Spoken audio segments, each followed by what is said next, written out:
Monday, May 20th, 2019. Spring has passed and summer has arrived. Around this time in Jiangnan, the temperature difference between day and night was quite significant. During the day, wearing shorts made you feel like you were melting, but come night, you'd be shivering under a blanket. At 2:13 in the afternoon, in the Jiangnan University campus class time, for most students, Tong Shuhang was hiding alone in the dormitory. He had dragged his computer desk next to the bed so that no matter how he sprawled out, he could still watch his movie. On the screen, the horror film continued to play steadily, but no matter how long he watched, he just couldn't absorb any of it. Is the sleeping pill still in effect? I'm so drowsy, he yawned, eyelids heavy as lead. Beep, beep, beep. Right then, a chat notification popped up at the bottom right corner of the screen. Someone was either adding him as a friend or inviting him to join a group. Who's adding me now? Tong Shuhang muttered and moved the mouse to click. The notification instantly opened up.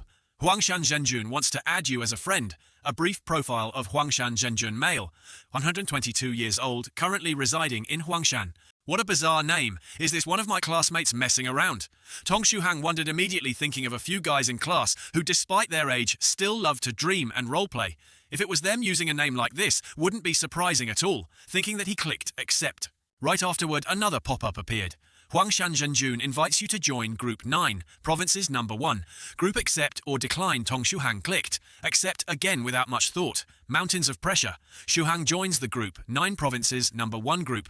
But as soon as he did, his eyes grew even heavier. Ugh, I'm so sleepy. The movie kept playing in the background as usual, but Tong Shuhang's consciousness grew blurrier by the minute. In 9 Provinces Number 1 group, the long inactive members suddenly stirred after noticing a new person had joined. Scholar Drunken Crane. Did Zhenjun Huangshan just add a new fellow, Taoist? It's been over a year since we had a newcomer, hasn't it? A new ID had appeared. Su Clan's Archie quickly chimed in. A new fellow Taoist. Which region of Huaxia are you from? What cave mansion do you cultivate in? What's your cultivation level? Fellow Taoist cave mansion. Cultivation level. Something about these questions felt off. Almost simultaneously, a message from the ID Mad Saber. 3 waves popped up. What's the new fellow Taoist's name? Is it a fairy maiden? If yes, could we get your measurements and maybe a photo? Mad Saber, 3 waves, sent a crying emoji along with his plea, but that only triggered even more reactions from the chat group's elder members. They all popped up with mischievous grins and sent even more of those sarcastic laughing emojis. Somewhere else, a red-haired young man sat in front of his laptop, reading those messages, and goosebumps instantly covered his arms. He couldn't hold it in and slammed his hand on the desk. Damn it! These people who laugh at others' pain, I'll remember you all. Don't let me run into you, or else I'll show you the true terror of my 72 styles of lightning blade. Just as he finished typing, that another wicked laughing emoji appeared in the group, this time sent by Su Clan's Archie. Then with clear excitement, Archie followed up, solo fight time place. Clearly, Su Clan's Archie wasn't trying to mock him. This guy genuinely wanted to throw down. Mad Saber 3 waves instantly went silent because he couldn't beat Archie. His cultivation level was quite advanced, late stage of 5th rank Spirit Sovereign, just a step away from the 6th rank Spirit King. His signature, 72 styles of lightning blade, was fast, fierce, and incredibly dangerous.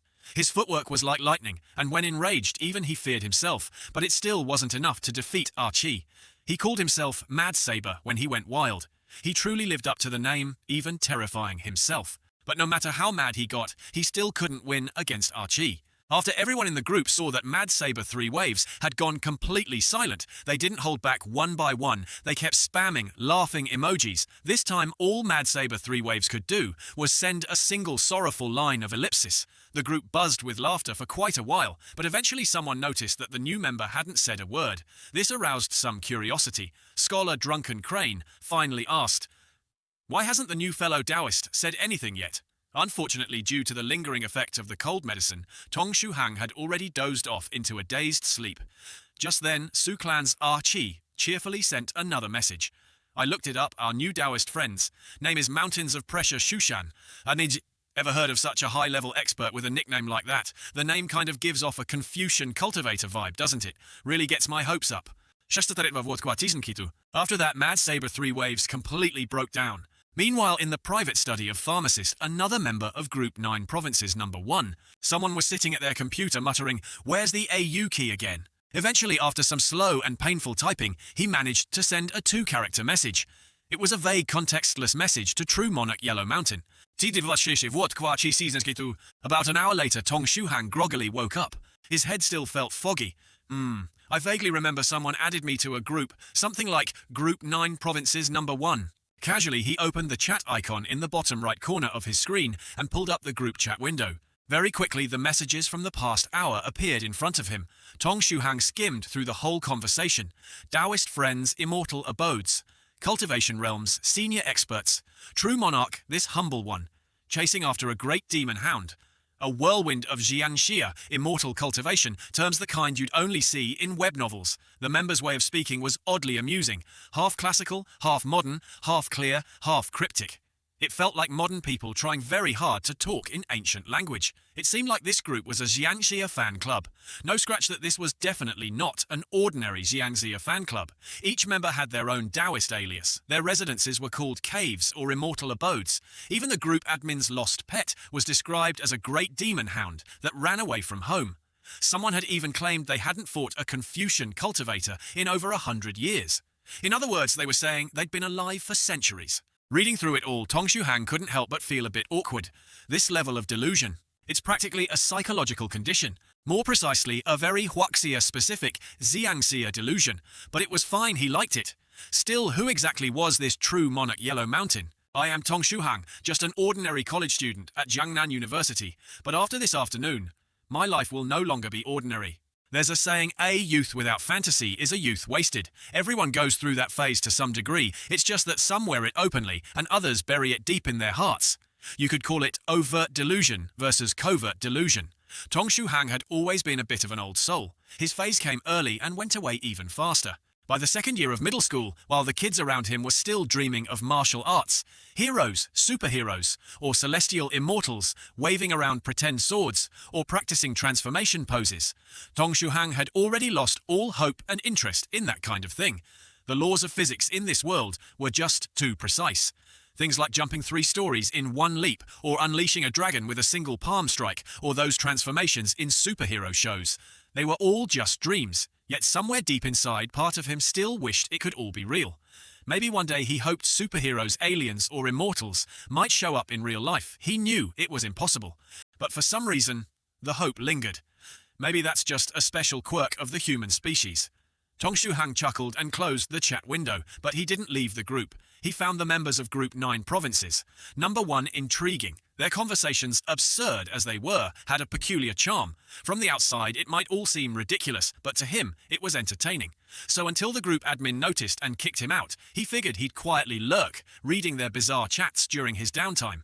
1:00 a.m., Tuesday, May 21st. On the computer screen, the movie was still playing. It seemed to be a horror film, with terrifying scenes appearing one after another. This horror movie was a classic by a genius director in the genre. Rumor had it that even many full-grown adults were scared to tears, some even too afraid to go to the bathroom alone afterward. Unfortunately, Tong Shuhang felt nothing, not the slightest bit scared. He rewound to the beginning, watched a bit more, yawned, slowly shifted into a lying position, and his eyelids started to droop. If that genius director knew that his movie only had this much effect, would he cry? As the DTG honor girl gently nodded off, Tong Shuhang slipped into a sweet dream. A joyful, refreshing dream filled with little scenes, immortals, superheroes, celestial realms.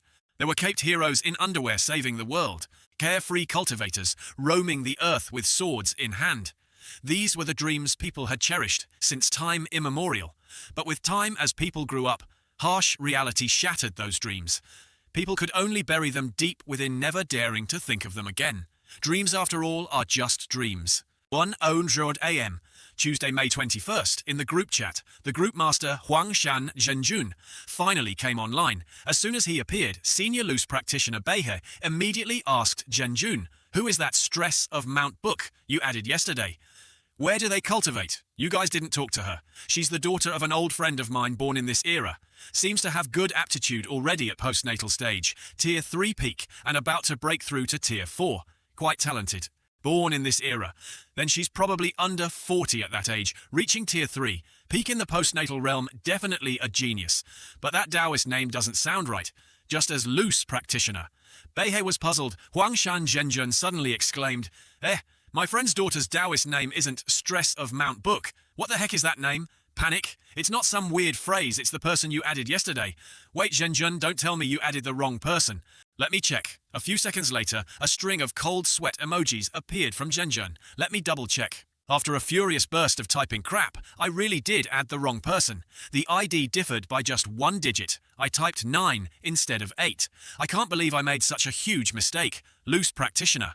Beihee laughed, I knew it. No one modern would seriously give themselves a Taoist name like Stress of Mount Book. 3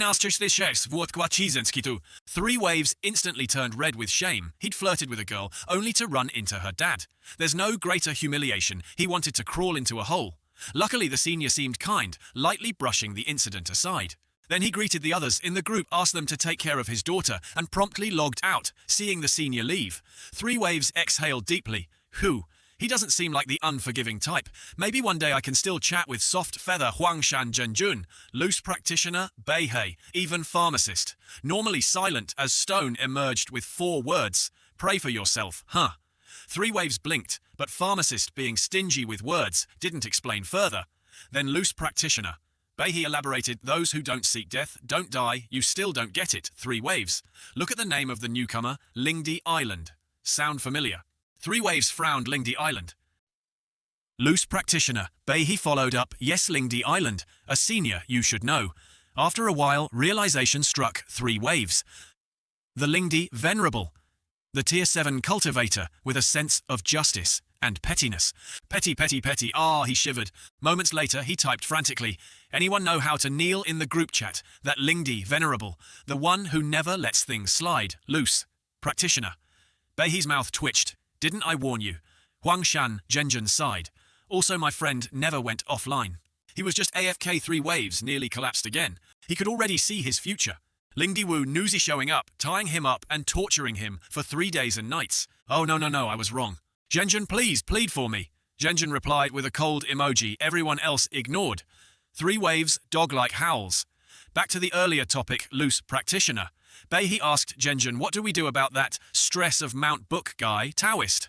7 said kick him. Just a mundane mortal doesn't belong in this group. Zhenjun hesitated. I accidentally added him, so maybe it's fate. Let me draw a divination.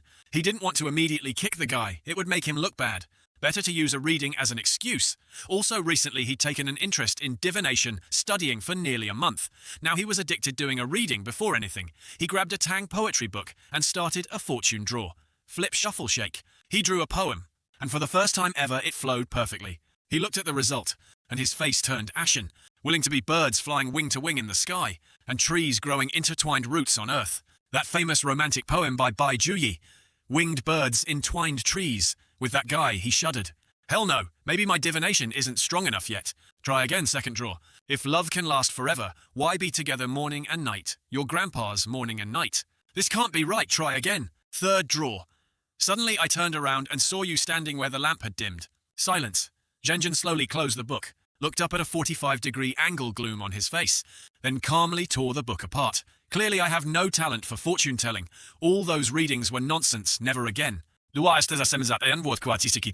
tossed the shredded poems aside and messaged the group, let's leave Stress of Mount Book in the group for now. Seems fate brought him here. We'll let things unfold naturally. Taoist 7 fine. He'll probably leave on his own soon. By the way, what was the result of your draw, Zhenjun? You guys keep chatting. I have something urgent. Gotta go offline. The next morning, Song Shuhang's roommate told him to rest more since he was still recovering from a cold, and even helped him request a day off. Why does it feel like my cold is getting worse? Maybe it's because I've been inactive lately. As usual, he opened his chat software and saw a pile of unread messages from Juzhou No 1, Group Curious. He clicked in to see what the delusional cultivator roleplayers were up to. He read through the morning's chat, Beihei's questions about the new member, 3 Waves misstep the senior from Lingdi Island, and Zhenjun's fated divination. It was all becoming clearer, so it was a mistake. He had suspected as much. He didn't even know anyone named Huangshan Zhenjun. From the messages, it seemed you couldn't just join the group, you needed an invite. Also, the members weren't exactly young anymore, and there were even women. One woman seemed to be middle-aged, maybe 40 or 50. To be that old and still so delusional. Her kids must have it tough, he thought. Reading the group chat logs had become Song Shuhang's new entertainment, but he stayed completely silent, not daring to type anything. He wasn't a cultivator. What would he even say? One day when he got bored, he'd quietly leave this Juzhou No 1 group. At least that was the plan. 10 days passed unknowingly. It was Saturday, June 1st, International Children's Day. Song Shuhang's roommates usually stayed in the dorms from Monday to Friday and went home on the weekends. So as soon as the weekend arrived, he was left all alone in the dormitory, stretching his back. Song Shuhang muttered, "Ugh, so boring." He had already recovered from his illness, though he still had a slight stuffy nose and an occasional cough. This kind of dry cough took a long time to heal. Without proper care, it could last a whole month. It was Saturday, so he slept in until 8 a.m. and then went down to the canteen for some breakfast. With nothing better to do, he lazily returned to the dorm. After turning on his computer, he habitually opened the chat logs of the 9 Provinces #1 group. It had become his daily time killer. Unknowingly, it had already been more than 10 days since he joined the group. As soon as he opened the group chat today, the first message he saw was from the alchemist. Rarely did the word stingy alchemist speak, but today he had opened his golden mouth to share a simplified pill recipe. It was a 7-character sentence complete with punctuation. Since Song Shuhang had joined the group, he had never seen the alchemist send such a long message. Curious, he read on the alchemist had sent the message in the early morning. Over the past 10 days, Song Shuhang had learned a bit about some of the group members. The ones most frequently online were the Gossip Master, Scholar Drunken Sage, and the Suicide Seeker Crazy Blade 3 Waves. Fairy Soft Feather always wanted to fight, and the laconic alchemist rarely spoke. There was also the deeply hidden profound monk who rarely appeared. Even when he did, he only sent emojis or a period. Apparently, this eminent monk was currently practicing silent meditation. Not only could he not speak, he wasn't even allowed to type. At best, he could send an emoji. Lastly, there was the seemingly most normal person in this group of delusional cultivators, Spirit, Butterfly Island's Soft Feather. Her ID differed from Song Shuhang's by only 1 character. Thanks to her, he got the chance to join this 9 Provinces #1 group. Back to the alchemist's message, it was a simplified pill formula: 3 liang of ginseng, 4 liang and 3 chen of wolfberries, 1 liang of morning dew, mystic herb, 3 liang of yang-raising stone, 2 liang and 3 chen of maiden's fragrance, 1 liang of celestial tyrant's branch, liang 4, liang of scarlet flame, bamboo iron shavings. In total, 45 kinds of medicinal ingredients. Some of them, like ginseng, were familiar to him. Others were more exotic, like yang-raising stone juice, or completely unheard of ones, like morning dew, mystic herb, celestial tyrant's branch, scarlet flame bamboo. Following the formula, you had to place the ingredients into the cauldron in order heat for 5 minutes, then add the next batch and continue simmering. Maintain the correct flame level. Do this until the mixture thickens into a paste. The final product would be slightly black transparent and very pungent. It was easy to understand out of the 40+ ingredients. Song Shuhang didn't know many, so he decided to look them up online. Among them, 30 were common traditional Chinese medicine ingredients used to replenish energy and blood. The other 15, like morning dew mystic, herb celestial tyrant's branch, and scarlet flame bamboo, he had never heard of before. Were these names just made up by the alchemist and the group members? These people were seriously delusional, even making up fake pill recipes. Could someone have actually followed the recipe and drank it? He began to worry food might upset your stomach, but bad medicine could kill, should he warn them. After all, he had been watching them for more than 10 days now. He didn't want anyone to die from drinking some weird potion. Feeling a pang of conscience, he typed a line, "Medicine can't be taken recklessly." Just as he was about to hit enter to send it, the chat window shook. A large smiley face appeared in the group chat. It was from the group admin, Wu Newsy 7th Cultivator of Truth, someone who had never shown up since Song Shuhang joined the group. He wrote, "Not bad. I just tested 7 batches of this formula. Very easy to make, and the success rate is extremely high. I also took some. It's over half as effective as the original body tempering fluid, but far easier to prepare. Although it's the lowest grade body tempering fluid in these times, when spiritual energy is growing scarce, and rare ingredients are increasingly difficult to find. This is truly a valuable substitute for us alchemists. Keep up the good work. If you can refine a 3rd-grade pill recipe, or higher, that will be an immeasurable contribution." He added, "Most importantly, this method is much simpler and can even be delegated to alchemy apprentices." Venerable 7th Cultivator was a highly respected senior in the group. His cultivation was even slightly above that of True Monarch Yellow Mountain. He was also a renowned expert in alchemy and carried great authority on the topic. Such praise naturally boosted the alchemist's spirits. "Thank you, senior. I will work hard." Song Shuhang's mouth twitched. Someone had already made and drunk this so-called body tempering fluid. Thinking it over, he deleted the line he had typed. He knew that with the personalities in this group, no one would listen to him even if he tried to warn them repeatedly. Besides, if someone had already tried it and looked that pleased, then at least it wasn't immediately fatal. Still, Song Shuhang didn't want to just sit idly by. He was still worried about these delusional cultivator types. You could say Song Shuhang was the kind of guy who deserved a good guy label. He pulled a book and pen from beside him and started jotting down the names of the 30 known ingredients listed by the alchemist. After all medicines have some toxicity. Maybe this body-tempering fluid was a slow poison, something that didn't kill right away, but could be lethal over time. He had to verify the recipe properly. Song Shuhang had a cousin named Zhao Yaya who studied pharmacy. Her university had a traditional Chinese medicine department, so he wanted to ask her about it. He planned to ask her if after throwing these 30 tonic herbs into a pot and boiling them together, the final product would be harmful or even lethal. Just wait. Group members, I'll get to the bottom of this. The next morning on Spirit Butterfly Island, a curvaceous young woman stepped off the island with a mischievous grin on her lips. Finally managed to sneak out. This time I must capture that spirit ghost. Meanwhile, Song Shuhang was having a strange dream. He brought the pill recipe to his cousin Celestial Tyrant's branch. Scarlet Flame Bamboo. Auntie, where did this brat get such a weird recipe? He's definitely mentally ill. Quick, take him to the hospital, Miss Nurse. Ah! Song Shuhang woke up with a scream covered in cold sweat. What a nightmare. Clearly when asking his cousin for help. He must avoid mentioning any of those weird ingredients. I really have put quite a bit of thought into these weirdos in the group. He glanced at the weather forecast app in the bottom right corner of his screen. June 1st. Clear skies June 2nd. Clear skies. The weather was nice, maybe it was time to get outside and move around a bit. Song Shuhang felt like his physical condition was getting worse lately, so he decided to exercise more. That was what he told himself at least, but his hand moved on its own and clicked open the League of Legends icon on his computer. Just a few rounds first, he thought. But once he got into the game, it turned into match after match without stopping. Double kill, triple kill, quadra kill, pentakill. Before he realized it, it was already noon. He stretched his tired back and thought weekends really do fly by. Song Shuhang let out a dry chuckle and closed the game. So much for getting outside for some activity. Once again, his hand moved on its own and opened the 9 Provinces #1 group chat. Looks like the message count has gone up again. He glanced at it after turning on his computer, then again, before turning it off every time it lifted his mood for the day. Sure enough, as soon as the group chat opened, he saw that Scholar Drunken Mirth was online again. The chat logs must be plentiful. Scholar Drunken Mirth, Apothecary Brother, your pill refinement skills really are unmatched. I tried refining 10 batches of the modified body tempering liquid and actually succeeded with 8.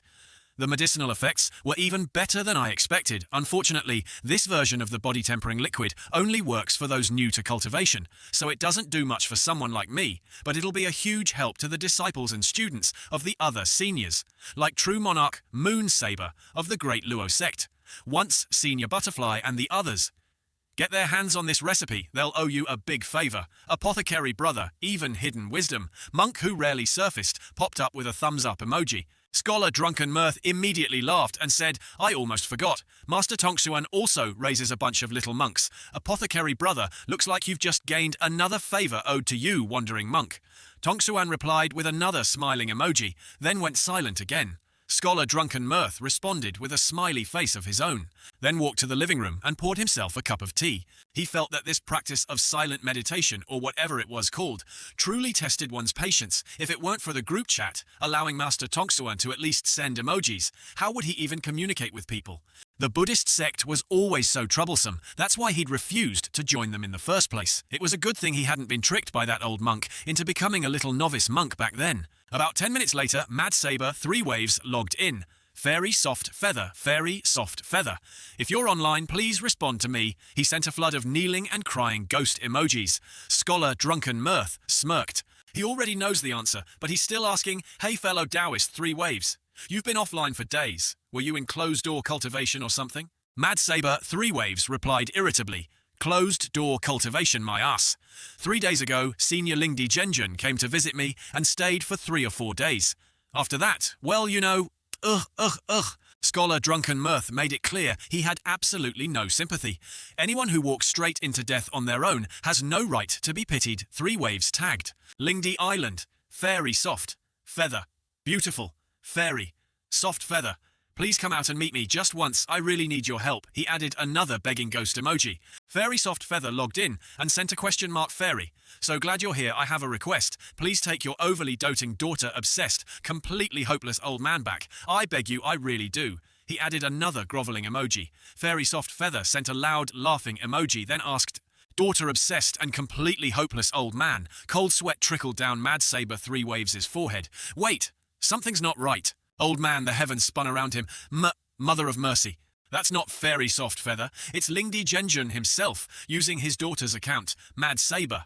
3 Waves panicked like an ant on a hot pan. Crack, something inside him just broke. Ah, it was his fragile little heart. That old geezer really is beyond saving when it comes to his daughter. Who logs into their daughter's account like that? Who else on earth would do such a thing? Scholar Drunken Mirth added, right brother 3 Waves. Miss Soft Feather is probably busy refining a new batch of body-tempering liquid, so she likely won't be logging on anytime soon. And then there was and then Mad Saber 3 Waves lost connection. Yes, lost connection, not just went offline. He simply stared blankly at the computer screen. Song? Shuhang burst out laughing. His mood was lifted D by them. After quietly reading the group chat for over 10 days, he was starting to feel that the people in this group weren't your average delusional types. The things they said were strangely authentic. It didn't feel like they were just imagining things. That thought only flickered through Song Shuhang's mind for a moment. Maybe I've read too many of their chats and started getting brainwashed. Thinking of this, Tong Shuhang suddenly broke into a sweat. He had long passed the age of delusions, but who hasn't had that year? The dream of being a hero. A superhero is still a dark history that he dares not remember for his whole life. Just thinking about it makes him feel embarrassed, wanting to die to escape it, wanting to forget everything completely. Therefore, he absolutely cannot be assimilated by the people in the group. Let's just go eat. He raised his hand, preparing to close the chat window of the first group. Just as he was about to turn it off, a message from Baha appeared in the group. Arsha, has your junior finished their tribulation? Yet why haven't I heard anything about it? If it's good, Arsha replied. I'm preparing for it. It will start in a few hours. Baha asked again. Where is the tribulation taking place? Do you need any help? The tribulation is in a suburb of H City. Don't worry, my Arshi has exceptional talent. The Thunder Tribulation for the post-heaven 3rd grade is nothing, it will be over in a moment. Just wait until my Arshi advances to the pre-heaven 4th grade. Then there will be a chance to challenge you all, ha ha ha. Good. She laughed loudly, his laughter very infectious. If you say so, then I can rest assured. This little Arshi's talent is not bad. The Thunder Tribulation for the post-heaven 3rd grade should not be a challenge for him, Baha replied. After that, the group fell silent again. Tong Shuhang scratched his chin. H City, huh? Isn't that near Jiangnan? Speaking of which, my university is located at the intersection of Jiangnan H City and Yi City Hat. City is a small city of Huaxia. Although it's small, the economy is quite developed. It's a famous shopping paradise in Huaxia, known for having everything under the sun, of course, except for illegal things. If the tribulation is in H City, can it be seen from Jiangnan? I'm getting confused. Tong Shuhang chuckled. Can I really take what these people in the group say seriously? Stepping down from the forest, he looked out the window at the sky. And the Thunder Tribulation. Today, the sky is clear without a cloud. The sunlight is dazzling. There can't be any thunderstorms, right? After all, it's not like the old days. Weather forecasts are very accurate now. At least the weather for the next 3 days will be sunny. There's no way there will be any thunderstorms or lightning. Taking advantage of the nice weather after eating, he planned to go to the bookstore. As he went downstairs, Tong Shuhang didn't know that near the lightning rod there was a girl about 14 or 15 years old, standing with her arms crossed. Next to her was a young man with white hair holding a sword. Sure, it's almost time. The girl nodded lightly. Sure, I know, I'm fully prepared. After finishing lunch, Tong Shuhang went to the nearby bookstore to read some books. He liked reading in bookstores, not because he wanted to save a few coins on renting books, but simply because it was his personal hobby. Tong Shuhang felt extremely happy sitting in the corner of the bookshelf in the store reading like this. Of course, to avoid annoying the shop owner, after reading for a while, he would rent 1 or 2 books to take home. Living in this world requires a heart. One cannot be too excessive. That way he could avoid being kicked out by the shop owner. After all, this large bookstore had all kinds of books. There weren't many rental shops like this left. If he got blacklisted, he would probably not find a better bookstore near Jiangnan University than this one. It is said that a person's name is very important. A person is like their name. Tong Shuhang loved reading books and was not picky at all. Whether it was novels, literary works, classical collections, or even boring theoretical knowledge that made others feel a headache, he would collect them all. Recently, he mainly read a few books about driving skills, planning to take the driving test when his study schedule was a bit lighter. Registering for the driving test at school is cheaper by 7 to 8,000 yuan, compared to taking it outside. The time spent reading in the bookstore always passed quickly, and in the blink of an eye it was almost 3 p.m. Time flies. I need to get ready to head back. I still have to go to the nearby supermarket to buy some food for dinner. Tonight, Friday, I can party all night long. I randomly picked a book and walked towards the counter to rent it. The checkout counter of the bookstore is located at the entrance. Today, the awning outside that shields from the sun was broken, so the owner of the bookstore was sitting in a shaded corner to avoid the glaring sunlight. The sun was so bright that it felt like it was already the middle of summer. Tong Shuhang raised one hand to shield his eyes and looked up at the clear sky without a cloud.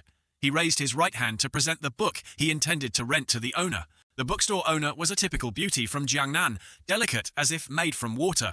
She also loved reading and enjoyed holding a book and reading all day. From her attire, it was evident that her quality of life was not low. She opened this bookstore simply out of personal interest. The owner usually sat there quietly, reading, looking as beautiful as a painting, truly making people feel that the scenery was delightful. Many young people changed their personal interests just to admire that beautiful scene, transforming from foolish youths into literary youths, frequently coming here to linger. However, it was said that this picturesque beauty was merely a facade of peace from the owner. Where there is a facade of peace, there must also be a facade of violence or a facade of chaos. However, Tong Shuhang had been coming here for over half a year and had never seen it. All right, remember to return it within 2 days. If you're late by a day, the rental fee increases by 1 yuan. Tong Shuhang smiled brightly as he received the book. Just as he stepped 1 foot out the door, a loud explosion echoed. Startling everyone present in the bookstore, Tong Shuhang almost stumbled and fell as he stepped out. Inside the bookstore, various exclamations of shock erupted. Damn it, oh my god, thunder in clear skies. I'm scared to death. Tong Shuhang looked up at the sky. He immediately noticed that the previously clear sky was now changing.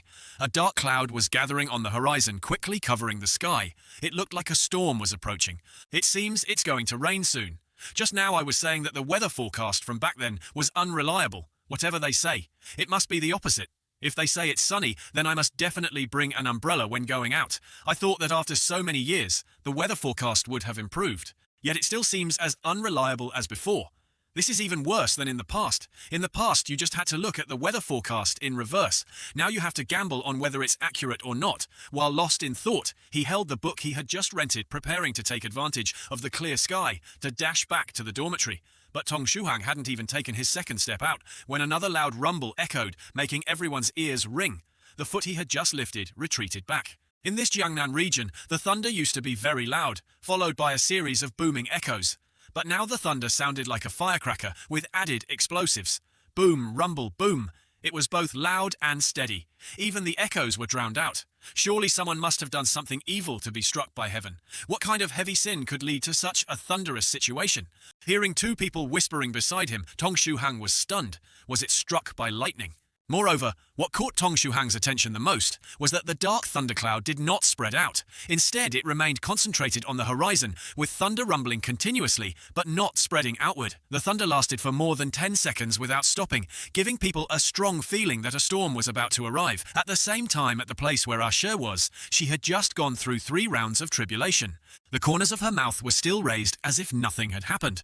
Tong Shuhang saw a little kid with his mouth wide open, 2 fingers pointing up at the sky, shouting, I want this sky to not cover my eyes, and this earth to not bury my heart. I want the dark clouds to disappear without a trace. The corners of Tong Shuhang's mouth twitched. He was sure that when this kid grew up, every time he remembered today's scene, he would definitely feel embarrassed and want to bite his tongue off.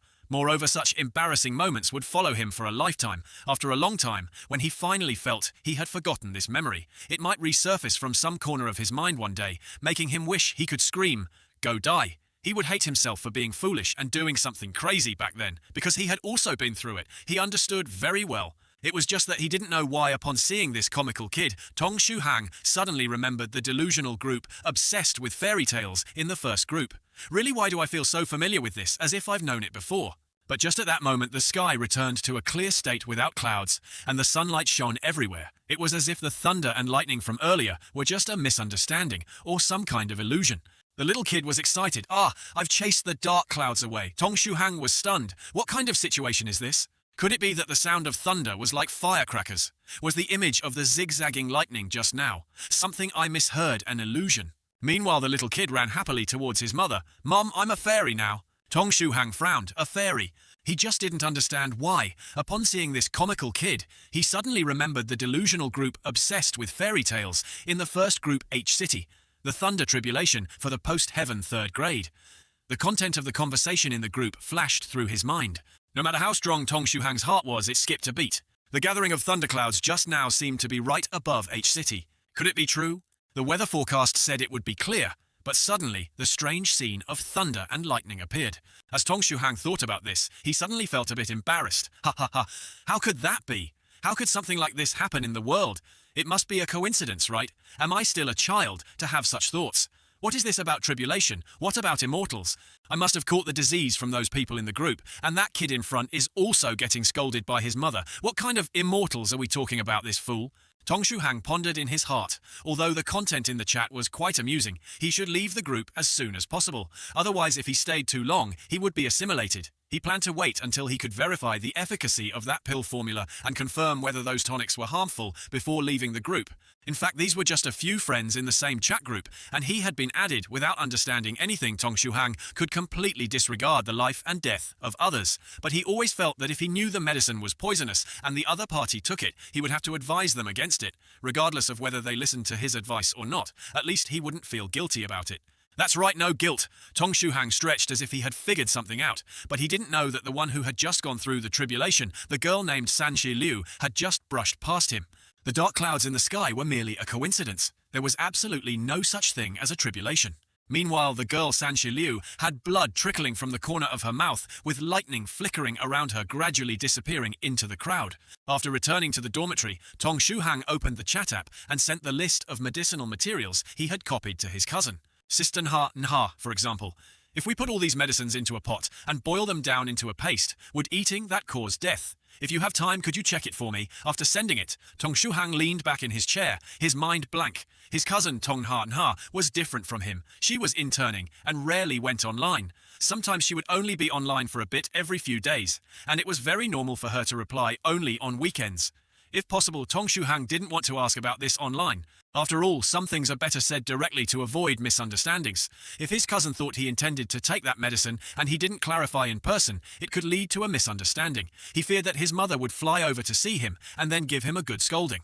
But what if his friends, who were also delusional about immortals, couldn't wait and actually took it? At this moment, he felt himself being increasingly assimilated by the people in this group. Indeed, although reading the chat logs was quite enjoyable, it would be better to leave the group sooner. Taking advantage of the fact that he hadn't spoken a word in the group yet and had no connections with anyone there. Leaving the group wouldn't be too hard. However, despite saying that, his fingers unconsciously moved the mouse towards the top right corner of the screen, inviting the first group of Kuchao to come out. Tong Shuhang couldn't help but mutter, it seems this Zhong Kwai Tien Su is playing the role of a fortune teller. About 2 to 3 minutes later, Zhong Kwai Tien Su posted, "Haha, nothing is wrong. This immortal master predicts a great fortune and great benefit. Ah Shi and his junior absolutely have nothing to worry about. We just need to wait for little Shi Liu to challenge everyone. A great fortune, that should be a bit reassuring, right? Although this fortune telling isn't real, it can sometimes provide some comfort." Tong Shuhang thought to himself, but after hearing the result, Baha didn't seem happy at all. Instead, he was silent for a while. A moment later, he sent a sad, smiley icon, indicating that something must have gone wrong with little Shi Liu, which is why Ah Shi wasn't online. Is there anyone near H City? Go check on Ah Shi and see if he needs help. Kwang Jiao Tam Lung chimed in, sighing. If Kwai Tien has predicted great fortune and great benefit, then something must be wrong. But I'm very far from H City. Even if I wanted to go, it would take several days. YC asked, what's going on? Wu Nuzi felt confused. Kwang Jiao Tam Lang explained, Wu Nuzi, you don't know this, but the fortune that this immortal master predicted has never been wrong. If he predicts great fortune and great benefit, you must prepare well, because you are definitely about to encounter disaster. Conversely, if he predicts that you will face calamity, then you are likely to encounter great luck. If one day he predicts that you are about to face a great calamity that could destroy the world, then you can rest assured and celebrate in advance, because this is definitely a sign that you will break through the heavenly barrier, and the Immortal Master will add a little more to it. From another perspective, the skills of Kuai Tian are quite strong. As long as you reverse what he predicts, it will basically be accurate without any adjustments. Zhong Kuai Tian, Su, speechless. He wanted to shout loudly to refute, but his life was filled with unerasable stains. So he could only swallow his anger, spitting out the water he had just drunk. Is there really such a way of thinking? In the chat channel, Guangzhou Tam Lung had learned from experience this time and didn't open his mouth to seek death again. By the way, Wu Nuzi, can you ask when your father will be home? He has been a guest at my place for a long time. Doesn't he miss home or his beautiful and lovely daughter? All right, senior, I will try to ask my father, Wu Nuzi replied very politely. But it was just a formality. She didn't say when she would ask, nor did she confirm that she would call her father back. Guangzhou Tam Lung had become quite astute, so he didn't take Wu Nuzi's vague words seriously, which made him feel quite emotional. Just then, Baha tagged everyone in the group, asking if anyone was in H City. The members who had been lurking in the group all surfaced one by one, sending shaking head icons. With such a large huaxia, there were only so few people in the group. It was impossible for everyone to gather in one place. Tongshu Hang's Jiangnan area was quite close to H City, but he didn't know Shi. Moreover, he felt completely clear-headed and couldn't participate in searching for someone who was missing due to a tribulation and then end up predicting that something had happened with someone in the group. After all, he hadn't been assimilated yet. At this moment, Lin Diep Jiao Wu Nuzi spoke up again. I'm preparing to go to City G to handle some matters. When the time comes, I will fly to Jiangnan Airport first, then go to City G. Jiangnan is close to H City, so if you need any help, you can contact me anytime, although I don't have any connections in Hat City. If you need assistance, I will definitely do my best, Ba. Ha replied, that's great. If you pass through Jiangnan, the girl in the group will be coming here soon. Tongshu Hang was surprised. Baha happily said, I'll find a way to contact Shi. If he needs help, I will reach out to Wu Nuzi. His relationship with Shi was not bad. Before joining the first Ku Chao group, the two were close friends who would do anything for each other. Now the fortune-telling from Zhong Kuai Tian Su made Baha feel anxious. If you don't care, it's fine, but caring will only lead to chaos. At this moment, the group leader, Huang Son Tran Quan, suddenly appeared and spoke to comfort Baha. Don't worry too much, with Shida don't mention a post-heaven third-grade tribulation. Even a pre-heaven fourth-grade tribulation won't be a challenge for him. That's true. Baha sighed. Actually, I'm not worried. After all, it's just a post-heaven third-grade tribulation. It's just that the great fortune predicted by Zhong Kuai Tiansu made me feel uneasy. Huang Son, Tran Quan, 3 dots. Kuang Zhao, Tam Lung, 3 dots. Because Baha's reasoning was very sound. The two of them couldn't refute anything. In some corner, Zhong Kuai Tian Su angrily slammed his hand on the table, damn it. Baha, what do you mean by that? You're really underestimating me. His hand was shaking with anger. A month later, at the top of the Forbidden City, do you dare to come? Baha readily replied, sure, I'm afraid of that fake Immortal Master of yours. However, can we postpone it to 3 months later instead of a month? Also, how will I find you then? After all, you have many identities. If you change to another nickname and stand in front of me, I might not recognize you. Zhong Kuai Tian Su is not only skilled in fortune-telling, but also very adept at disguise. You all in the group guess that he must have frequently made wrong predictions in the past and was chased away, forcing him to change identities to escape. Over time, he has developed unparalleled skills in disguise and transformation. If I provoke you and you run away, what then? Zhong Kuai Tian Su said angrily, 3 months it is. When the time comes, you just need to wait at the top of the Forbidden City, and I will come to find you, you damn face. Even if you transform, I will still recognize you. Baha remained calm, looking as if he had already secured Zhong Kuai Tian Su's promise. Let's decide on that. Huang Son Tran Quan suddenly sent a smiley face and said, it seems you, Baha, are about to break through. You need a battle to guide you to a breakthrough, right? You've been stuck at the 5th grade Spirit Emperor level for a long time. It's time to break through. When the full moon comes 3 months from now, if I can spare some time, I will definitely go to the top of the Forbidden City to act as a referee for your duel. At that time, I will conveniently prepare some small gifts for both of you. The Tran Quan truly understands my heart. Baha was immediately excited, knowing that Huang Son Tran Quan was a senior, and the gifts he prepared could not be simple. The items that came from the hands of such seniors were treasures that only appeared during fortuitous encounters for juniors like them. However, Zhong Kuai Tian Su said nonchalantly, "Since the Tran Quan has said so, I can't let Baha down then. Originally, I planned to have Baha stand at the top of the Forbidden City, facing the cold wind at midnight. Huang Son Tran Quan 3 dots. Reading this chat, the teacup in Baha's hand was crushed. Damn it, this guy is really a fortune teller who plays with people's hearts. His intentions are truly dark. At this moment, Baha secretly made a decision in his heart. 3 months from now, I must beat Zhongkuai Tiansu to the point where even the Tranquan won't recognize him." After that, the group fell silent. After Tong Shuhang finished reading all the chat logs in the group, he felt somewhat worried. Would Zhongkuai Tiansu and Baha really go to the top of the Forbidden City in the Imperial Palace to duel 3 months from now? In his mind, he envisioned 2 extraordinary masters standing on the top of the Forbidden City, confronting each other. "Immortal monster, today is your day to die. Accept your fate, Baha." And before the 2 could make a move, the site manager would catch them. "What are you 2 doing? Come down here. This is a national heritage site." Tong Shuhang smirked. "Oh my, what am I thinking?" But with their personalities, it wouldn't be surprising if they actually did something foolish like that. "I'll just remember this for now. Before I leave the group, I should remind them not to damage national heritage. Doing so is illegal." Another day passed, and early in the morning, Tong Shuhang went to freshen up. After finishing his personal matters, he hurriedly grabbed a bao bun and went to the computer to check if there were any new updates from the school today. The hot topics at school all mentioned the strange thunderstorm this afternoon, and the location of the lightning was indeed just as the school forum had predicted. It was the city of H. As expected, it really was the city of H. Due to the thunderstorm, several areas in the city of H and the nearby Jiangnan region experienced power outages, leading to continuous incidents. But fortunately, there were no casualties.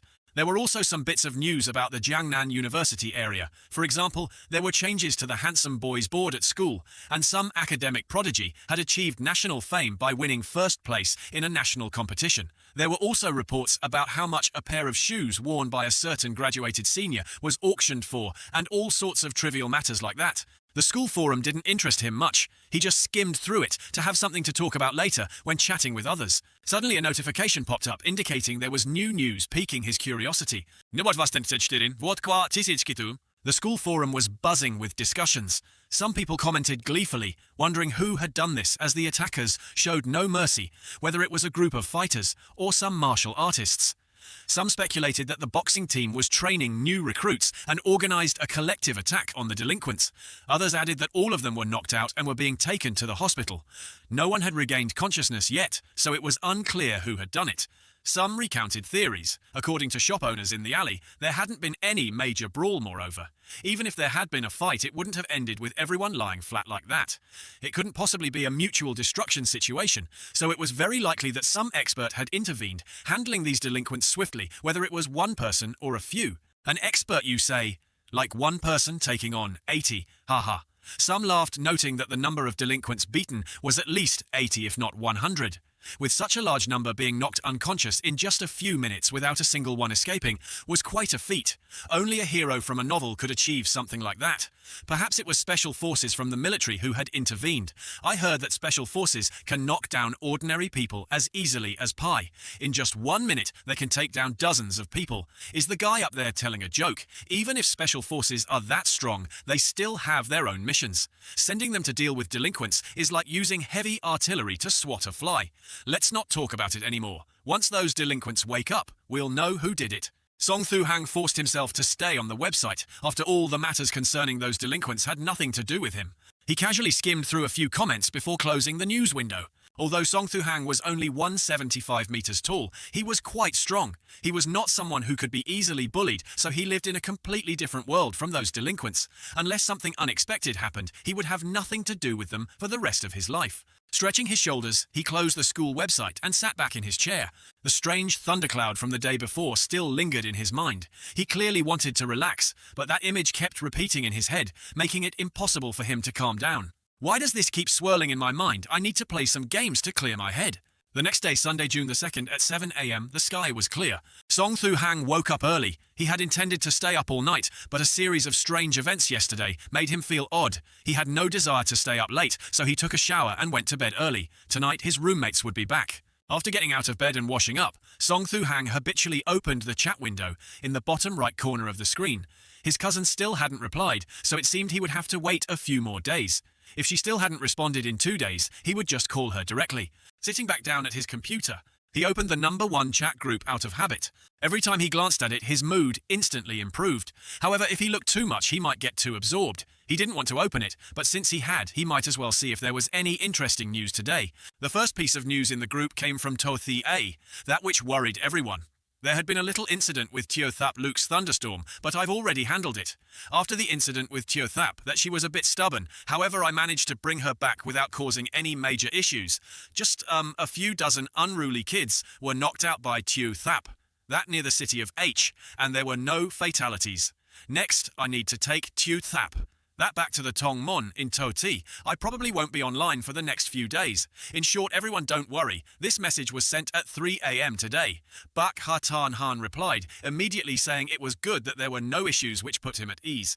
I'll message Wu Nuzi to let her know not to worry, so she doesn't have to rush to the city of H. Song Thu Hang always felt that Bak Hatan Han was online 24/7. He didn't know how the other person had so much energy. Could it be that Bak Hatan Han's free time was similar to his? So every time he logged on, he could meet Bak Hatan Han. No, when Song Thu Hang was offline, he was still online because every time he logged in, most of the messages were from Bak Hatan Han. The other person truly seemed like they didn't need to sleep. They were indeed a warrior online. What's this? What song is Bak Hatan Han mumbling about? Even while cultivating, they remember me. It must be that troublesome guy. Saying that Bak Hatan Han stood up and didn't bother to shower anymore, while Song Thu Hang scrolled down the chat to continue reading after Tothi A. That finished speaking, she greeted everyone and logged off immediately. Next, around 5 a.m. pharmacist came online and sent a photo, followed by a question mark. It was a picture of a plant that Song Thu Hang had never seen before. This plant twisted and turned, resembling a dragon. At the top, there was a row of backward spikes, and the roots were dark purple, making it quite a peculiar and eye-catching plant. Bak Hatan Han was the first to respond. Jock Long Thao, a pharmacist. Do you need it again? Didn't you just buy some SAB not long ago? Pharmacist sent an annoyed emoji, saying I tried it and they all died. Moreover, the quality of those Jock Long Thao wasn't very good. Bak Hatan Han replied, all right, if I find it, I'll contact you. Others will definitely let you know if they see it. Pharmacist added, I need it alive, okay? Jock Long Thao. Just by the name, you can tell it's not a good plant. It wouldn't be used for alchemy, would it? I wonder if it's poisonous. Song Thu Hang felt a bit worried. He always felt that the people in this group had a knack for finding trouble. Wait, something seems off? He scrolled back up to reread Tothi A. That's message. It was this. Just, a few dozen unruly kids were knocked out by Teothap, that near the city of H, and there were no fatalities. Next, I just want to take Teothap Luke back to Tothi Tongmon. I probably won't be online for a few days. In short, everyone don't worry, Bachi. Hatan Han replied, it's good that there's nothing wrong. I'm relieved I'll contact Wu Nuzi to tell her not to worry, so she doesn't have to rush to the city of H. Okay, Tothi A, that sent an emoji and then disappeared. These words made Song Thu Hang feel very strange. He suddenly remembered the incident with the delinquents getting beaten up. Was this a coincidence? If all these events were coincidences, then there had been too many coincidences lately. Maybe I should change my perspective. Perhaps this isn't a coincidence. I'm just overthinking it. I can't think wildly anymore. If I keep this up, I'll end up like those people in the group. Song Thu Hang stretched and prepared to go for a run. But that's how people are, completely unrelated. Things can end up being connected. It's like when you suspect someone of stealing your money, you start attributing all sorts of things to them. The more you look at them, the more they seem like a suspect. He felt that he was now suffering from the same syndrome, suspecting others of being thieves. Today, he woke up quite early, and he felt that his physical condition was deteriorating rapidly. Over 10 days ago, he caught a cold, and he still had a lingering cough that hadn't fully recovered occasionally, coughing a few times, which was quite uncomfortable. So he was motivated and decided to run 1,500 meters in the morning to improve his health. His goal was to persist in morning runs for a month. As for that chat group, it would be best to check it less often. Things like celestial beings, tribulations, and other such nonsense simply didn't exist. At this moment at the Jiangnan airport, a girl with long hair down to her waist was pulling a large suitcase out of the airport. A young man wearing glasses talking on the phone with his wife passed by and couldn't help but exclaim, "Wow, beautiful girl." However, his wife heard it, and an angry voice came through the phone, prompting him to quickly explain, "No, honey, I'm really on a business trip in Jiangnan. I'm not looking at other women. You must have misheard. Hello, hello." The girl had fair skin, long legs, and was wearing a white t-shirt with denim shorts and sporty shoes, looking youthful and beautiful. However, at that moment the long-haired girl appeared somewhat sullen as she gazed at the large airport, muttering softly, "I hate places this big the most," because it was very easy to get lost. At 7:40 a.m. after running and sweating profusely, Song Thu Hang felt extremely refreshed. On his way, he passed by the canteen and bought a steamed bun and some soy milk for breakfast, waiting until his breathing returned to normal before heading back to the dormitory. With a whole Sunday ahead of him, he wondered what to do. Maybe he could go read some books. Song Thu Hang thought to himself while nibbling on the bao bun. He casually opened his computer and went to the school website because he was a bit concerned about the news regarding the delinquents who had been knocked unconscious, so he kept an eye out for updates. After some time browsing, there was still no new information about the delinquents being beaten. The poor delinquents were still lying unconscious in the hospital, and none of them had woken up yet, so it was unclear who or what had beaten them up. According to classmates who had visited them even while unconscious, the delinquents occasionally groaned in pain because there were so many of them. The hospital had arranged to put them all in the same large room. 70 to 80 people lay there continuously groaning in agony. The scene was truly tragic. If they had only been knocked unconscious, it was hard to believe they could remain that way for an entire day and night without waking up. Would these delinquents end up being turned into vegetables? While pondering this, he opened the group chat. During the time he had been running and having breakfast, a few new messages had appeared in the group. Lin Diep Jiao Wunuzi was online via phone. Bak Ha Tien Boy. I have arrived at the Jiangnan airport. Does that Tien Boy need any help? Baksh. Hatan Han was indeed online. He quickly replied, "Wunuzi is online, huh? That found Tier Thap.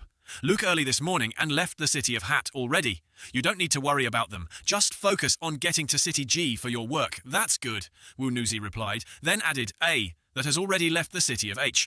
Yes, she left this morning." "Batch. Haha," Tan Han asked again. "Do you still have something to find, That for Wunuzi side. Actually, I hope to meet, A. But if possible, it would be even better if someone could accompany me to City G. I'm not very familiar with Jiangnan, the city of H, and City G. I'm afraid I won't be able to find the place I'm looking for. You want to go somewhere? Now with the navigation function on your phone, it works quite well. There are many people in the group who aren't used to or don't care about modern technology. Bak, Hata and Han could be considered an expert in using modern gadgets. Song Thu Hang felt a bit awkward and thought, "Hey, is it okay for you guys to change the topic like this? Isn't this a group focused on those with delusions of being immortal? Shouldn't we be talking about ancient things or some kind of positioning magical artifacts? Something a bit more advanced would be using a teleportation point, but talking about the navigation function of a phone doesn't fit at all. I need to remember the style of these people," Wunuzi said with frustration. "I've tried using it, but I still can't find the place I want to go. Moreover, my sense of direction is quite poor. Even holding a map, I might not be able to find what I need back." Hata and Han reassured her. "It's okay. The issue with your sense of direction will be resolved once you reach the 5th grade realm. Then you can fly and look from above. At that point, you won't have to worry about getting lost anymore, but be careful not to get on the wrong vehicle with scammers." Song Thu Hang spat out a mouthful of water. What flying on a sword? The style of these people really hasn't changed. Wunuzi said appreciatively, "Thank you, senior. Let me see what I can do." Back. Hata and Han added, "Where do you want to go if you really can't find it? I can ask around to see if there are any fellow practitioners nearby who might be able to help." Wunuzi quickly replied, "There's a place called Luxin District in the city of Hat. There should be an ancient temple. They're called Kui Jung Tu. I want to go to that ancient temple." "Got it, I'll ask around for you. If I have any news, I'll contact you." "Thank you," Senior Wunuzi replied with a smiling emoji. Song Thu Hang was also in Jiangnan. With his kind-hearted nature, helping others find their way was a small matter for him. He certainly wouldn't refuse. However, at this moment, even if he wanted to help, he had the will but not the strength. The university was a 2-hour drive from Jiangnan Airport. Jiangnan was a large city, not small at all. Moreover, Song Thu Hang wasn't familiar with City G either, and had never heard of Guizhou Tu. He only knew that City G was close to Jiangnan, and was also a well-known city in Huaxia. Because it was a religious sanctuary, various religions made it dizzying to look at. Every year during the holidays of various religions, pilgrims flocked to City G, filling the city to the brim. There were quite a few temples there, and finding a small temple wouldn't be easy. Speaking of which, the name Latin sounded very familiar. It seemed he had heard it somewhere, probably in some news report. At that moment, he remembered that if no one had mentioned it, he would have almost forgotten about the convenient transportation like taxis. Wu Nuzi dragged her large suitcase to the taxi stand. In an instant, several taxis pulled up to her. The fact proved that beautiful people are prioritized wherever they go. If not for her enormous suitcase, many drivers would have turned away without greeting her. "Miss, where are you going?" Wu Nuzi asked, her voice quite different from her lively and bright appearance, but this made her somewhat endearing. "Driver, do you know where Guizhou is?" The driver thought for a long time before shaking his head, saying he had never heard of Guizhou. Seeing the uncle shake his head, Wu Nuzi felt a bit disheartened, her face turning red with disappointment. Fortunately, the uncle added, "Do you know which area it's in?" Wu Nuzi immediately replied, "I know it's in the Luxin district." "The Luxin district? I know that area. I live there. However, miss, are you sure you're not mistaken about the name of that temple? I've lived in that area for many years and have never heard of Guizhou.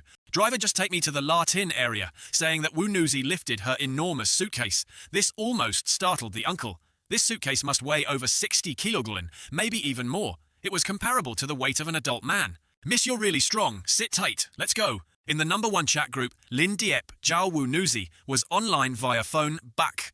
"Ha, I'm heading to the Luxin district first. However, the taxi driver doesn't know Guizhou. I'm preparing to go to the Luxin district and then ask people there. Maybe someone will know." "Back," Hata En Han replied. "All right, I've asked a few people. However, for now, no one knows anything. In short, if there's any news, I'll contact you right away." "Thank you," Senior Wu Nuzi replied with a smiling emoji. With this response from Bak, Hatan Han, her previously anxious mood finally calmed down. By the way, this was her first time leaving home alone. Previously, her father had always accompanied her, or she only moved around the area near Lin Diep Zhao. She felt quite excited.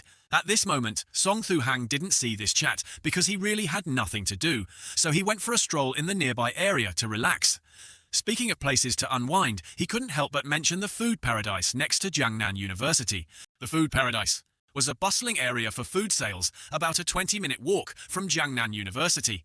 But that little distance didn't stop the footsteps of those who loved to eat in the sky. Apart from airplanes, everything with 4 legs on the ground, except for chairs, was sold to satisfy all kinds of culinary preferences. This place was always referred to as the food paradise, or the paradise of delicious dishes. Its original name had been forgotten. Right, what was this place called? Song Thu Hang looked up at the sign of the area, a large sign that read, "Welcome to Luxin District," in bright yellow under the sunlight.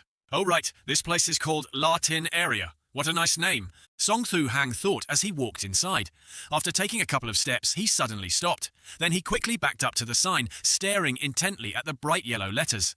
"Welcome to Latin area," he thought he hadn't misread it. It was indeed Luxin District. Earlier, Song Thu Hang had been thinking for a long time, feeling like he had heard the name Lakin somewhere, but he couldn't remember where it turned out to be here, in this famous food paradise.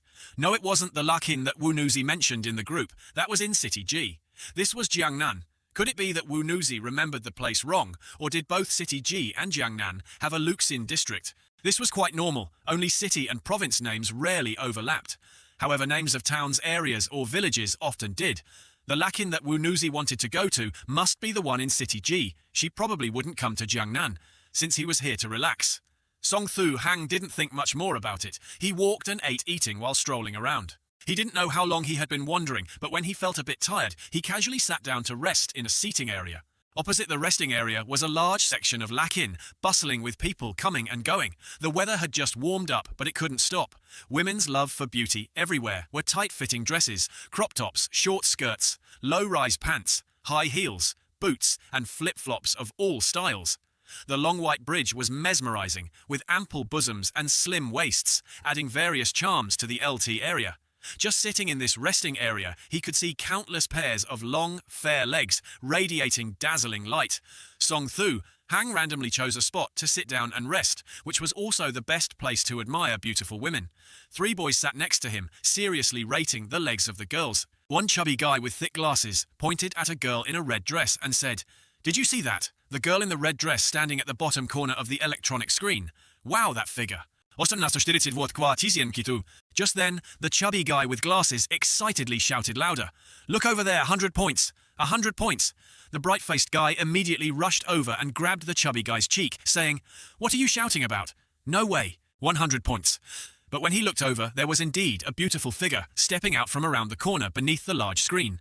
She was pulling a huge suitcase, but she didn't look the least bit flustered or tired. Her orange hair shone in the sunlight, and she had a tall, slender figure.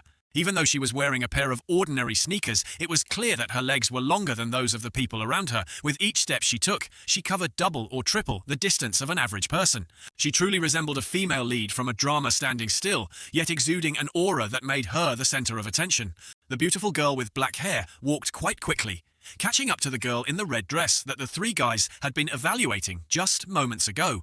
All beautiful things seem less special when standing alone. Only when there is something to compare to do, they become incredibly eye-catching. No mistake about it, this is definitely a perfect 100. The bright-faced guy immediately stood up, brushed off his clothes, and ran a hand through his hair. "Hey, what are you doing?" the chubby guy asked. "What else? I'm going to introduce myself. A perfect girl like that is hard to come by in a lifetime, so no matter if I succeed or not, I have to go and say hi, otherwise I'll regret it for life. A real man must be brave and charge forward at times like this, without feeling embarrassed." Then the handsome guy walked into the crowd, heading straight for the beautiful girl. However, within 2 minutes he returned, looking dejected. Failed already, that was quick. Although he knew his friend would probably fail, he thought his friend had a decent appearance and could speak well. But to fail so quickly with his capabilities, even if he failed to introduce himself, he should have been able to chat a bit with the beauty. The bright-faced guy had tears streaming down his face, lamenting that he had no chance to get to know or date her. Her legs are indeed long. She walks fast. One of her steps is like several of mine. I almost wanted to run after her, but I still couldn't catch up. Song Thu-hang, sitting next to them, couldn't help but laugh until his stomach hurt. These three were really funny. After resting for a while, Song Thu-hang stood up again to stroll around, planning to buy some snacks to take back. He thought to himself that not long ago, when he had a cold, his roommates had taken care of him. So taking a stroll in the food paradise, he felt he had to buy some snacks to express his deep gratitude. He didn't know what the three guys liked to eat, so he decided to buy a portion of anything delicious to bring back. However, it seemed that fate had arranged for him to encounter the long-legged, orange-haired beauty. After all, this world is so big. How could there be so many coincidences? So he didn't expect to run into her while strolling around. As he walked out of the beef restaurant holding a large bag of food from the food paradise, ready to take it back to his roommates, he saw the long-legged girl with black hair quickly approaching him, pulling a huge suitcase. This time Song Thu-hang truly understood what it meant for a long-legged person to walk fast.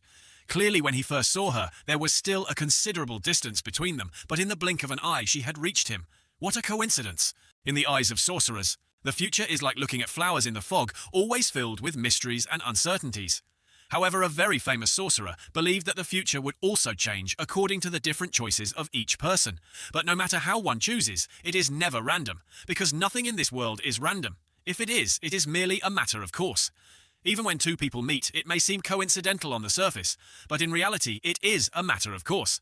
These matters of course follow one another, pushing the wheel of history forward, developing into predetermined futures.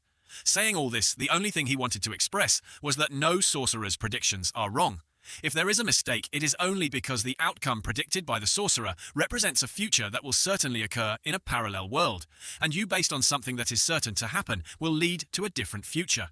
Therefore, the sorcerer is not wrong. It is this world that is wrong. Song Thu-hang couldn't help but smile, thinking, "What am I thinking? A beauty like that could never have a connection with me." The time had come. He prepared to head back to the dormitory. He had just taken 2 or 3 steps when the girl behind him finished buying her things and casually asked the shop owner a question.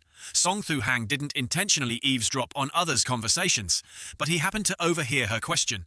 "Excuse me, do you know if there's a temple called Kwai Jung 2 near the La Tin area?" What a coincidence, Kwai Jung 2, La Tin area. Song Thu-hang naturally thought of the girl named Lin Diep Jiao Wu Nuzi in the chat group. Could it be? Did I hear that wrong? Thinking this Song Thu-hang took out his phone, unlocked the screen, and instinctively opened the #1 chat group in the messaging app. After he had gone offline, there were indeed a few new messages. First was a message from Lin Diep Jiao Wu Nuzi from over 2 hours ago, saying she hadn't been able to find any information about Kwai 2, but she had taken a taxi to the La Tin area and was preparing to ask the locals directly. 20 minutes ago, there was another message from Lin Diep Jiao Wu Nuzi saying, "I've successfully arrived at the La Tin area. There are so many people here. It's very lively, not at all like I imagined. Especially the food street. I've already seen many delicious dishes." It seemed her mood was quite good. First, she had successfully found the La Tin area, and second, there were many delicious foods there. Song Thu-hang rubbed his face, thinking that if it took about 2 hours to get from Jiangnan Airport, she had already arrived at the Latin area with all the good food. But if it took 2 hours to get from Jiangnan Airport, then even a racing car wouldn't make it in time. If we consider the taxi travel time and Wu Nuzi's destination, it was clear that she had gone to the wrong place. She hadn't gone to the Latin area, but had instead gone to the food paradise near Jiangnan University. And if it wasn't a coincidence, then the long-legged orange-haired beauty could very well be Wu Nuzi. Just thinking of the beautiful girl with a very modern and trendy aura being someone from that Immortal group made Song Thu-hang feel a strange twist in his heart. However, just this information alone couldn't confirm that the beauty in the restaurant was Wu Nuzi, because it was also possible that there was some special event at Guizhou in the Latin area, attracting many people, so there could be many people like Wu Nuzi who ended up at the wrong location. This was also very likely Song Thu-hang continued to scroll on the screen, but there were no new messages in the history.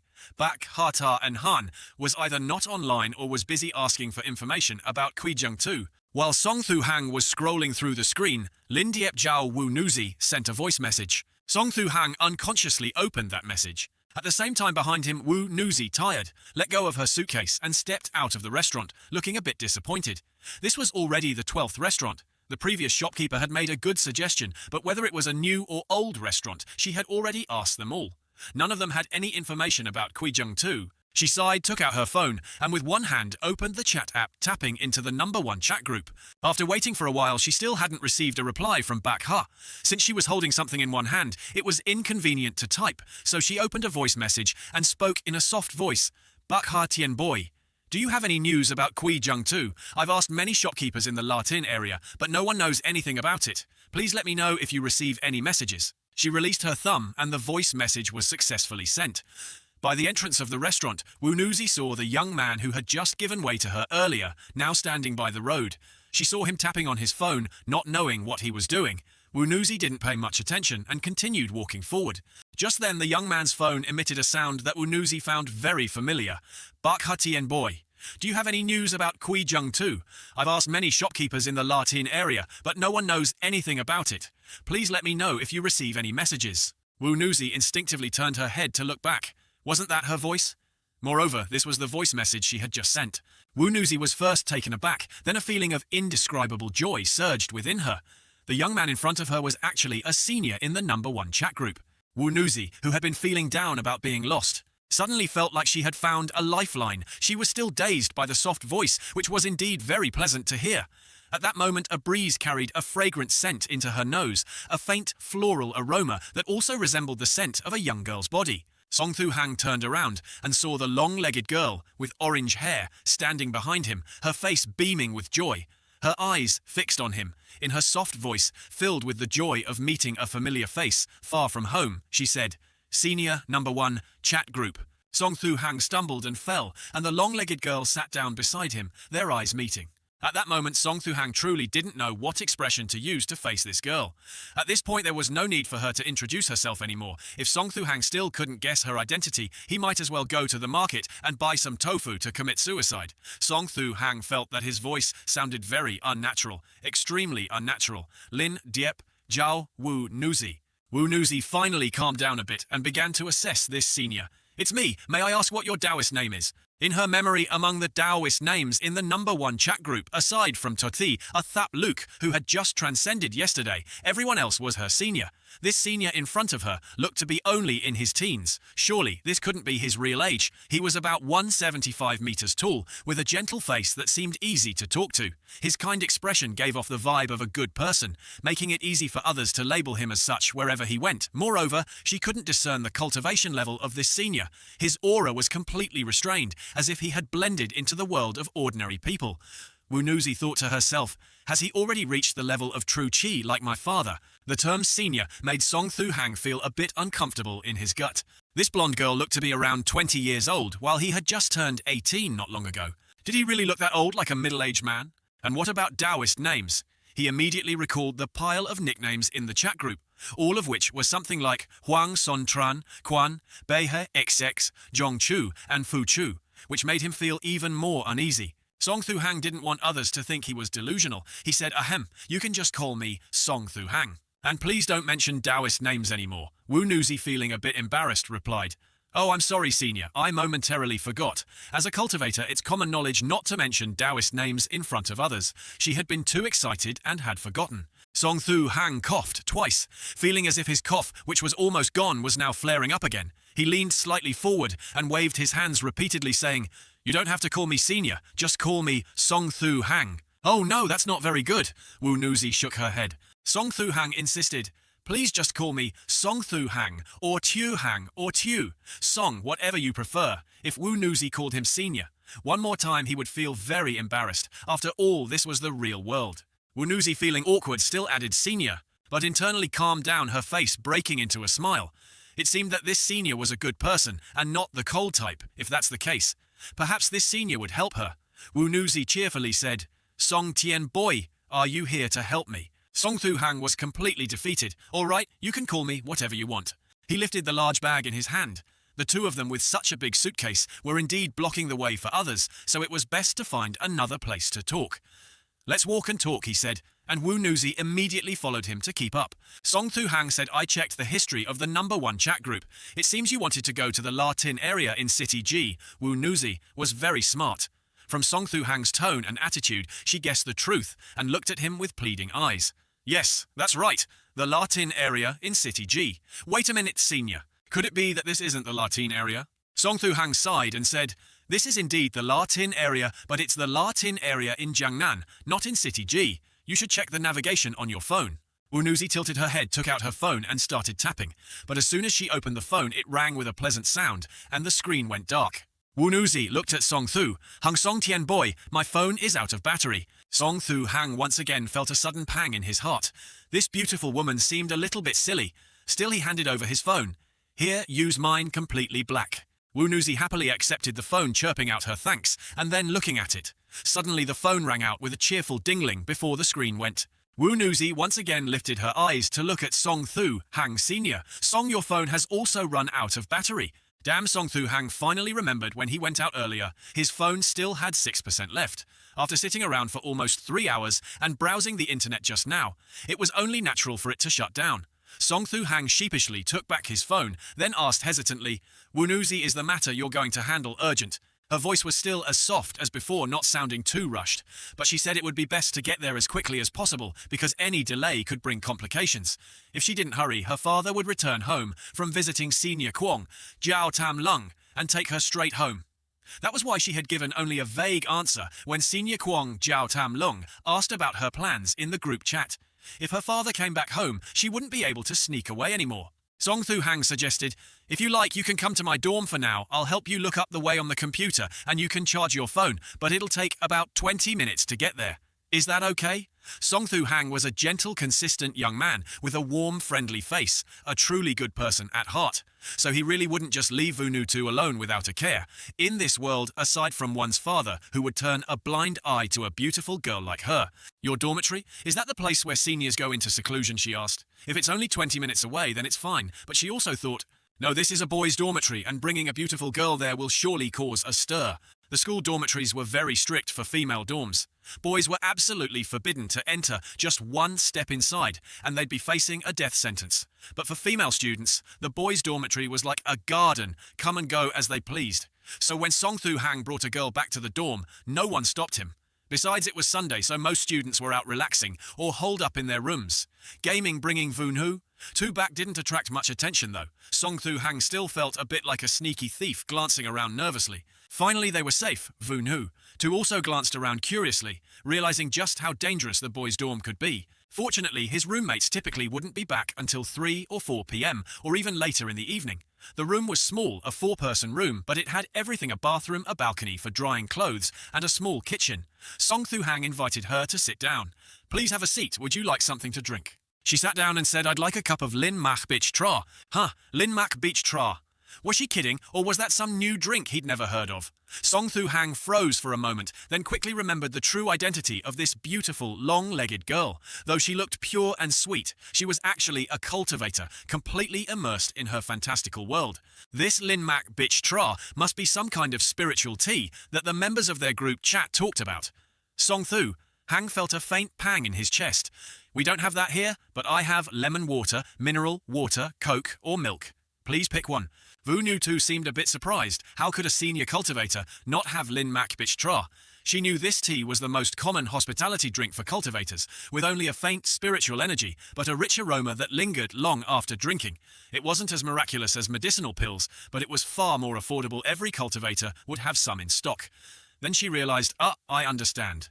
Senior is living incognito among mortals to cultivate his mind. She'd heard that some seniors would go into hiding every 150 years or so, living as mortals to train their hearts and refine their minds. She smiled sweetly. Senior, I'll have a glass of lemon water, thank you. Okay, just a moment, Song Thu Hang said. A moment later, he took a large glass of lemon water from the fridge and handed it to her. Thank you, Senior. No need to be so polite, he replied. She really was a good girl. Polite and well-mannered, though, sadly, a bit delusional. He sat down in front of the computer and opened a web browser, typing Luxin District City G into Baidumap. Soon the map showed the location in City G. Originally, the trip from the southern airport to Luxin District would take about 5 hours, but since Voon Hu too hadn't come straight from the airport and the university was also near City G, it would only take a bit longer from here. A taxi ride from the university to Ku Latin would be about an hour and a half, assuming no traffic jams. But with the poor traffic on that stretch, it could still take around 5 hours. Vunutu leaned closer to the screen and gasped when she saw how far it was. Senior, that's so far. Can we take a taxi? Song Thu Hang replied. You can, but probably only a few drivers would agree to take you, and it'd be a long, tiring trip. 5 hours there and 5 back. So, what do we do now? She asked. Let's take the train, he said. There's a station not far from Luxin District called Hak Ra Station. There's also a station near the university. It'll be much faster than a taxi, less than 2 hours to get there. Her eyes lit up. When shall we go? No rush, we can book the tickets online, he explained. Let me see, there's a train at 4:00 p.m. If we go pick up the tickets at 3, we should be good. Wait, when shall we go, he thought. Did she think he was going with her to Luxin District? Vunu too blushed. Senior, I was too presumptuous. I didn't even ask if you could accompany me. Senior, would you be able to come with me to Luxin District? I'm really bad with directions, and I'm afraid I won't find the Ghost Lantern Temple on my own. Song Thu Hang scratched his head, then declined politely. I'd like to help, but I really can't. If we leave at 4, we'd arrive after 6, and I don't know how long you'll be there. I can't guarantee I'd make it back in time for classes tomorrow afternoon. Vu Nu too looked crestfallen. She was the type whose emotions were written all over her face. Senior, you're not free tomorrow. Yeah, I have class tomorrow afternoon, he said. Seeing her disappointed expression, he wondered if he'd been too harsh. He didn't want to hurt this gentle girl's feelings. After a pause, he added, but if you're not in a hurry, I'm free next Friday. We could go together then. As a student, I only get weekends off. She still looked disappointed. 1 or 2 days wouldn't have been a problem, but waiting 5 whole days was too much. Her father wouldn't stay at Senior Kwang Jiao Tam Lung's house for 10 days straight. But suddenly she brightened and asked carefully, Senior Song, just hypothetically, if you didn't have class tomorrow afternoon, would you come with me to City G? He laughed. Well, if whatever you need to do doesn't take long, I suppose I could. But that class has been set since the beginning of the semester. It's unlikely to be cancelled without a very good reason. As he spoke, Song Thu Hang typed into the search bar City G Luxin District Ghost Lantern Temple. The map showed Luxin District and City G, but no sign of any Ghost Lantern Temple. It was probably a small or long abandoned temple. Vu Nu, too, suddenly said, Senior Song, could I borrow your computer for a moment? I want to gather some information and maybe Senior Bak Ha Tan Tien in the group has some updates. Song Thu Hang nodded, logged out of his chat account and made room for her. Here and give me your phone, I'll charge it for you. She smiled sweetly and took the seat, expertly logging in to her own chat account. As soon as Song Thu Hang turned around, her fingers began to fly across the keyboard, clack, clack, clack, faster and faster, until she was typing at a speed of over 900 APM. If she were a professional gamer, she'd be dominating every game out there. On the screen, a series of windows opened and closed one after another. In no time, she'd even found information on a certain young man, Song Thu Hang himself, complete with a smiling profile picture and personal details. Class 43, Faculty, 19, part of the School of Mechanical Engineering at Jiangnan University of Design and Manufacturing. Then another window popped up. It was Song Shuhang's class schedule. Right after that came the afternoon class schedule for Han, taught by Professor Ren Shui. He was a young teacher, tall and handsome, always wearing black-rimmed glasses with a gentle smile on his lips. He belonged to that category of men who, no matter where they stood, would attract a crowd of young women in the prime of their youth. All of this happened in an instant. Having received the intelligence, Wunuzi closed all the windows on the screen. The corners of her lips lifted in a sly smile. Prearranged class schedules naturally couldn't be casually cancelled, but in this world there were always unexpected accidents. For instance, the responsible teacher might accidentally fall from a beam and sprain his ankle. This Professor Ren Shui was precisely the teacher for Monday afternoon's class. "Sorry, teacher," she said, as she pressed her palms together, silently chanting some incantation. When she finished everything, Wunuzi thought to herself, "It's done. Tomorrow afternoon's class will probably be temporarily suspended or postponed for a few days." After closing all the windows, Wunuzi moved her fingers again. Her gaze then landed on a note next to the computer. What was this? The note was covered in the names of various medicinal ingredients. It was the simplified pill recipe for body-tempering liquid from the pharmacist in the 9 provinces, number 1 group. Back then, Shuhang had copied it down for Chunana to research. However, this recipe didn't include those mystical ingredients like heavenly tyrant grass, 9 suns, scarlet flame, bamboo or yang plum, mysterious vine. Wunuzi thought to herself. Could it be that Senior Song was also researching this pill recipe? But very quickly, she noticed that Song Shuhang's version seemed incomplete. Why did he only write down the common, easily available ingredients? Why didn't he include refined materials, like clear dew or mysterious grass? Could it be that Senior Song intended to improve on the recipe of the pharmacist predecessor, making adjustments to reduce costs in the refinement process? Song Shuhang's face froze. He had indeed been mistaken as a fellow enthusiast. "I don't refine it," he said. Wunuzi's eyes sparkled. "Why not Senior? Did you actually modify the pharmacist predecessor's recipe a bit?" Song Shuhang fell silent.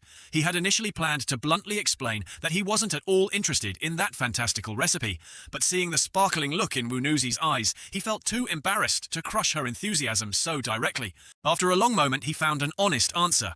"Actually, it's because I couldn't find some of the ingredients. For various complicated reasons, I just don't have any of those materials, so I haven't had a chance to refine it at all." This was the honest truth. Even the simpler ingredients listed in that recipe, not to mention the rarer ones, were expensive.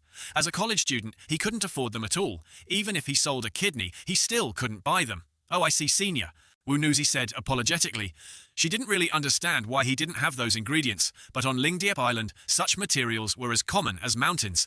"Senior, once I return, I'll send you 2 large chests of medicinal ingredients as a thank you gift, okay?" Those 2 large chests of materials she mentioned were worth several times their weight in gold.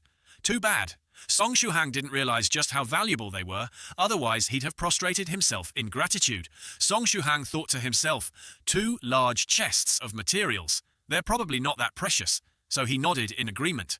Wunuzi shook her head. She had never booked a plane or bus ticket by herself. Her family's many disciples and servants would handle everything for her, devoting themselves to the Lingdiep Island cause. Song Shuhang said, "Then give me your ID card. I'll use my account to book the ticket for you." Wunuzi obediently handed it over. "Yes, Senior Song, I'll just go out to the balcony to get some air, don't worry."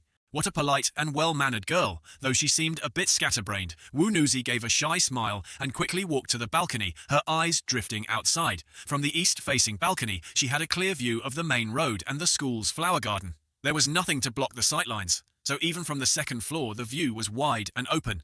First, she cautiously glanced at Song Shuhang, then discreetly performed a small spell to isolate the energy fluctuations that would shield her next movements from detection. Once she was ready, she quietly took out a pair of dark sunglasses from her pocket and put them on. Don't underestimate these little lenses. They were a magical treasure personally crafted by the Lingbao Elder. With them one could see for thousands of miles. This was the upgraded version of the 1,000-mile eye, and once worn it could elevate her perspective to the skies, letting her observe the world below like a god. This was a work of love from a father for his daughter, so that when she got lost, she could use this bird's-eye view to find her way. They always said daughters are fathers' sweethearts from a past life.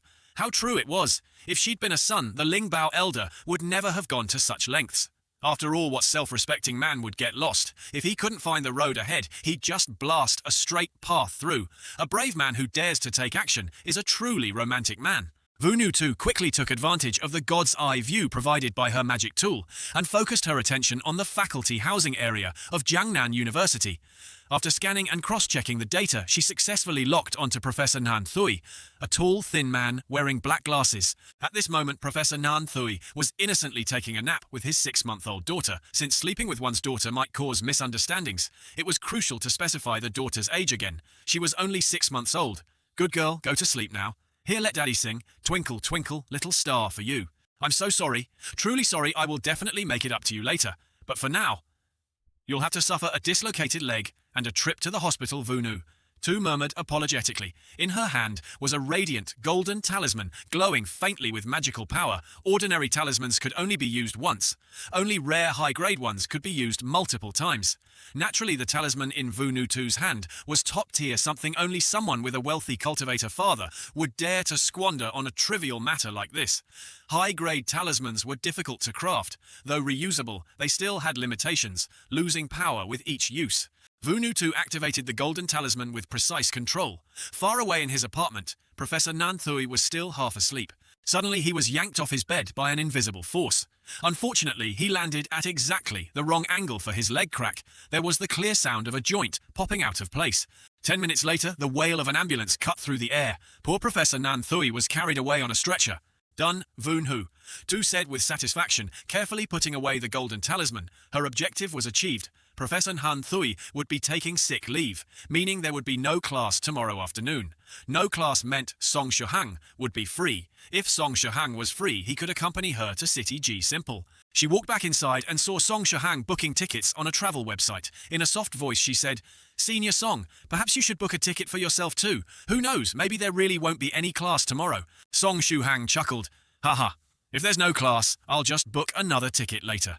At that moment, a notification popped up on the university's website. Attention class, 43, cohort, 19, School of Mechanical Engineering, Jiangnan University. Due to Professor Nan Thui's injury, tomorrow afternoon's statistics class is replaced with an English class by Professor Smith.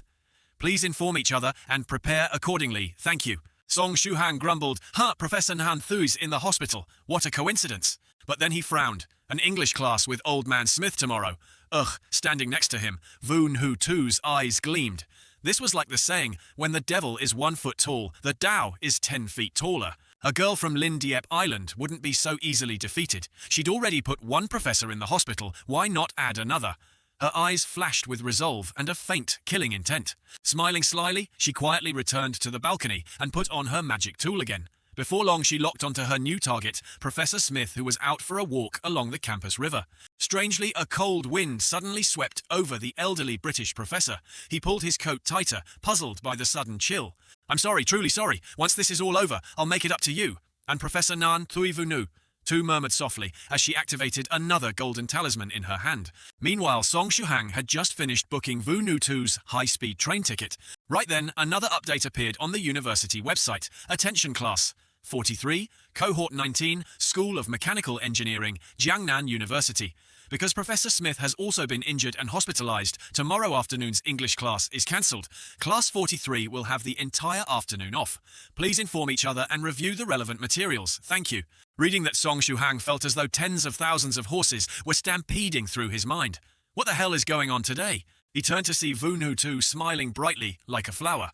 Today was full of truly bizarre events. In the end, Song Shuhang had no more excuses to refuse Vunu Tu's invitation. He followed her to City G, never expecting that two professors would end up in the hospital at the same time. The odds of this happening were about the same as winning the lottery. Yet here they were, both out of commission, giving him a full day of freedom. Under Vunu Tu's eager gaze, he booked a ticket for the high-speed train to City G. Before long, they were at the station boarding the train. Their seats were next to each other, with his just behind hers. The faint scent of the young woman's perfume wafted over, intoxicating and almost overwhelming. If this were a novel by now, a young man would have come along trying to find a way to approach the beautiful girl. As a result, he'd try everything to provoke me. And at that moment, I'd transform into a superhero, either to kill him on the spot, to eliminate future troubles, or at least to beat him to a pulp. But unexpectedly, no one came to cause trouble at all. Everything written in the novel was a load of nonsense. Song Shuhang was yawning and about to fall asleep. However, Yunuzi had already dozed off for a long time, resting her head conveniently on his shoulder. Song Shuhang's cheeks turned bright red. After 18 years as an otaku, he finally got to sit shoulder to shoulder with a girl. He didn't want to wake her up, let her sleep for a bit. When she woke up, they'd be close to their destination. Very soon the announcement from the train staff echoed through the carriage. Dear passengers, the train has arrived at Hexiang Station. Please take your luggage and important belongings and disembark from the right side. Song Shuhang gently nudged Yunuzi awake. We've arrived, wake up. Yunuzi woke up groggily. Has it already turned light outside? She murmured sleepily. Song Shuhang felt as if a bomb had gone off in his chest, utterly smitten by how cute she was. He couldn't believe he was so captivated by the cuteness of a girl around his own age. Standing up, he looked down at her and said, The train has reached the station. Let's get off quickly. Senior, what time is it now? She asked. It's 6:08 p.m. We've arrived at City G. Let's get a taxi straight to the Latin district. Song Shuhang replied. Yunuzi nodded obediently. All right, I'll follow your lead. This was the kind of life she was used to, having everything arranged for her, just following along without a care. After getting off the train, they found a hotel in the Latin district to stay temporarily. Since they weren't a married couple, they couldn't book the same room. Yunuzi wanted to drop off her luggage in her room before heading out. Song Shuhang, who didn't have anything to stow away, waited for her in the hotel lobby after leaving his ID at the front desk. The hotel wasn't busy, so the receptionist was quite free. Song Shuhang took the chance to ask her, Excuse me, miss, is there a temple here in the Latin district called Guidang Temple? The receptionist thought for a moment, then shook her head. I'm sorry, sir. Although there are quite a few temples in this district, I've never heard of any called Guidang Temple. Thank you. Song Shuhang nodded politely. While they were chatting, Yunuzi came out of her room and walked over to his side. Senior, where shall we go now? Let's just wander around. Mainly, I want to see if there are any elderly people chatting in groups. Maybe we can get some useful information from them. Just as they stepped out of the hotel, a young woman in the lobby pulled out her phone and made a serious call. Master, at the Latin Hotel, I heard a man and a woman asking about Guidang Temple. They're around 20 years old. On the other end, a cold voice replied, So it's finally happening. How strong do they look? The woman said. The girl seems very powerful. The boy looks ordinary, but she appears to treat him with a lot of respect, calling him senior all the time. I see. Keep an eye on them. Don't let them notice. I'll find an opportunity to test their strength. Meanwhile, have our other watchers stay alert. Who knows, there might be more than just these two, searching for Guidang Temple. On the other end of the line, a man gripped his phone tightly, his face cold and his hand trembling slightly. 60 years. He knew the true master of Guidang Temple wouldn't die so easily, but after all these decades he'd thought the master had long lost interest in this place. That was why he dared to quietly plan to break the seal at Guidang Temple and take what was inside. He didn't expect that in the end, someone would still come. After leaving the hotel, Song Shuhang and Yunuzi wandered around the Latin district. They spent a long time asking around among elderly folks over 50, but no one knew anything about Guidang Temple. Song Shuhang felt a headache coming on. Who would have thought it'd be such a hassle to find just a single temple? Yunuzi, are you sure Guidang Temple is in the Latin district of City G? He asked. I'm sure it's here, and I definitely didn't get the name wrong. Gui as in ghost, Dung as in lantern, Yunuzi answered firmly. When my mother was pregnant with me, she brought me here. Back then I could only rely on my father's spells to observe the world around me spiritually, so I only clearly remember the signboard that read Guidang Temple. Song Shuhang understood the first half of that explanation, but the second half was gibberish to him. He thought, we really don't live in the same world. Were there any other distinctive features nearby, like on a mountain near a river or... Yunuzi frowned slightly. It wasn't on a mountain, it was on flat ground. I don't remember anything else clearly, Song Shuhang asked. Has Senior Beihi said anything? Yunuzi checked her phone and brightened. Senior Beihi is online right now. In the 9 Provinces #1 group, Beihe Sanren appeared. Yunuzi quickly typed a message. Senior, have you found anything about Guidang Temple? A reply came swiftly. I asked a few fellow cultivators, but everyone I know lives in the east of China. No one's heard of City G+. There's a real troublemaker pestering me right now, so I'm afraid I can't help further. It's okay, Senior. Take care of your own matters, Yunuzi replied cheerfully. Reading that message, Song Shuhang felt that Beihe Sanren was completely unreliable. When you didn't need him, he was always online. When you did need him, he was busy with something else. Yunuzi pumped her fist confidently. Senior Song will just have to rely on ourselves. As if remembering something, Song Shuhang pulled out his phone. Got it, I'll take you to someone. Not long after they arrived at a traditional courtyard residence, a handsome young man about their age was waiting at the gate. As soon as he saw Song Shuhang, he grinned widely. Ha ha ha, where did you find such a beautiful girl, you rascal? This was Bazi, one of Song Shuhang's 3 dorm mates. Buzzy's full name was Lin Twoba. His name sounded rustic and didn't suit his good looks at all, Buzzy. I didn't know you were in City G too. My grandpa lives here. Our family came back this week to visit him. My grandpa's from the Latin Square in City G, and I'm sure he knows something about that ghost temple you're looking for, Buzzy said. His grandpa was a very trendy old man who loved tinkering with gadgets. No wonder Buzzy inherited that hobby, because he was so fashionable, he was popular even among younger folks. Guidang Temple. You young ones still know about that. Grandpa Lin was surprised. Yunuzi stepped forward and asked politely, Grandpa, do you know where Guidang Temple is? Grandpa Lin pointed east from the courtyard. Keep walking east for about 700 meters. You'll come to a small forest. Inside there's a big tomb. That's where the ghost temple used to be. Yunuzi's eyes widened in shock. A tomb Guidang temple was demolished. Grandpa Lin sighed. Yes, over 60 years ago. It was flattened by someone who wanted to build a grand tomb for himself. It's a story from way back when even TVs weren't widespread. In those days, news didn't travel like it does today with the internet. That's why hardly anyone knows about Guidang Temple. Only a few of us old-timers still remember. But from what I know, Guidang Temple was privately owned. Someone bought it a long time ago. You know a lot, Grandpa Song Shuhang said with admiration. Grandpa Lin thought for a moment. Actually, the land belonged to someone named Huang Daigeng. Over 60 years ago, he sold the temple to someone else, but before he sold it, he'd already planned to demolish it and build his own tomb there. When someone came to buy it, he just sold it off conveniently. A few years later, seeing that the buyer never came back, he felt safe and flattened Guidang Temple to build his tomb. Hearing this, Song Shuhang couldn't help but curse. That's shameless. He glanced at Yunuzi, guessing that the person who bought the temple might have been one of her seniors, but she didn't look angry. She just sighed. That Huang guy probably didn't die well, right? Grandpa Lin said, How did you know after he built his tomb, he died just 3 days later? Within a year, his entire family died off one by one. Everyone here said it was a very strange affair. That guy basically built his own family's grave. Yunuzi explained calmly, that's because there was a spirit ghost in Guidang Temple, about to mature. A powerful cultivator bought the temple to seal it and prevent it from harming people. Building a tomb on top of it was practically asking for trouble. The spirit ghost latched onto the tomb's energy to track down Huang and his family, draining their life essence. It's lucky they only wiped out one family and not the entire bloodline. Grandpa Lin fell silent for a long moment, then shook his head. Superstitious nonsense, child. Science is real power, not this ghost talk. Song Shuhang couldn't help laughing out loud. Grandpa Lin truly was a modern grandpa. But once he'd finished laughing, he couldn't help feeling a chill. Was it really just superstition, or was there something more? Time passed quickly. Before they knew it, it was 11:30 p.m. Yunuzi tugged at Song Shuhang's sleeve. Senior, let's go. He followed her, asking, Yunuzi, why do we have to go to Guidang Temple in the middle of the night? She answered, because midnight is the best time to find a spirit ghost. What a spirit ghost? You came all the way to City G, just to catch a spirit ghost. He thought she was here for something really important. Who would have guessed she'd come to this far-off city just to catch a ghost? But following Grandpa Lin's directions, they soon arrived at the forest. There were only gravestones left. No one would have guessed it used to be Guidang Temple. Song Shuhang asked, Do you need my help? Don't worry, Senior, Yunuzi replied confidently. It's just a spirit ghost. It won't be able to hurt me. You just stand there and watch my back. Song Shuhang could only shrug. Catch the ghost, subdue the ghost, assist you, fine.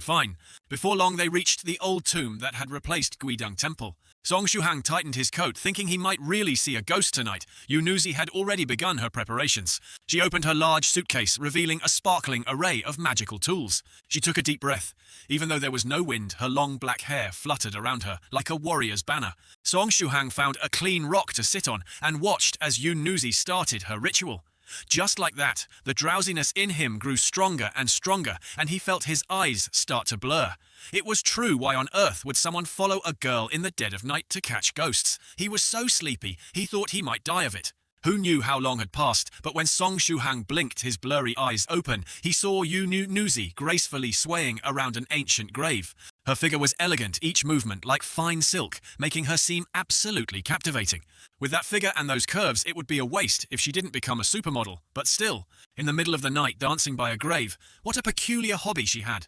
Humming there seemed to be 2 green lights flickering around her, dancing along, as if in perfect harmony, with her moves making it almost mesmerizing to watch. However, this scene could not be called beautiful, for the eerie graveyard setting made it hauntingly bizarre. Such a unique sight had to be recorded, Song Shuhang thought, reaching into his jacket to get his phone. Song Shuhang truly had a big heart. Most people would have been scared stiff seeing this, but here he was wanting to record it because he was half asleep. His hands were a bit stiff, and the phone slipped from his pocket and thudded to the ground. In the faint light of the phone screen, he caught a glimpse of something weird falling onto him. Everything had been going smoothly, but Yunuzi hadn't expected that there were actually two spirit ghosts hiding in the grave. When she caught one, the other attacked from the shadows.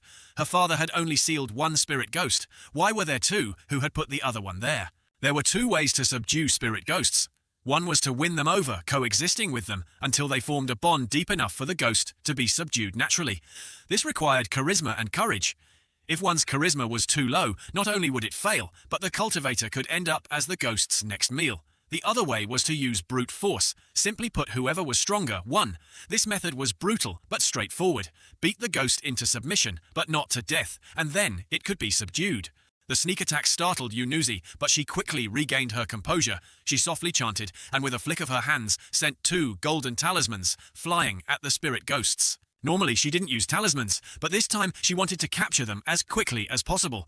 When the talismans touched the ghosts, green smoke billowed from them with a sizzling sound, and the ghosts screamed in pain, weakening rapidly.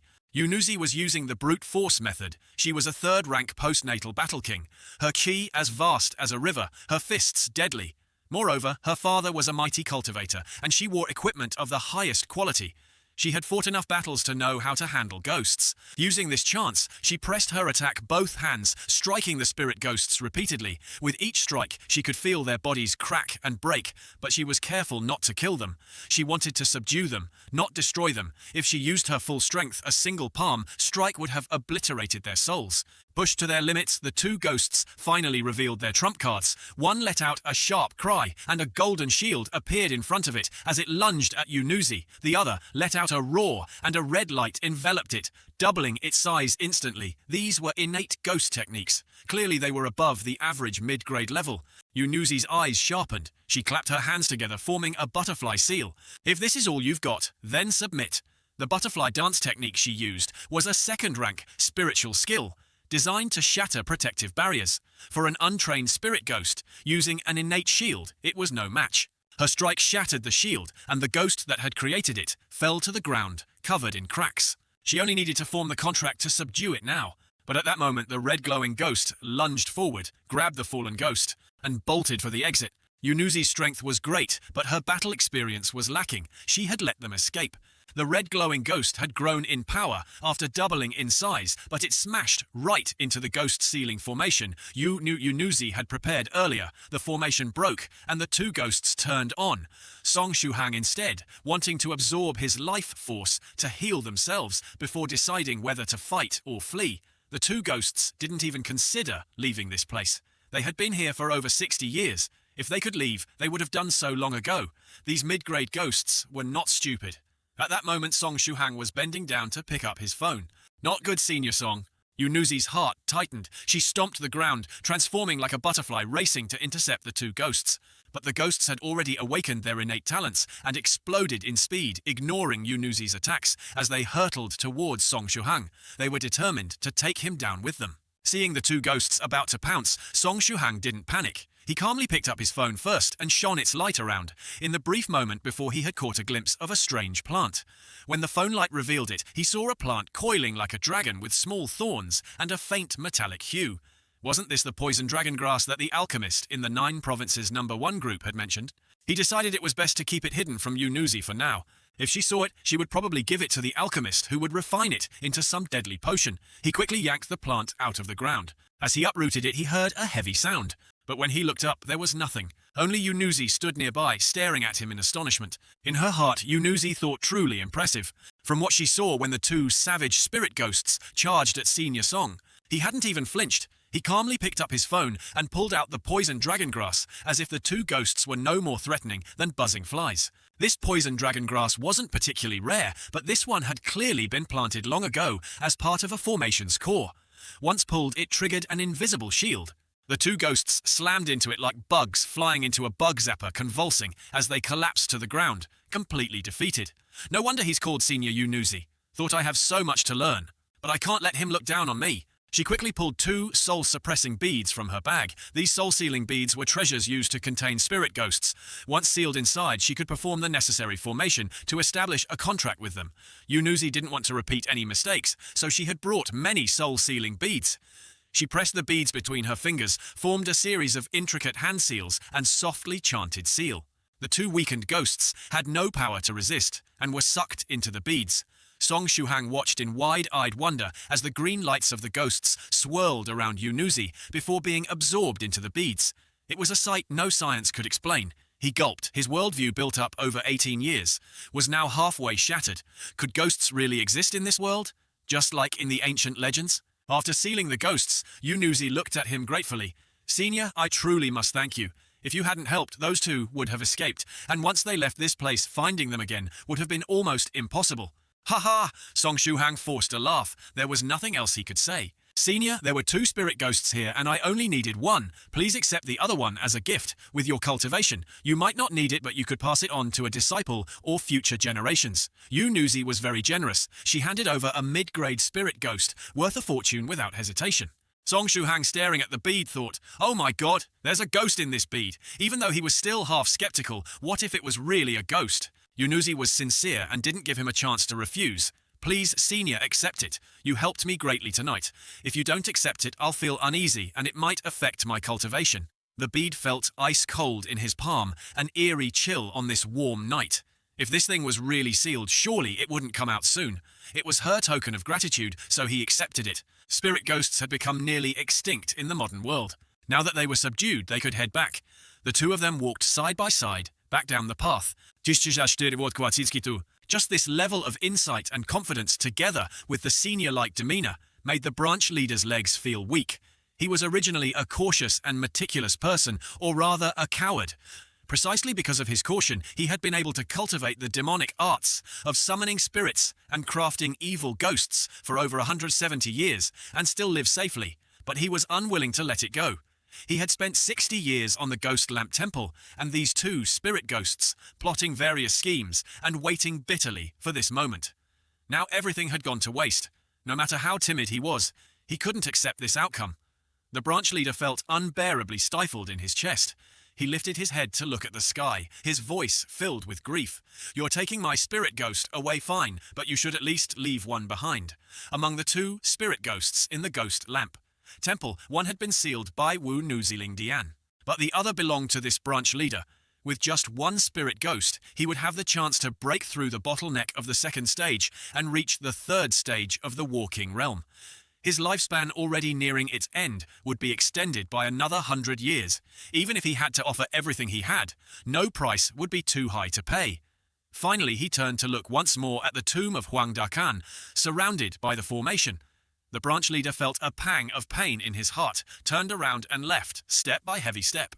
After the branch leader left, another tall man dressed in black emerged from the forest. His face showed a hint of mockery as he took out his phone and dialed a number. "Master Senior Sister has successfully found the Ghost Lamp Temple and sealed the spirit ghosts. She's now resting, probably returning to Lingdi Island tomorrow or the day after." A calm voice came from the other side. It was Wu Nuzilingdi. "That's good. That girl always makes people worry. There weren't any mishaps along the way, I hope." The man in black answered, "No, everything went smoothly. Well, there were a few minor surprises like that branch leader, and also that young man named Song Shuhang." Looking at the distant figure of the branch leader, Liu Jianyi yawned and said, "Anyway, that branch leader was quite sensible. He didn't make a move, so I didn't have to kill him. He was lucky. If he had dared to attack Wu Nuzi, he'd be buried with Huang Dakan by now. As for that Song Shuhang guy, he's a bit tricky. If Master knew that Wu Nuzi snuck into his room in the middle of the night, I'm sure Master would be furious. Who knows if he'd order me to keep an eye on Song Shuhang. So, anything about Song Shuhang I won't mention to Master at all. Wu Nuzi would never have guessed that her discovery of her father's handwritten notes and the trip to the Ghost Lamp Temple were all secretly guided by her father's will. Wu Nuzilingdi even sent disciples to protect his daughter on her journey. It could truly be called a father's deep care. In fact, even if Madblade Three Waves hadn't courted death, Wu Nuzilingdi would have found another excuse to temporarily leave Lingdi Island. It was just that Madblade Three Waves happened to show up at the right time, saving Wu Nuzilingdi the trouble of making up a reason. The next day, Monday, March 6th. It was sunny at 9 a.m. Song Shuhang and Wu Nuzi took the train back to Jiangnan University town. They were lucky arriving at the station at 8:45 a.m. They caught a 9 a.m. train and had a smooth journey back.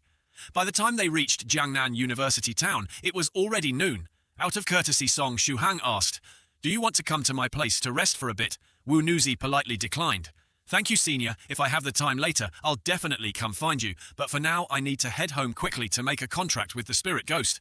Besides, if I stay longer, my father might return. It wouldn't be good. In that case, farewell. You can catch a taxi at the train station to go to Jiangnan Airport. Are you okay traveling alone? No problem.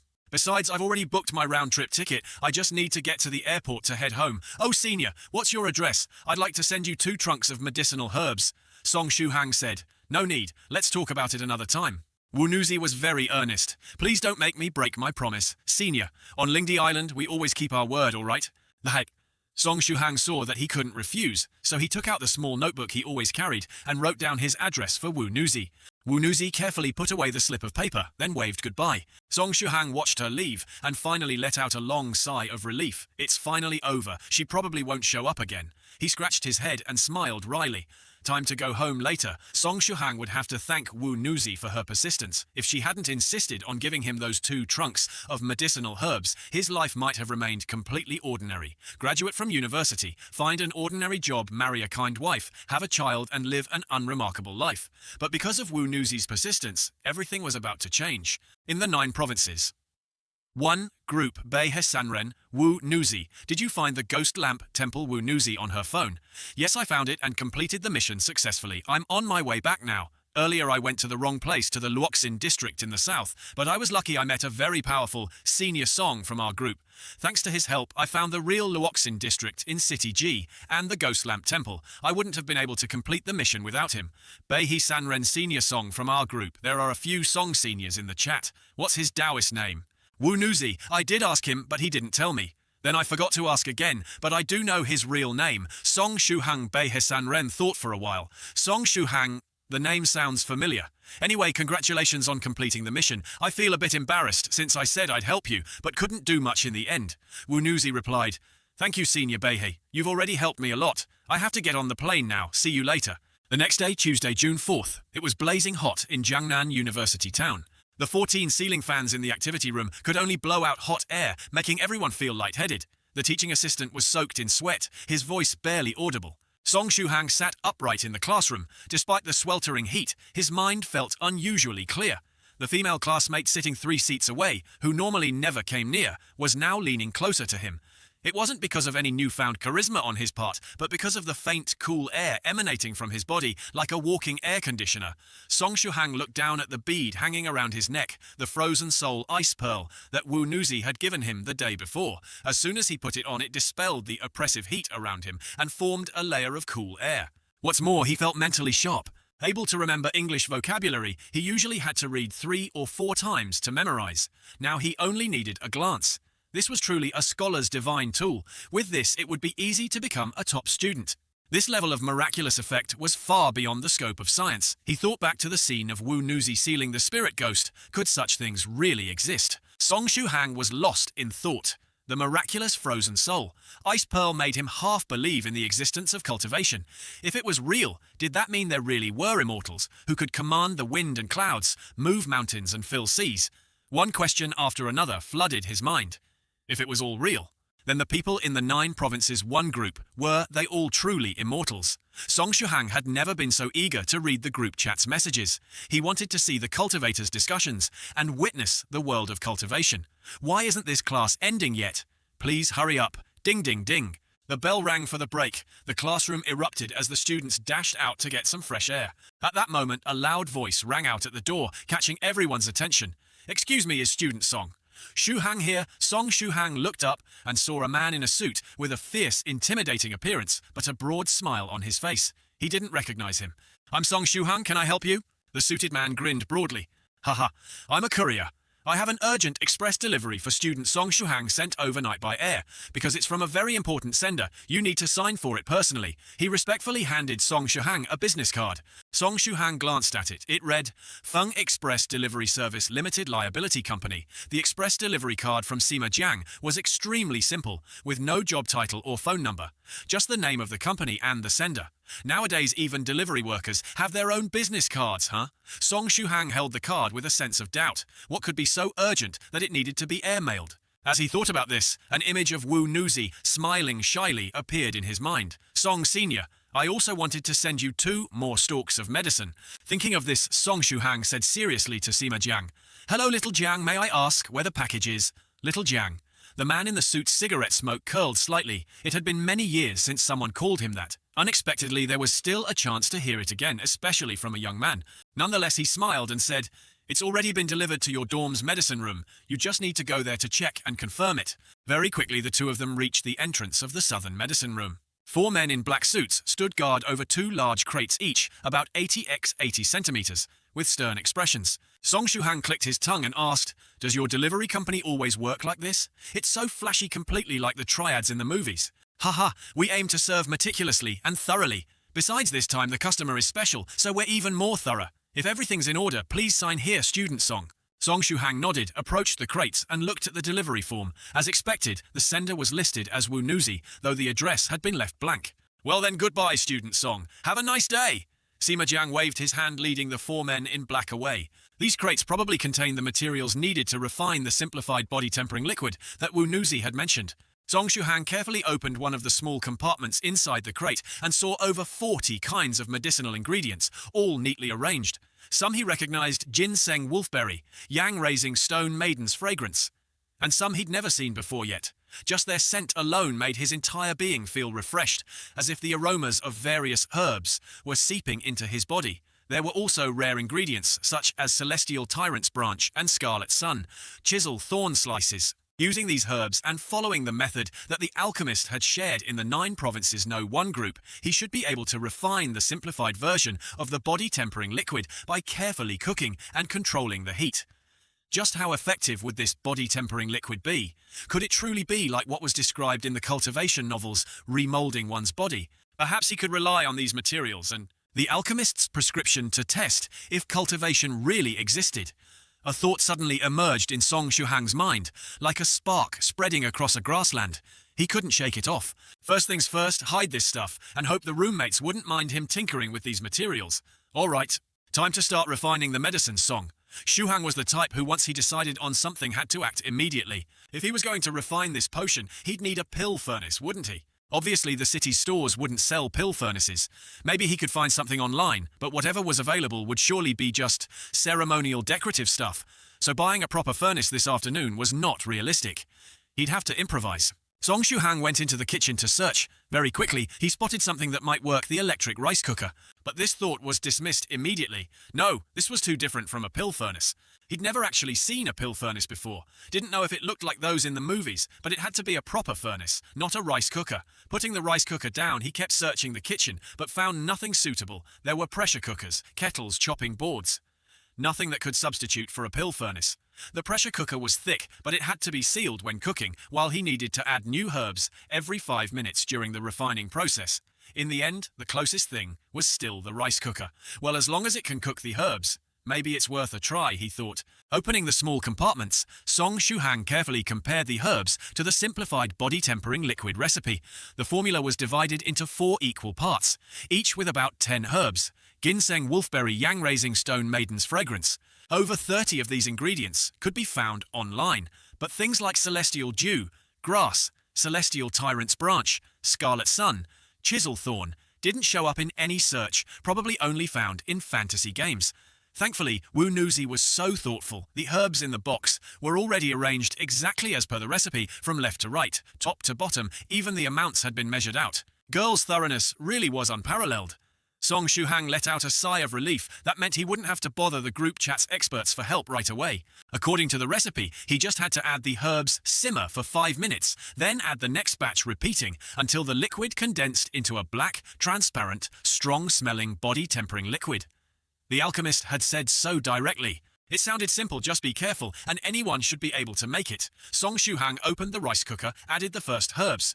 Wait, the recipe didn't say anything about adding water. Should he add water? He was puzzled, probably right. Otherwise, after 5 minutes, the herbs would just burn to ashes. But how much water should he ask in the group chat? He hesitated, then decided to just wing it. After all, this was his first attempt. There would definitely be issues. If he stopped to ask about every problem, the 5-minute timing would be off, and the whole batch would fail. He decided to pour in a cup of water. Better to just try it once and record all the problems for later discussion in the group chat. He had no choice but to use the induction cooker, since open flames were banned in the dorms to prevent fires. Anyway, heating with electricity or with fire shouldn't make much difference. Through the rice cooker's glass lid, he could see the ginseng slices bobbing up and down in the water. A strange feeling rose in his chest. This was pill refining, right? It really was. But why did it feel exactly like cooking soup? Maybe it was because his posture and expression were completely mundane. Setting a timer, he stared at the floating ginseng slices while carefully watching the clock. After 5 minutes, the herbal broth had turned a honey gold color. Both the heat and timing would take experience to control, but he had none at all. He could only watch the timer and let the induction cooker do its job. It still looked like he was just making soup. He took out the third herb in the recipe, the celestial dewgrass. He'd never found anything like it online. It looked just like normal grass, thin and green, but if you looked closely, there was a faint mist clinging to its stalks, like morning dew on leaves. He felt a surge of anticipation. Maybe this special herb would cause some sort of change in the potion. He opened the rice cooker and dropped the celestial dewgrass in quickly, closing the lid again.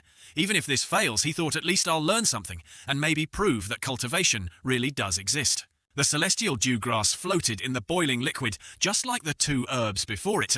Nothing seemed to happen at first, exactly as expected. But just then, a fresh breeze wafted from the bead he wore around his neck. I can see it now. Each time an herb touched the water, faint golden medicinal properties seeped out, merging with the liquid. The ginseng slices even swelled slightly. He could feel every minute change in the herbs. It was an incredible sensation.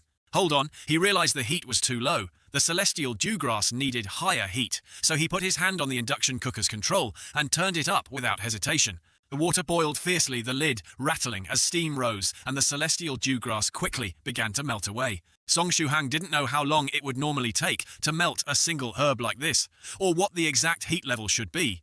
But in these 5 minutes, even at the cooker's maximum power, the celestial dewgrass should not have dissolved so fast. This was clearly a special property of the celestial dewgrass.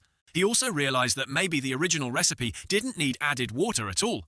Perhaps the ginseng and wolfberry had to be heated in a special way to release their essence, and then the celestial dewgrass would instantly complete the reaction. Had this batch already failed? He didn't know. Another 5 minutes passed, and Song Shuhang calmly added the 4th herb. It too dissolved steadily within about 5 minutes. Likely why the alchemist had said about 5 minutes in the first place. Every herb's size and shape was different, and every stove was different too. So there'd be some deviation, like this. Every 5 minutes he added another herb to the rice cooker. 3.5 hours later though, Song Shuhang was still energetic. His body was a bit tired. He was almost at the 40th herb. Opening the rice cooker, he quickly added the 41st herb. Before he could close the lid, a sudden change occurred. The pale grey liquid infused with the power of 40 herbs reacted with the 41st herb, producing a pungent, overpowering stench. Half the liquid in the pot quickly evaporated, a fifth of it gone in the blink of an eye. What the hell is this? It's evaporating too fast. Will it fail? He wondered.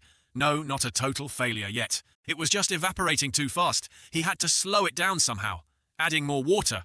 Song Shuhang threw in the herbs like reviving a dead horse, pouring an extra ladle of water into the pot. He wasn't sure whether it would help, but at least it'd slow the evaporation rate a bit. There was no time left for him to attempt another round of refining. His dormmates would be back in just 2 hours. Honestly, if he got caught in the cramped dorm kitchen, brewing something that smelled like an alchemist's cauldron, Song Shuhang didn't dare guarantee that his enthusiastic roommates wouldn't tackle him and stuff him straight into the new mental health hospital. Given their fervent helpfulness, it was definitely possible. So Song Shuhang decided whatever, just throw everything left in and see what happens. It was probably going to fail anyway. At least he'd gained some experience. After all, both Beihei and Wu Nuzi in the chat group had failed dozens of times. If an amateur like him succeeded on the first try, that would be truly suspicious. He opened the pot and dumped in the final 4 ingredients. Immortal Tyrant King's Branch, Scarlet Ridge Bamboo's new shoots, Sea Cold Star Crystal, and Snow Demon's Core. Immediately, Song Shuhang witnessed a genuine 2 extremes of fire and ice. Hot pot in action. The first two ingredients melted as soon as they touched the boiling liquid, turning the water bright red and surging with heat. Steam rose furiously through the exhaust vent like a mini geyser. Meanwhile, when the sea-cold star, Crystal and Snow Demon's core touched the boiling liquid, their shells cracked open, releasing a translucent blue liquid that seemed almost icy cold. When it mixed with the red-hot potion, half of the mixture instantly went still and cold, while the other half continued to roil and steam, visibly separating into two distinct layers. Oh no, this is bad, Song Shu-hang realized. The potion was splitting apart. He couldn't let them separate, so he immediately cranked the electric stove to maximum, determined to force the cold potion to boil again. 30 seconds later, something miraculous happened. The potion's two parts stopped splitting. They began to meld together again under the fierce heat. Encouraged Song, Shu-hang didn't turn down the heat, but instead pushed it to the highest setting. If he was going to fail, he'd at least fail spectacularly. Pushing the temperature to the limit, he hoped that all the medicinal properties would merge before they evaporated entirely. The electric stove hummed ominously at full power, and inside the pot, the two warring liquids finally fused. The whole pot shook with the force of the reaction. Soon, Song Shu-hang could no longer see clearly what was happening inside. The thick steam left a dense layer of residue on the glass, blocking his view. All he could do was watch the clock and shut it off exactly 5 minutes later. At 4 minutes, 23 seconds, there was a sudden surge of pressure inside the pot. The steam violently burst out, filling the small kitchen with an acrid, overpowering stench that clung to his nose and throat. It was so pungent it felt like all the worst smells in the world had fused together. Just one accidental breath was enough to make him retch. He held his breath, but the stench was so thick it still crept into his nose. Song Shu-hang rushed to the window and threw it open, desperate for fresh air. If he couldn't breathe soon, he'd be done for, and his dorm mates would be left to scrape his remains off the floor. Cause of death: asphyxiation by stink. As soon as he opened the window, the black smoke rolled out, and the smell began to slowly dissipate. Gagging, Song Shu-hang clamped his nose shut and peered into the pot, curious to see what had become of the failed potion that had created such an ungodly stench.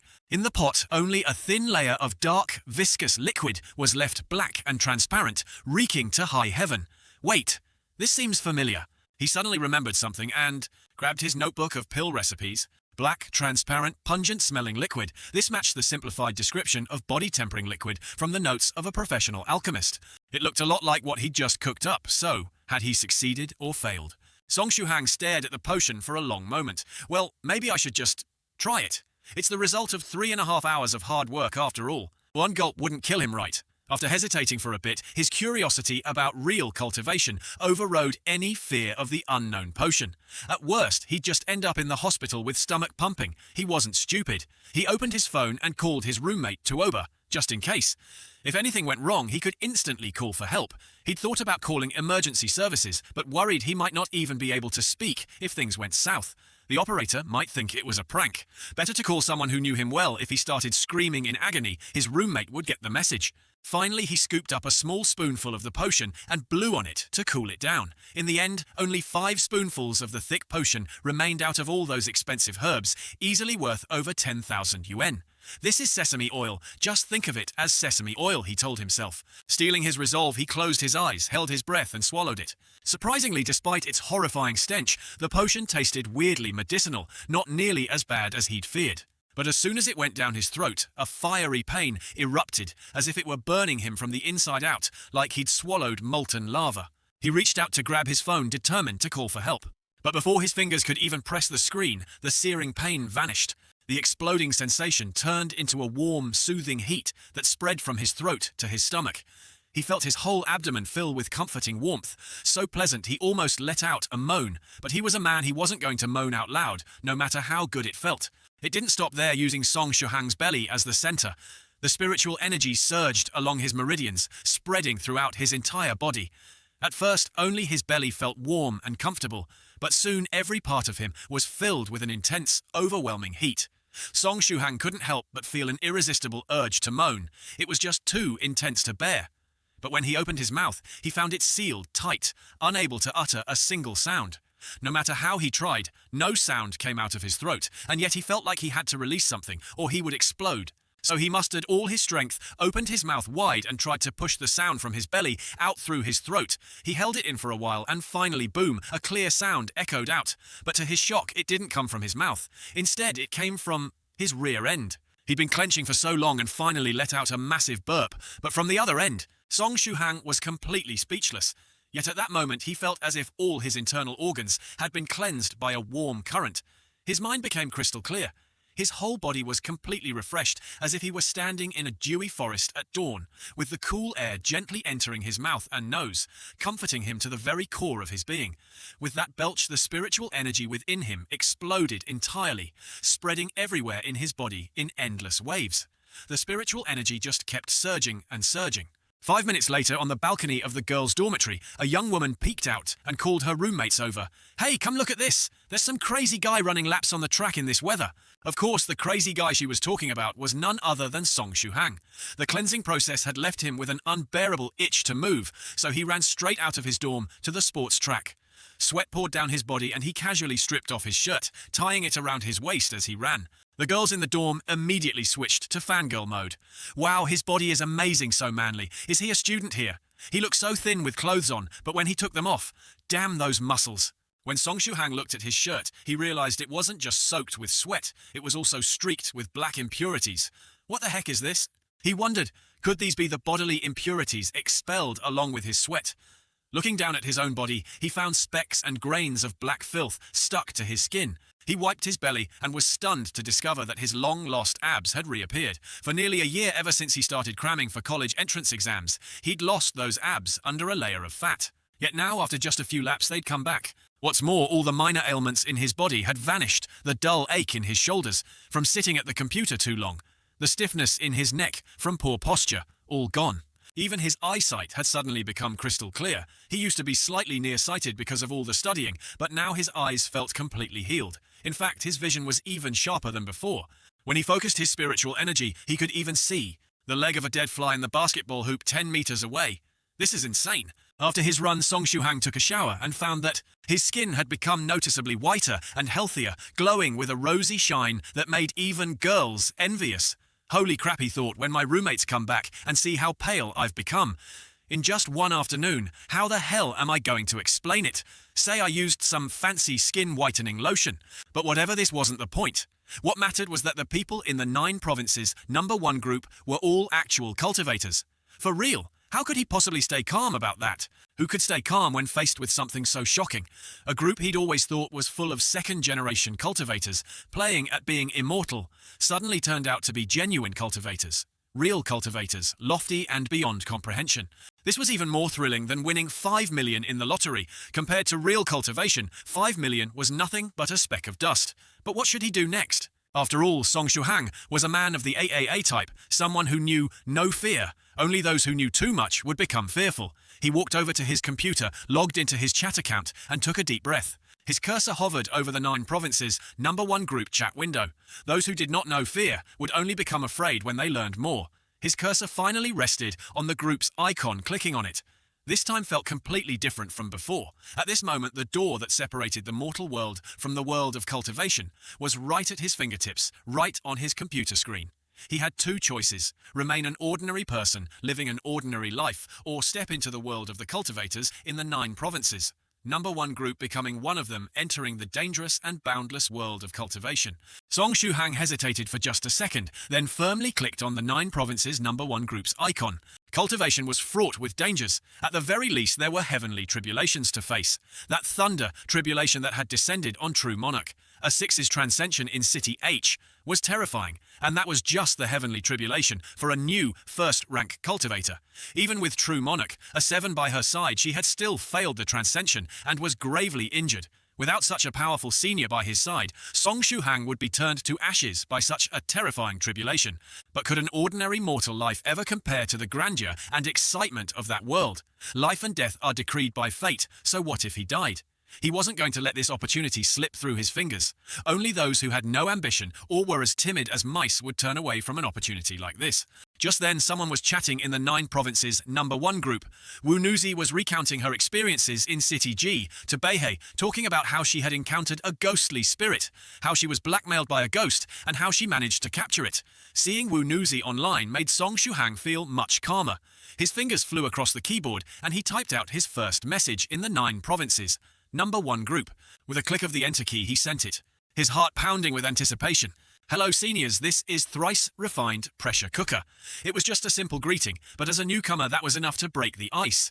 Wunutsi immediately noticed and typed Who's online greetings, senior. For her, anyone in the group who wasn't true. Monica 6 was a senior. Behi was a bit surprised at Thrice Refined Pressure Cooker. He still remembered how more than 10 days ago the group owner True Monarch Yellow Mountain had accidentally added Immortal to the group. That person had never spoken, and Behi had nearly forgotten that there was such a person in the group. He had thought that the mortal would have long since left. After all, any normal person who read the conversations here would have thought they'd stumbled into a group of lunatics and would have quickly left.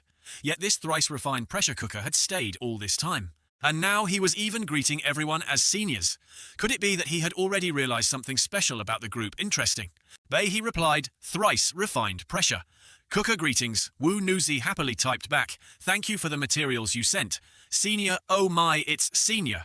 Song Wu Nuzi instantly recognized him, delighted to see him join the chat. She had never been able to find anyone with the name Senior Song in the group before she didn't expect him to be online today. Song Shuhang quickly replied, Wu Nuzi, you can just call me Song Shuhang. I'm just an ordinary person who was accidentally added by True Monarch Yellow Mountain because my account number differs from yours by only 1 digit. He meant to add you, but he ended up adding me instead. Oh, now that you mention it, I see that our IDs only differ by 1 digit. Wu Nuzi said happily. It seems like fate that we're connected. Clearly she wasn't going to drop the habit of calling him Senior Song anytime soon. Behi read up to this point and immediately understood the benevolent Senior Song Wu Nuzi had encountered in Jiangnan City was actually this thrice refined pressure cooker all along. That explained why he'd called everyone senior right off the bat. He must have realized something after what he'd seen with Wu Nuzi. Behi typed. Wu Nuzi was also astonished. Senior Song, the herbs I sent only arrived today. At most, there would only have been time to refine a single batch of pills. Did you really succeed on your first try? I can't even tell if I succeeded or failed myself, although I followed each step according to the formula by the 40th ingredient. Something unexpected happened. Song Shuhang continued calmly. In the end, I only got about 5 small bowls of the body-tempering elixir. I tried just a bit of it, and it greatly strengthened my body. My vision improved my physical strength, and even my stamina all increased significantly, Behi affirmed. Those signs definitely prove that you succeeded in refining the elixir. Even if something unexpected happened at worst, the quality of the body-tempering elixir would just be a bit lower. But for a first try, you probably wasted quite a bit of herbs, right? After all, how could it be possible to succeed on the very first attempt?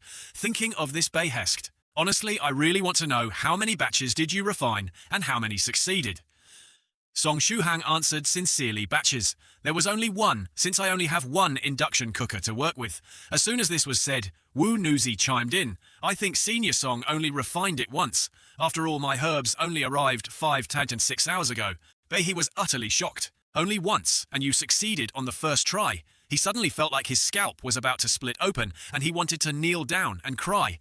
Back then, when he had just begun cultivating, he had to rely entirely on himself. He couldn't even remember how many times he had failed to refine the body-tempering elixir. He had failed so many times he almost lost everything before he finally figured out the process. Even though what he was refining was the older version of the elixir, it was enough to drive him crazy with envy. He asked again, What is this induction cooker you mentioned? Is it some new kind of alchemy furnace? Could it be that girl Wu Nuzi even gifted you a modern pill furnace? Could that be why your success rate was so high? Thinking this, Behi carefully inquired. Behi fell silent, feeling that all his years of alchemy experience had just been completely overturned. This mortal had refined the body-tempering elixir on his first try, using nothing but an induction cooker and a hot pot, while he himself still failed 1 or 2 out of every 10 batches. After a long silence, he finally asked in a defeated tone, Can I take a minute to process this? At this moment, Dam and Kwong, Jiao Tam Lung, had already arrived to roast him mercilessly. Dam exclaimed, Kwong Jiao Tam Lung, while Zhong Kuai Tien Su joined in, and then Tuyen Nguyet Ku Si also appeared maintaining the lineup. Speaking of Tuyen Nguyet Ku Si, he seemed to be a frequent flyer in this group chat. Song Shuhang always felt a sense of familiarity whenever this person spoke, but as soon as he turned away, he'd forget again. Damn it, 3 of you already cursed me out. What more could I possibly say now? He grumbled. Let me show you my trump card. Oh, and Pharmacist, it's your time to shine, he called out. Pharmacist, who had been quietly lurking and reading the chat log, finally emerged. After a long while of typing and erasing, he finally posted a question.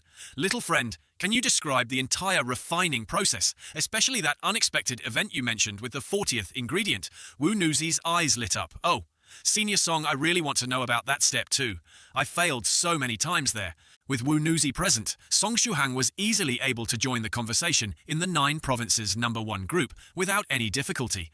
Of course, part of this was because he had been silently lurking for over 10 days already, and he had a good understanding of everyone's personalities. No problem, he said, I'll briefly explain it. First, I sliced up the ginseng and put it in the pot. Then I added a cup of water. Pharmacist's typing speed suddenly shot up. Wait, added water. Why add water? Because if I didn't, the ginseng would burn, right, Song? Shuhang replied matter-of-factly. Bei sighed. Makes sense. You're using an induction cooker and a hot pot after all. But for some reason, knowing the truth just makes my chest hurt even more. Why do I have such a weird feeling about this whole situation? According to Song Shuhang's description, an image like this appeared in the minds of the seniors in the group. A young man with an elegant bearing named Song Shuhang was sitting properly next to an induction cooker with a pot on top. He was carefully adding the ingredients for the body-tempering liquid, one by one. Beginning the process of brewing the medicine, why did this feel so off? What did brewing pills have to do with an induction cooker and a pot anyway?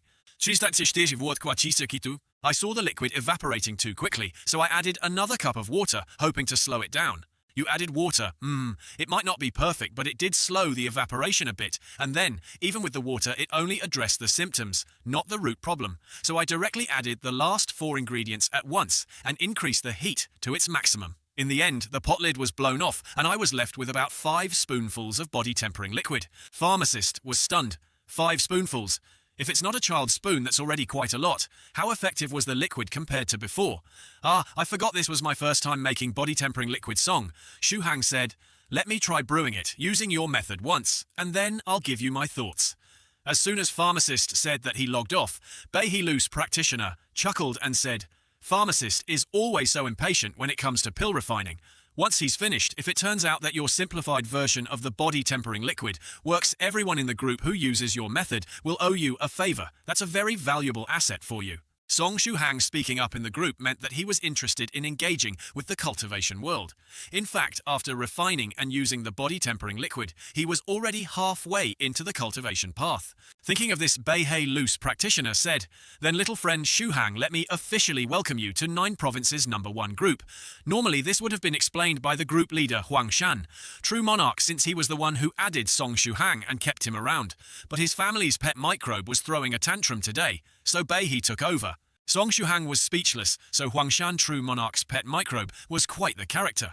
The conversation continued. Bei Lu's practitioner said, since you've chosen to step onto the cultivation path, there's something I must make clear. Cultivation is not as easy as you might think. The journey is filled with countless calamities, and you could face mortal danger at any time. Song Shuhang nodded. I know a bit already. Just yesterday, I saw the tribulation lightning over at Black City. You even know about that. Bei Lu's practitioner was surprised. It seems you've been paying close attention to us ever since you joined the group. Song Shuhang laughed awkwardly. He couldn't very well admit that he'd originally thought everyone in the group was a bunch of role players and only read their messages for amusement. Bei spoke with some emotion. He'd almost been tricked into becoming a little monk himself once, and so he had a deep-seated aversion to Buddhist sects. At that moment, Master Tongsuan sent a silly smile emoji into the chat. Bei quickly added, haha, but it's not just the Buddhist sects. Many other sects also expect you to distance yourself from your family. Sects need disciples to live within their grounds, and those who don't leave the sect rarely get to travel. Outside, Tongsuan sent another silly grin emoji, apparently using it to pressure Bei. Song Shuhang thought to himself, there's no gain without sacrifice. But he also knew that at least right now, joining a sect wasn't for him. He wasn't ready to leave his family and his world behind. Wu Nuzi kept trying to sell Spirit Butterfly Island. Senior Song Spirit Butterfly Island is more relaxed about this. As long as you reach the 3rd rank of the Hutian warrior realm, you can leave the island for some time each year. Plus, I'll help you get as much freedom as possible. Song Shuhang replied politely, thank you, But third rank of the Hutian warrior realm isn't something normal people reach easily. Wu Nuzi had been seen as a genius in the group, and even she had taken over 20 years to reach that realm. Song Shuhang knew he wasn't some prodigy. If it took him 40 or 50 years to get there, his parents would likely be gone by then. Wu Nuzi don't expect to always get so much in return. Spirit Butterfly Island's Wu Nuzi sent an angry emoji. Song Shuhang felt a warmth in his heart hearing this. Even though these were just basic cultivation techniques, they were exactly what he needed most right now. His fingers hovered over the keyboard. With just a few keystrokes, the gates to the world of cultivation would truly open before him. "Thank you, Senior," he typed. Suddenly a new message popped up in the group. It was from Wu Nuzi's disciple. Wu Nuzi's beloved disciple, Yu Nuzi. She volunteered immediately. "Senior Biashia, leave the foundational techniques for Song Senior to me. Although I've only reached 3rd stage teaching, the core basics is absolutely no problem. Besides, I'm planning to visit the Jiangnan area soon. I really want to see how Song Senior uses an electric cooker to refine the body tempering liquid." More importantly, she also wanted to take advantage of the fact that her master was still away and sneak out for a few more days of fun. She had already grown used to the excitement of the outside world and was constantly looking for reasons to escape and play. Wu Nuzi had just finished speaking when another message popped up, but this time it wasn't from Crazy Blade 3 Waves. He was still tied up like a dumpling in the corner of the room. Instead, it was Spirit Butterfly Island's head himself, whose tone was strict. "Stay obediently on Lingdai Island and wait for me to return. I'll be back in about an hour." Spirit Butterfly Island's master clearly didn't want his disciple to sneak off again. Yu Nuzi stuck out her tongue and immediately fell silent. Behi sent a bright smiling emoji, clearly amused at seeing this little farce. Song Shuhang also couldn't help but smile wryly. He took a deep breath, ready to finish typing his request. Song Shuhang said gratefully, "Thank you, seniors." The alchemist asked Shuhang your address and contact information. Song Shuhang quickly replied, "I'm in the student dormitory at Jiangnan University Town." At the same time, Song Shuhang's eyes couldn't help but glance toward the small flower bed next to his computer. Inside it was a small plant, twisted like a dragon with backward-pointing thorns, and near its roots a faint, blackish tinge. It was the black dragon grass, the herb that the alchemist had previously asked about in the group chat. He wondered if the alchemist still needed it now. The alchemist said, "I'll come find you tomorrow morning." Before Song Shuhang could say anything else, the alchemist had already logged off. He suddenly remembered that he had classes tomorrow morning. Oh well, if necessary he'd just skip another class. After all, he'd already skipped quite a few classes recently. Missing one more wouldn't matter. In the 9 provinces, number 1 group, Miss Wu, who had been scared off earlier by her father's scolding, quietly came back online. "Senior Song, are you really determined to take the path of a rogue cultivator? Even though everyone in the group will support you, being a rogue cultivator is still very hard." Song Shuhang replied with a wry smile, "It's the most suitable path for me right now." Then he added, "By the way, Miss Wu, I've been thinking the other day those 2 professors didn't end up in the hospital by coincidence, right?" Miss Wu Nuzi quickly replied, "Senior Song, what are you talking about? It was definitely just a coincidence." "Coincidence, huh? I've never believed in coincidences in my life." "Oh, right, my master is calling me. It must be important." "Senior, everyone please continue chatting. I'm going offline for now, okay?" Song Shuhang stroked his chin thoughtfully, as expected. It wasn't a coincidence at all. He had already guessed that there's no such thing as pure coincidences in this world. Both professors ended up in the hospital at the same time because of leg injuries. He felt a little guilty about Professor Yang Shui and Professor Smith. Maybe he should visit them in a few days. After all, if they hadn't gotten hurt, he wouldn't have been able to go to Luoxin Town with Wu Nuzi. That's how I was able to receive 2 sets of precious ingredients from Wu Nuzi, and it gave me the chance to truly come into contact with the cultivation world. Speaking of which, just now during the conversation in the group, it really felt like I was dreaming. Originally, I'd always imagined that becoming a cultivator would require countless trials from the seniors in the group, then enduring endless hardships, like a monk on a pilgrimage, just to earn a single secret to immortality. Who would have thought that the seniors in the group not only didn't put me through any trials, but instead supported me wholeheartedly? Those 32 sets of refining materials you received, assuming you can successfully refine them all, would only yield 32 portions of the body tempering liquid. That's likely not even enough for your own foundation building needs. He didn't criticize Song Shuhang for wanting to share the liquid with his family. In fact, he quite appreciated it. Someone who, upon experiencing the powerful effects of the body tempering liquid, still thought of their family first. This was someone with the right kind of character, a person who knows righteousness and filial piety. Someone like that can be trusted to walk the path of a true cultivator. After all, few people want to risk their lives forming pacts with those who are fickle and untrustworthy. However, Bei Sanren continued, by the way, little friend Shuhang, you used the body-tempering liquid directly and were still perfectly fine. You must normally exercise quite a bit, right? Song Shuhang awkwardly replied, I used to exercise a little bit, but later, for various reasons, I stopped. It's been over a year since I exercised regularly. For over a year of not exercising. And you didn't feel any discomfort at all after using the body-tempering liquid. Not at all, aside from feeling hot at the very beginning. I just felt incredibly comfortable afterward, full of energy. Hey, that's interesting. Little friend Shuhang, let me ask you something. Don't be shy. Just answer honestly. Have you ever had a girlfriend? Song Shuhang was taken aback by the sudden shift in topic. What does using the body-tempering liquid have to do with having a girlfriend? Besides, what's there to be embarrassed about? He answered calmly, I just started college not too long ago. So no, I haven't had one yet. In other words, I'm still a virgin. The way this question was asked really gave him an odd feeling, but Bei Sanren laughed and said, aha, still a virgin. Let me ask more directly. Have you ever, relieved yourself by shooting airplanes, like those guys in kung fu novels climbing to the rooftops for the girl they like? Song Shuhang was speechless. That was such a dated phrase, anyone could recognize it instantly. Come on, don't avoid the question. Have you ever done that? Don't be shy, just be honest. Song Shuhang clenched his teeth and typed out a single word. No. Bei Sanren laughed heartily. Ha! A promising young man indeed. One last question, have you ever had a wet dream? Song Shuhang was confused. What kind of topic switch was this? First he was asking if he was a virgin, now he's talking about wet dreams. Bei Sanren continued, I'm trying to be subtle here, but since you're not getting it, I'll just be blunt. Have you ever had a wet dream while sleeping? Don't you know there's a private message feature in this app? Song Shuhang fell silent. He felt like he was about to cry. At that moment, the copper-faced Taoist privately messaged Bei Sanren. Bei, why are you recommending Shuhang to walk the path of a loose cultivator? We're all from the loose cultivator community ourselves, and we know how difficult it is to succeed as a loose cultivator. Bei Sanren sighed. Of course I know. The path of a loose cultivator is as hard as ascending to the heavens. If there were another way, I wouldn't suggest it to little friend Shuhang either. The copper-faced Taoist frowned. Then why do it? In this group, we have many members from various sects, and there are plenty of seniors with high status.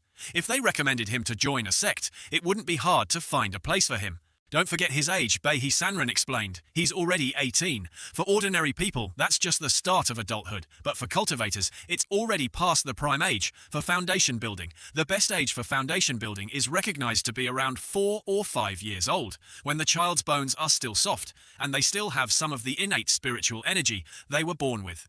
If they succeed, then they can merge it into their foundation, creating a solid base for cultivation. With that innate spiritual energy, there's almost no issue with becoming a mid-grade cultivator in the future, but Shuhang is already 18, and that innate spiritual energy has completely dissipated. Without it, even if he successfully builds his foundation, every breakthrough later will cost him far more resources and time compared to those who built their foundations at the ideal age of 4 or 5. On one side, you have those future geniuses who need only a little help and resources to grow endlessly. On the other, you have Shuhang, who will need massive resources and effort for every step forward. If the higher-ups in those sects didn't see real promise in him, they wouldn't waste precious resources on him. Even if the seniors in our group recommended him, those sects might only help him for a short while and then stop. That's why in the end, there's not much difference for him between joining a sect or staying a loose cultivator. In that case, it's best to let him choose for himself. That way, even if he stumbles, he's only accountable to himself, and we as seniors from the loose cultivator world can just give him a little help when he needs it. In his dorm at Jiangnan University, Song Shuhang sat down and looked at a small sealed jar on his desk. Inside was the leftover body-tempering liquid. It had to be used together with the breathing technique and fist technique that Medicine Master had taught him to fully activate its effects. At that moment, a gentle ringtone sounded. His phone was ringing. Song Shuhang picked up the call, and Tu Bo's voice came through. Shuhang, have you finished tidying up those 2 beds yet? If you're done, come over here. Yang Day has also found a place. Come check it out with us, and then we'll grab a meal together. All right, Song Shuhang replied. After hanging up, he thought he should probably find a place outside campus, like Yang Day had done. He didn't need to live off campus permanently, but he'd need a place where he could practice alchemy or cultivate without being disturbed. If he wanted to rent a place, he'd need some money. Speaking of which, he wondered how the seniors in the 9 provinces #1 group earned their living. After all, they still had to deal with mundane things like electricity and internet bills, right? As he was lost in thought, Tubo sent him the address. Room 602, Block 221, D Daikat area. It's pretty close to campus. Not bad song. Shuhang thought that Yangda kid really found a good spot. He looked at the map on his phone and followed the directions Tubo had sent him. The Daikat area was an old residential neighborhood because it had been built long ago without any urban planning. The houses here came in all shapes and sizes, and the alleys were a chaotic mess. From a distance, the place looked like a jumble of buildings and winding passages. These deserted alleys used to be where the local troublemakers from the school gathered. However, ever since that group got beaten up, the delinquents around the university area had been much more well-behaved. These alleys were their usual hangout spots, and you could see them lounging around in every corner back then.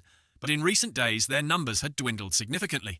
The strangest thing was that no matter how hard they tried, they couldn't recall exactly what had happened. Their memories all had a gap, and they didn't even know why they had ended up in the hospital. According to what they could still remember, one moment, they were puffing on cigarettes in the alley, trying to act tough, and the next moment they woke up to find themselves in the hospital. Each and every one of them was left scratching their heads. This incident had become one of the unsolved mysteries of Jiangnan University. Clearly someone had tampered with their memories. As Song Shuhang was just thinking about these delinquents, suddenly, right before his eyes, a group of punks appeared gathered in the alley and smoking. There were 5 of them, all with long, unkempt hair, dyed in all sorts of colors, and each one had piercings in their ears, lips and noses. Cigarettes dangled from their mouths, practically broadcasting in bold letters that they were rebellious and up to no good. Right now they were smirking and crowding around a girl. One particularly tall delinquent, around 172 cm, was using the classic Keibe Don pose to pin the girl against the wall. "Hey there, pretty, walking alone can be so boring, right? Want to come play with us for a while? It's free, we'll play however you want," he sneered. "It'll be real fun, come on." "Damn it," Song Shuhang cursed inwardly. These bastards actually dared to pull this crap right in front of him. He looked at the girl pinned against the wall. She was about 150 cm tall, with short hair and a pretty face even without makeup. Because she was petite, she looked like a high school student at first glance. Maybe she was a bit older in reality. Right now her brows were furrowed in obvious disgust, and although her face was twisted in displeasure, she still looked adorable. Wow, even when she's angry, she's this cute, Song Shuhang thought. The tall punk leaning over her was playing up his best bad boy act, one hand propped against the wall and the other reaching out to touch her face. Song Shuhang couldn't stand it any longer. He clenched his fists and strode forward. He couldn't control his speed. He only took a few quick steps, and in a flash, he was right there. The punks saw a blur in front of their eyes, and the next moment Song Shuhang, who had been some distance away, was suddenly standing right next to them. "Hey, you guys don't get it. The girl clearly doesn't want to play with you," he said coldly. Song Shuhang reached out his large hand, gripping the back of the head of the punk with the bright blonde hair. With a sharp tug, he lifted the guy clean off the ground. Holy crap, even Song Shuhang was a bit stunned. He knew he'd had his body strengthened by the body-tempering liquid, and his strength had increased a lot, but he hadn't expected that lifting up a full-grown man weighing 50 kilograms would feel as effortless as picking up a small branch. 2 of the punk's buddies brandishing sticks rushed forward. "What the hell? Who's this kid trying to play hero to save the damsel? You sure you're up for this?" Being yelled at by these guys made Song Shuhang frown in irritation. He had always been someone who cherished his family, and he hated nothing more than people who would casually insult someone else's family. "That's why I can't stand punks like you," he said. Filthy mouths and always quick to curse people's families. As he spoke, he turned the blonde punk in his hand into a makeshift weapon and hurled him at the 2 charging punks. With a loud crash, the 3 of them collided and crashed to the ground. "Wow, my strength is really off the charts now," he thought to himself. "I'd better be careful not to break them for real next time." In the blink of an eye, 3 of the 7 punks were already sprawled out on the ground.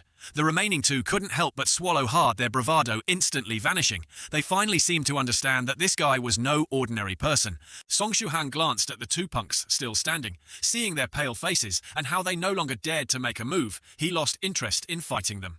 "Get lost," he ordered, his voice calm but full of authority. The 2 punks gritted their teeth quickly, helping their 3 fallen comrades up and fleeing as fast as they could. A true man knows when to retreat. They told themselves better to live, to fight another day and get revenge when the time was right. Even as they ran far away, they still couldn't resist shouting back, "Remember our faces, kid. Don't let us catch you again or we'll make you regret it. Song Shuhang couldn't help but roll his eyes. So this was what it meant to keep up appearances even in defeat, he thought. After that, he turned to look at the girl who was standing pressed against the wall. She was leaning casually against the wall, her expression indifferent and her gaze cold. There was no sign of fear on her face, nor any hint that she felt the need to thank Song Shuhang for helping her. Are you all right? Song Shuhang asked. The short-haired girl shot him a cold glance. Humph, nosy, she scoffed, then turned and walked away like a defiant rooster. Song Shuhang was left standing there, a question mark hanging over his head. What on earth was that? Do all girls these days have personalities like this? But since he was a good-natured person, he just gave a wry smile and let it go. Oh crap, he suddenly remembered he was about to be late. If he missed the meal with the group, he'd really be out of luck. That night passed without incident. On the morning of June 5th, the weather was sunny and the temperature was as hot as ever. In the classroom, the teacher was enthusiastically giving a lecture, while the students below did their own thing. Some sleeping, some playing around. Song Shuhang held his phone in his hand. This time he'd made sure to charge it fully to avoid missing any calls from the alchemist. When will the alchemist arrive, he wondered. Suddenly there was a loud banging noise. Clack, clack, bang, bang, echoing sharply through the room. Everyone's eyes turned toward the source of the noise. The main classroom door, three-eyed bro who had been napping, was rudely awakened and grumbled. Who the hell is it? Can't they see people are trying to sleep during class? But before he could finish, they all watched in astonishment as the classroom door, once firmly shut, began to tremble under a powerful impact. The screws holding it to the wooden frame popped out one by one. With a crack, the door burst open, just like in a movie scene where a battering ram topples a castle gate. Even the lock was knocked, flying a spectacular display. In the stunned eyes of everyone present, the door swung wide open, revealing a tall, skinny man, still holding the same posture he'd used to shove it open. He stood there in the doorway about 180 centimeters tall, with long hair, styled to spike, straight up a look that would be considered extreme, even among die-hard troublemakers. Everyone in the room stared at him, unblinking. What the hell? He just blew the door right off, seeing everyone gawking at him. The man looked embarrassed. You're all in class. My apologies for the disturbance. Little friend Song Shuhang, come on out. I am the alchemist. Song Shuhang was as dumbstruck as a dog that had just been whacked. No way this bizarre-looking man is the alchemist. And why didn't he just call ahead? How did he even know I was here? Could he have used some kind of magical tracking spell? 15 minutes later, after excusing himself from the next two classes, Song Shuhang was walking along the road with the alchemist, senior alchemist. How did you find me? Song Shuhang asked. The alchemist answered, clearly quite pleased with himself. I used the GPS feature on my phone. As long as I enter someone's phone number, I can locate exactly where they are, he added proudly. Then I just looked around the classroom for someone who had already used the body tempering liquid, and that told me who you were. After using the liquid, you stand out from ordinary people. All the wild ideas in Song Shuhang's mind instantly crumbled. So it wasn't some magical tracking technique that spanned 1,000 miles. It was just good old phone GPS. Stepping forward to speak, wasn't it necessary for the person to confirm permission on their phone before the other party could use the GPS feature to locate them? Could it be that the alchemist was also some kind of advanced hacker, able to bypass firewalls and locate someone automatically? Speaking of which, I really didn't expect Senior Alchemist to dress in such a flamboyant style. Flamboyant style? What do you mean, like my hair standing straight up? He asked. Yeah, for example, your hairstyle, Song Shuhang said. Oh, you mean this? Actually, that happened because yesterday I flew here on my sword, all the way from the East Sea, crossing over to Jiangnan, soaring over 2 whole provinces. There was such a strong wind that my hair ended up like this, the alchemist explained. Then what about that smoky eye makeup you're wearing? Song Shuhang asked. Smoky eye makeup? I've heard of that. My disciple often tells me that's how the stars, like Avro or whoever, do it right. But this isn't makeup. These are just natural dark circles, the alchemist said nonchalantly. I'm a true alchemist. You see, I often stay up for days at a time, refining pills. Sometimes weeks without eating, drinking or sleeping. Over time, these dark circles became permanent. Usually I need to refine pills for more than 10 days at a stretch, so these dark circles never go away. Maybe once I break through to the next cultivation stage, they'll finally disappear, he said. Song Shuhang felt like there were 1,000 turtles slowly marching through his heart. Compared to the aloof, reserved persona the alchemist projected in the chat group in real life, he was surprisingly easygoing, and even laughed loudly, completely shattering that previous image.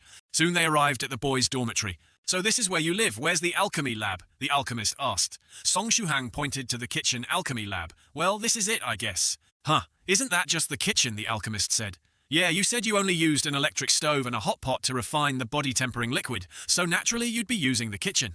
Little friend Shu Hang, would you mind refining the body tempering liquid again for me to observe? The alchemist asked.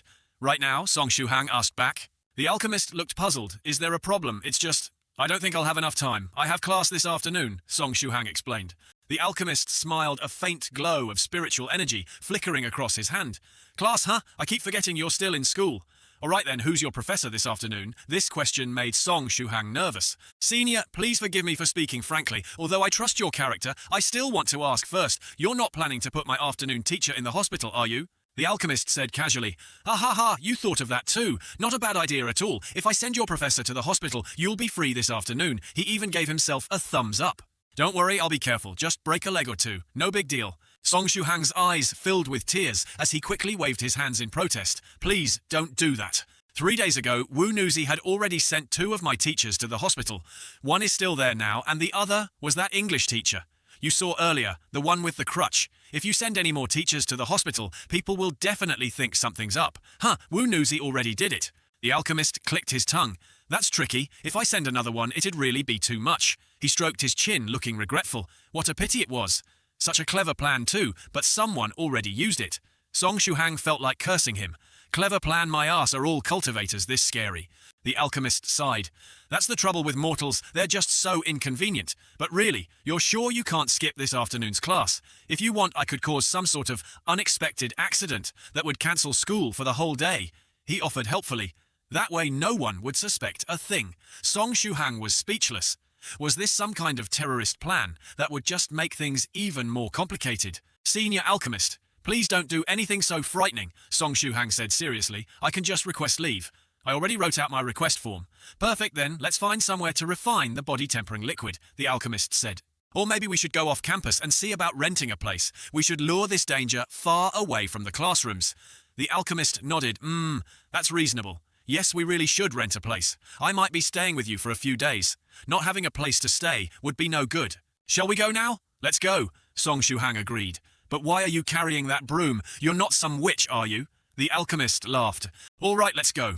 Song Shu Hang took his wallet and bank card. As he did, he noticed the patch of black dragon grass by the window and asked, Senior alchemist, you mentioned in the group chat that you were collecting living black dragon grass. Do you still need it now? I managed to get a bit from some fellow cultivators in the group, but the quality was only average, nowhere near what my experiments require. It'll have to do for now, the alchemist said. You still have some black dragon grass. Song Shu Hang pointed to the plant by the window. Yeah, right here.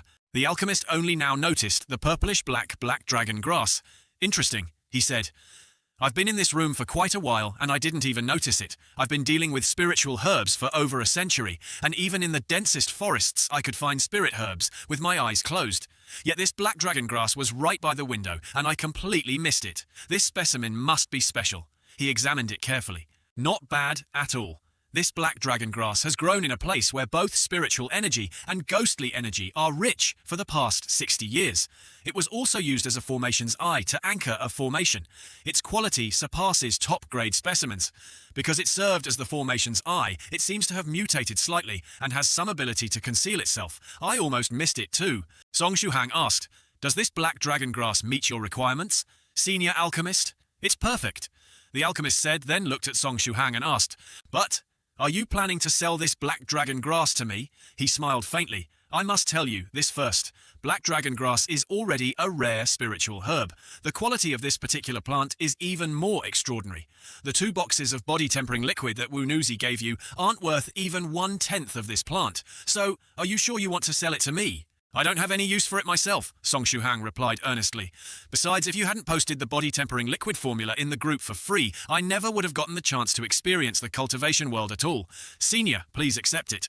The alchemist said, even if I hadn't posted that formula, you would have run into the cultivation world sooner or later, just by being in the 9 provinces #1 group. And the formula's value varies from person to person. For sect leaders like Master Tongsuan or Venerable Moon, it's extremely valuable because they have so many disciples to train. But you're just one person for you. That formula isn't worth as much as this black dragon grass. He carefully lifted the black dragon grass, then pressed his palms together. The plant disappeared instantly. Originally, I only planned to use your notes to refine a simplified version of the body tempering liquid. I was going to point you towards some foundational sword techniques and a basic meditation method, just enough to help you lay your foundation in 100 days.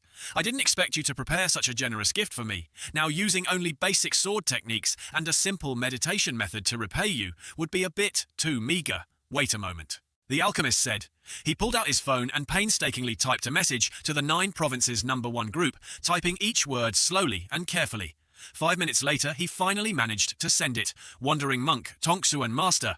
Tongsuan, I need to borrow the Diamond Foundation Fist and the True Self Meditation Sutra from your trip exploring the cave dwelling 14 years ago. Cost I'll treat you next time we meet. Ooh la la! Finally, he finished writing Song Shuhang. Watching him laboriously input those 50-odd characters felt a bit worried for him. It took the alchemist 5 whole minutes, typing and deleting and typing again, just to finish that short message. His forehead was beaded with sweat by the end. Now Song Shuhang finally understood why the alchemist always spoke so tersely in the group chat. Even writing short sentences was exhausting for him. But why didn't he just use the voice chat feature? The alchemist's message went through and the 9 Provinces #1 group immediately came alive. Beihasanren laughed and teased. Oh, senior alchemist, are you borrowing those 2 basic cultivation techniques to help little friend Shuhang establish his foundation? Those 2 are good. Or did you get drugged by Shuhang like Wunuzi did? Wunuzi quickly posted a dumpling emoji. Beihasanren, I didn't get drugged. Mad Saber 3rd. Lang joined in gut cleansing, huh? He was in high spirits ever since Wunuzi's father had finally left for Spirit Butterfly Island yesterday. 3rd Lang had been holding back for days. The moment he saw the phrase get drugged, a flood of piggy movies rushed through his mind. It was too good to resist, so he started spamming. 3rd Lang. Stop looking for trouble, Beihi Sanren warned. Remember, phones and computers can log into the same account at once. What if Wunuzi's father is the one logged in right now? Mad Saber. 3rd Lang's expression changed instantly. He quickly went silent. Crap, he had completely forgotten about that. If Venerable Spirit Butterfly knew 3rd Lang had posted those videos in front of his daughter, he'd absolutely leap off a plane and come back to kill him. The alchemist chuckled and began typing again, but it was another while before he managed to send a few more characters. Top-grade mutated black dragon grass. At that moment, wandering monk Tongsuan came online. His first action was to post a smiling emoji, then an image of a small sword. Got it, he replied. Song Shuhang could only smile wryly as he read their strange conversation. Little Wunuzi, so studious and well-behaved, chimed in. 2 seniors is the Diamond Foundation Fist and the True Self Meditation Sutra. Really that good? The alchemist nodded with satisfaction. They're both arts from the Vajra Temple 800 years ago. Although they were meant for disciples laying their foundation, the power of the Diamond Foundation Fist can rival first-rank martial arts. Among foundational arts, they're some of the best. It's a shame that the Vajra Temple no longer has a complete transmission. Many profound arts have been lost to the river of time. With that, the alchemist closed his phone and turned it off. He stepped out onto the dorm balcony and gazed up at the sky. Song Shuhang curiously watched him, not sure what he was doing. While Song Shuhang was still puzzled, the alchemist pressed 2 fingers together and pointed to the sky. 5 minutes later, he said, "It's done. I just confirmed the coordinates with Master Tongsuan. In 4 to 5 hours, he'll send over the Diamond Foundation Fist and the True Self Meditation Sutra." Song Shuhang shivered a bit. Is Master Thong Huyen coming here too? No need, he doesn't have to come. Once I fix the coordinates for him, he can send the sword letter directly. Oh, I see, that's amazing, sending books by flying sword. A vivid image formed in Song Shuhang's mind. Amidst deep mountains and forests, a venerable monk with a serene smile pulled a short sword from the folds of his kasaya robe. He tied a pouch containing martial art scrolls to the sword. Then he pointed his finger skyward, fixing the coordinates with an old friend from afar. With a gentle tap on the sword soared into the sky, carrying the pouch away. Cool and effortless Song Shuhang couldn't help but feel a pang of envy. Flying on a sword compared to an airplane that's just another level the sky. It's forever a man's most romantic dream. Let's go find a place to stay and refine another batch of body-tempering fluid, pharmacist said. Should we bring your induction cooker and hot pot along too? A while later, the 2 of them walked side by side down the street. Song Shuhang sighed bitterly. Senior, places like that cost tens of thousands of yuan a month. I can't afford it. Pharmacist waved his hand dismissively. Of course I'm paying. What kind of logic is it to ask you to pay when you're here helping me out? Just thinking about renting such a big private house for over 10,000 yuan a month made Song Shuhang's heart ache. At the same time, a question rose in his mind. Senior, normally, do cultivators have jobs and sources of income like everyone else? Ha ha ha, what you're troubled by mundane money problems. Song Shuhang nodded honestly. After learning about the world of cultivation, I realized I might need a lot of money. For example, yesterday I was wondering whether I should rent a house outside school to protect my secret as a cultivator and make refining pills more convenient, but renting a house requires money. That's no problem at all, pharmacist laughed. When you've succeeded in your foundation establishment, I'll teach you how to refine several types of elixirs.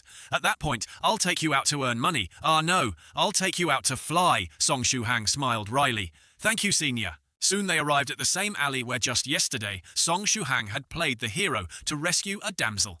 Suddenly, pharmacist stopped and turned his head, his eyes as sharp as knives, piercing straight to the soul.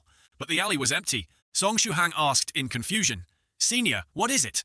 Nothing, just some annoying tailors. Every time I go out there are always some fools trying to follow me, either to cozy up to me, ask me to refine pills for them, or see if I'm looking for rare herbs to mooch a bit off my efforts. Because of these idiots, every time I find a place to harvest herbs, I uproot even the most common little spirit herbs, so they get nothing. Pharmacist explained, his smile bitter and resigned. That bitter smile was the kind that could stretch across 100 miles of distance and still sting. He was like a tragic figure out of a grand novel, someone whose life could fill an epic saga. One of the stalkers, the leader of his group, had gathered plenty of information about this senior following Song Shuhang. From every angle he seemed to be just an ordinary mortal. They wanted to see for themselves, was he truly a powerful cultivator or just a mortal? He had thought his stealth was perfect. After all, neither Song Shuhang nor the odd man beside him had noticed his presence. But just when he thought he was completely hidden, that strange man walking with Song Shuhang turned and gave him a single glance. That smoky-eyed gaze was as sharp as an eagle scanning from the clouds or a primordial god, looking down with amusement on a lowly ant. Terror flooded him. Just who was this man? The leader, already a cautious soul who had only grown more wary with age, was chilled to the bone. His hands shook as he smoked a cigarette, slowly calming himself down. No matter how frightening this was, he'd have to face it eventually. After snuffing out his cigarette, he forced himself to refocus. This time I just need to bring back the spirit ghost, then I'll go back to the far north and cultivate in peace, he vowed. But for now he would wait until that terrifying man parted ways with Song Shuhang to act. Not long after, Song Shuhang and Pharmacist arrived at a large villa. Seeing it, Pharmacist laughed heartily. This one, it's perfect. Let's rent it. Song Shuhang was stunned. Wait, senior, this house isn't for rent, it's someone's private home. But Pharmacist didn't bother listening. He simply laughed, pulled Song Shuhang up to the front door and pressed the doorbell. The door swung open and a slightly chubby, buzz-cut, middle-aged man poked his head out, eyeing Song Shuhang and Pharmacist. He stared at Pharmacist's wild hair for a long time, then asked suspiciously, "Who are you?" "Delivery." Pharmacist went straight to the point. "No, we want to rent the house. The price can be negotiated." The middle-aged man froze for a moment, but still politely replied, "I'm sorry, but this is my family's home. My relatives aren't comfortable living with strangers, so we're not looking to rent it out. We don't like sharing our home with unfamiliar people." "That's perfect," Pharmacist said cheerfully. "I feel the same way. I don't like sharing a roof with people. I don't know. So how about this? You all move out and let me rent the entire house. Whatever the rent is, just name your price. I promise I won't haggle." Seeing how Pharmacist's words were so aggressive and tactless, Song Shuhang tugged at the corner of his sleeve, trying to stop him.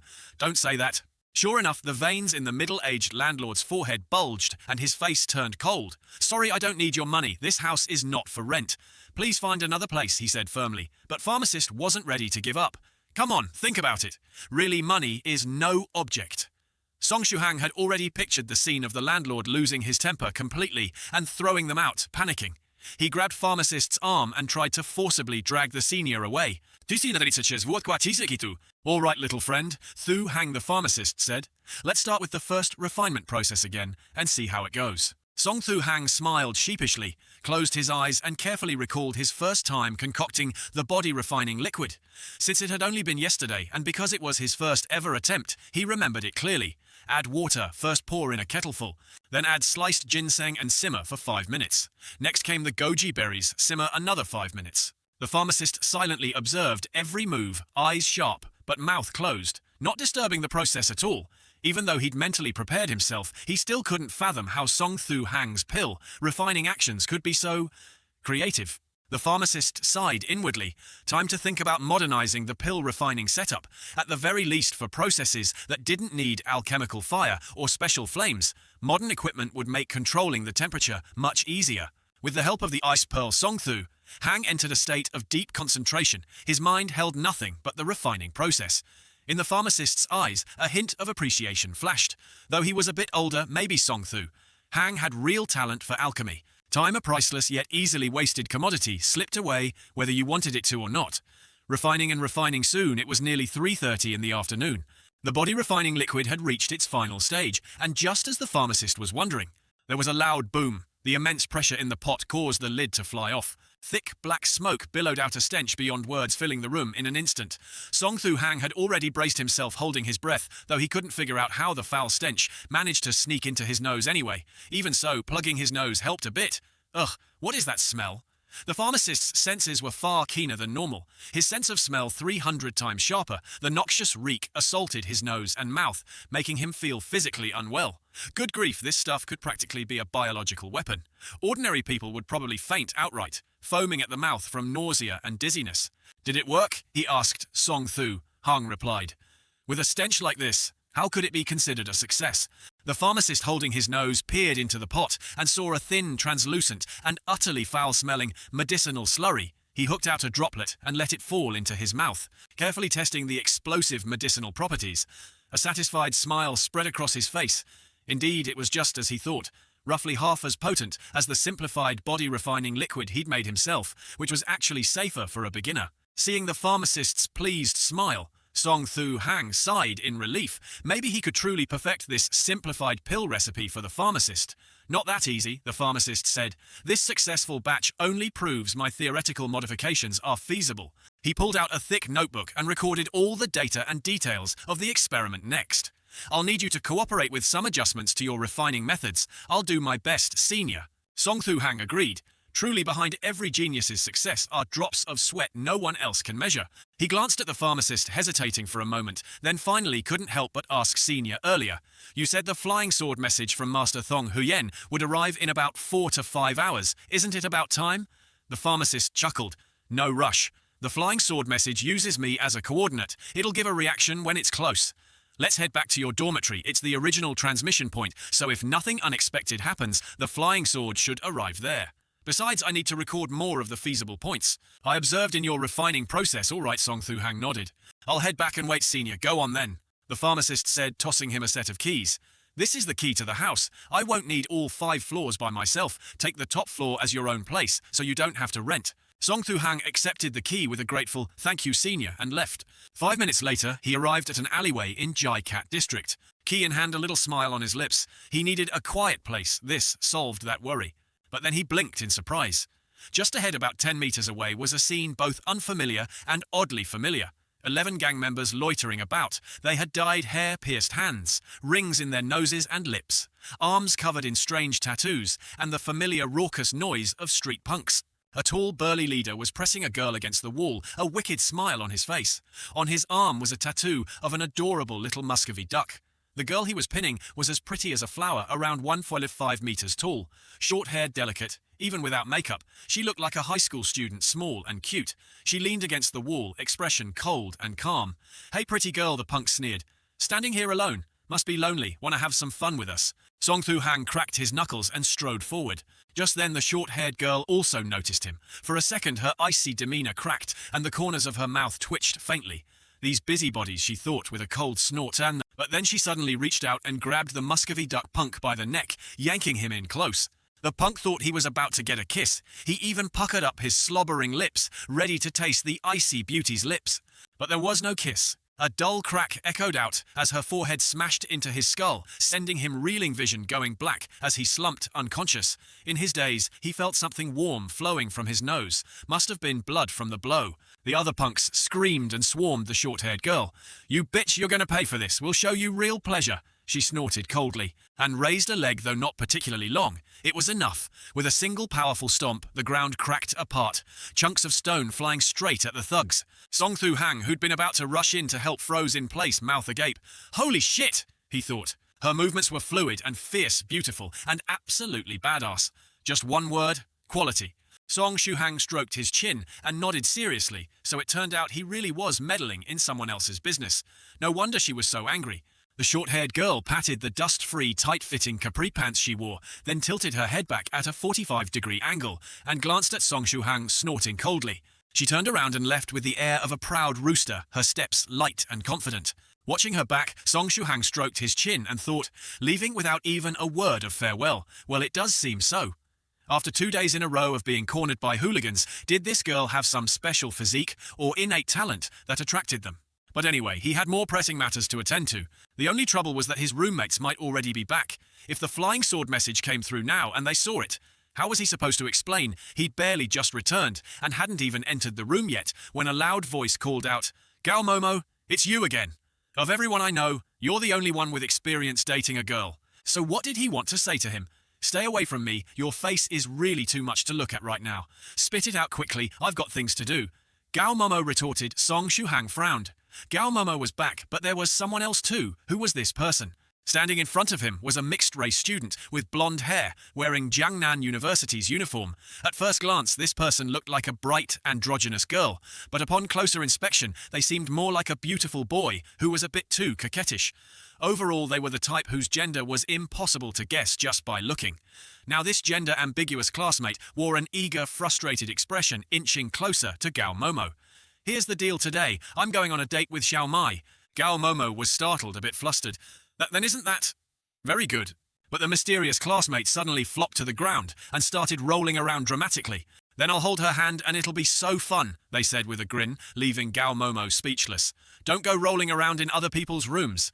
Gao Momo scolded. "I already rescheduled the date with Xiao Mai for tomorrow. This time I'm planning to kiss her, but I've never kissed anyone before. I'm scared I'll accidentally bite her too hard and hurt her.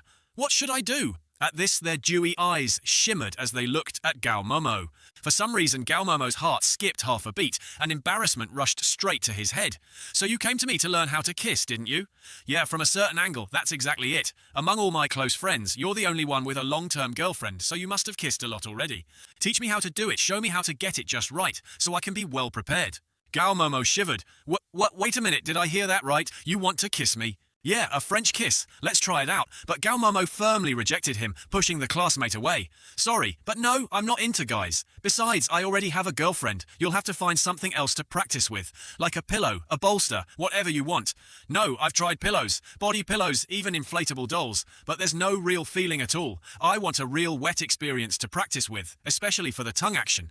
"I'm begging you," they pleaded earnestly. "Gao Momo, of all my friends, you're the only one who can help me. Don't worry, we're so close, there's no problem. Look, I even brought a plastic wrap barrier. If you're grossed out, we can start by kissing through that. Even with plastic wrap, I can't help you. Your head's messed up, but mine's perfectly sane. I can't do something that would hurt my girlfriend. Do you think I'd do that to her? Absolutely not. Don't even think about it. Hey, wait, what are you doing? Then there was the sound of Gao Momo struggling fiercely, along with something crashing to the floor, hearing all this from outside. Song Shuhang's legs trembled. Damn, it was Gao Momo about to be forcibly deflowered. As a good roommate, should he rush in to help, or just wait quietly outside until it was all over, and then comfort him later? After hesitating a moment, he decided it was best to wait a bit longer. What if Gao Momo was actually into this, pretending to refuse, but secretly enjoying it? Wouldn't he be ruining Gao Momo's fun if he barged in? More than a minute passed as Song Shuhang anxiously debated whether to intervene when the dorm door suddenly swung open. Zakat Nguyet, with short blonde hair, emerged, face flushed with satisfaction. Song Shuhang, who was peeking in, immediately saw Gao Momo sprawled on the bed with a vacant, lifeless look in his eyes, as though he'd been thoroughly trampled. Zakat Nguyet froze, seeing Song Shuhang's twisted expression of curiosity. That smug smile instantly vanished, replaced by a red-faced embarrassment. He actually knew how to be ashamed, apparently. Song Shuhang forced a casual grin, trying to ignore what he'd just witnessed, so as not to make things even more awkward. "Haha, so you two are done. The passion of youth really is impressive." Zakat Nguyet blinked, and then burst out laughing carefree as ever, raising his right hand in greeting to Song Shuhang. "Hello, I'm Zakat Nguyet, the childhood friend of Gao Momo." "Hello, I'm also Gao Momo's roommate." Song Shuhang raised his hand and carefully shook Zakat Nguyet's hand, noting that it was small and smooth, making him think she might be a girl, though seeing how Gao Momo had been trampled in there, he figured if it was really a girl, it wouldn't be that bad. So he leaned toward the possibility that Zakat Nguyet was a guy. Meanwhile, Zakat Nguyet was deep in thought, saying, "By the way, I remember your name, Song Shuhang. Did you offend anyone recently? Because I saw someone going around asking about you in the Jiangnan University area, your class, your age, where you live, and even your close friends. It struck me as odd, so I remembered it. Oh, I'm part of the school's information department, by the way." Song Shuhang was taken aback. He hadn't offended anyone lately, though the pharmacist had warned him someone was following him. Maybe they saw him with the pharmacist and decided to snoop, but the pharmacist only arrived that morning. Plus, last night, he had fought some thugs to save a girl. Still, that was last night and had nothing to do with today's. Kat Nguyet just smiled, patted Song Shuhang's shoulder and said, "Anyway, watch your back. Someone clearly has it in for you. I've got things to do. Good luck." After Zakat Nguyet left, Song Shuhang grew serious. Better to be cautious for now. When the pharmacist arrived later, he'd ask if there was a way to find out who was investigating him, since the pharmacist seemed skilled in such matters. Song Shuhang turned back to the room. Gao Mo, still half dead, moaned. "You wouldn't understand." Song Shuhang snorted. "Fine, lie there and play dead." Then opened the window, looking up at the sky. He wondered what the flying sword message would be like. Gao Momo finally sat up, muttering that Tusan wanted to drink tonight at Duong Juke's place, and asked if Song Shuhang was coming. Song Shuhang said sure, though he might be late because he had a friend coming by. Gao Momo left, gloomily determined to drink himself into oblivion. "Drowning your sorrows, huh?" Song Shuhang teased. And Gao Momo just nodded, leaving the dorm. Song Shuhang promised to join later. 20 minutes passed, and at 4:07 p.m. the pharmacist burst in, announcing little friend Shuhang. "The flying sword message from Thong Huyen Jaisu is coming. Anyone else here?" "Nope, just me," Song Shuhang replied. The pharmacist went to the balcony and pointed at the sky. Song Shuhang watched as a glowing streak approached, moving fast, clearly a small sword.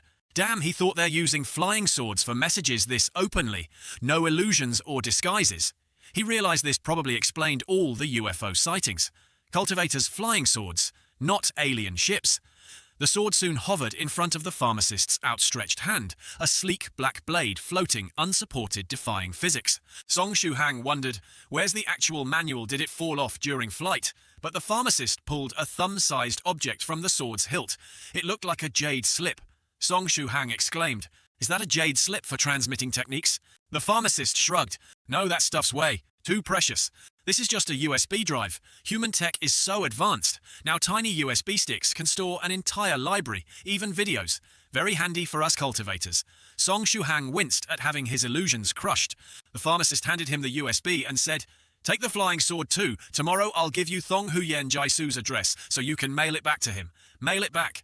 Don't these swords fly home on their own?" Song Shuhang asked, baffled.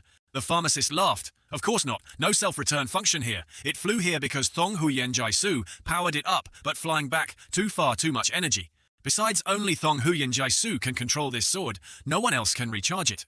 Don't worry. I've mailed it dozens of times. No problems at all. There's a concealment array on it, so only you, me, and Thong Huyen Jaisu can see or sense it. It's invisible to everyone else and very light, so just stick it in a shipping box and it's fine. Even if it gets lost, the sword has a tracking imprint to recover it." He then gave Song Shuhang the USB with the foundational diamond fist technique and the true self-visualization sutra. "Before you start learning these," the pharmacist cautioned, "know that unlike pills or weapons techniques can't just be shared. You need the creator's permission, and if you pass them on, that person also has to follow the same rule. Thong Huyen Jai Su gave me permission to share these with you." Song Shuhang plugged in the USB. It had two files, the Diamond Fist Technique and the True Self-Visualization Sutra. He opened the Diamond Fist first, finding 18 images showing the moves. Each picture captured a portion of the martial arts form. Song Shuhang clicked the mouse to open the first photo. Although the name Diamond Basic Fist sounded somewhat plain, it didn't matter as long as the technique itself was powerful. Usually martial arts moves have grandiose names like 18 Dragon, Subduing Palms, where every move sounds imposing, with names such as Dragon Rising from the Fields or Dragon Salutes the Tail. This only made him more excited.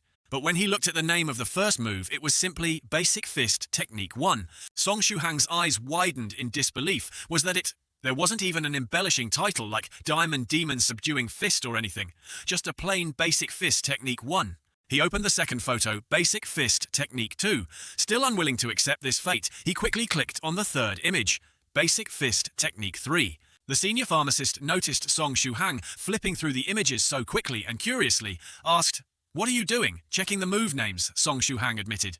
"Yeah, but I didn't expect the names to be so simple," the pharmacist calmly replied. "As long as they're practical, that's enough. Fancy move names can be a mark of different martial artists, but for the purposes of training, numbering the moves is perfectly fine." Song Shuhang nodded in agreement, though he couldn't help but feel a bit disappointed inside. He imagined a scene where he might face an opponent in a duel atop the Forbidden City's peak. His opponent would call out dramatically soaring into the air, sword drawn in an elegant posture like an immortal descending from the heavens. Meanwhile, he would have to respond with Basic Fist Technique 3, which sounded so uninspired that it would lose half the momentum before he even threw the punch. The pharmacist ignored his lament and said, "Stop worrying about the names of the moves. It doesn't matter. If it bothers you that much, you can always rename them yourself later. Let me explain the different cultivation realms and the significance of foundation establishment first. In the cultivation path, there are 3,000 great ways and countless techniques. Each sect and faction has its own methods, but regardless of whether it's Taoist, Buddhist, ghostly, or demonic cultivation, the first step for any cultivator is always the same: refining and strengthening the body and gathering the vital energy within. This foundational step involves practicing basic martial arts forms, punches, body refinement, and basic sword techniques, until one's blood and energy surge within the body ready to be harnessed. Afterward, the cultivator practices meditation techniques to collect and concentrate that surging blood energy within the heart aperture. Without the aid of medicinal pills, through relentless practice, the energy fills the heart aperture until it overflows, breaking open the aperture and forming a torrent of blood energy known as foundation establishment, or opening the aperture. With the heart aperture opened, one truly steps onto the path of cultivation, surpassing ordinary mortals and reaching the first rank of transcending mortals. Song Shuhang, upon hearing this, began to sit in meditation, practicing the basic martial arts forms. At first, his movements were unsteady. Gradually, the entire scene before Song Shuhang's eyes seemed to transform into rows of bones. "What's going on? Am I seeing things?" he thought as he shook his head forcefully to clear his mind.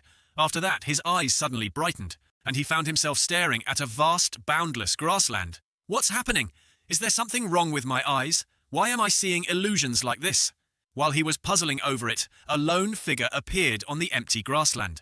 It was a man with a vague face, his muscles taut and full of strength, a ruggedly masculine type that many shut-ins would dream of having. Song Shuhang instantly raised his guard in case something unexpected happened. But the man didn't even spare him a glance, focusing only on practicing a single martial arts move on the grassland. The man continuously demonstrated the move shifting and stepping in perfect coordination.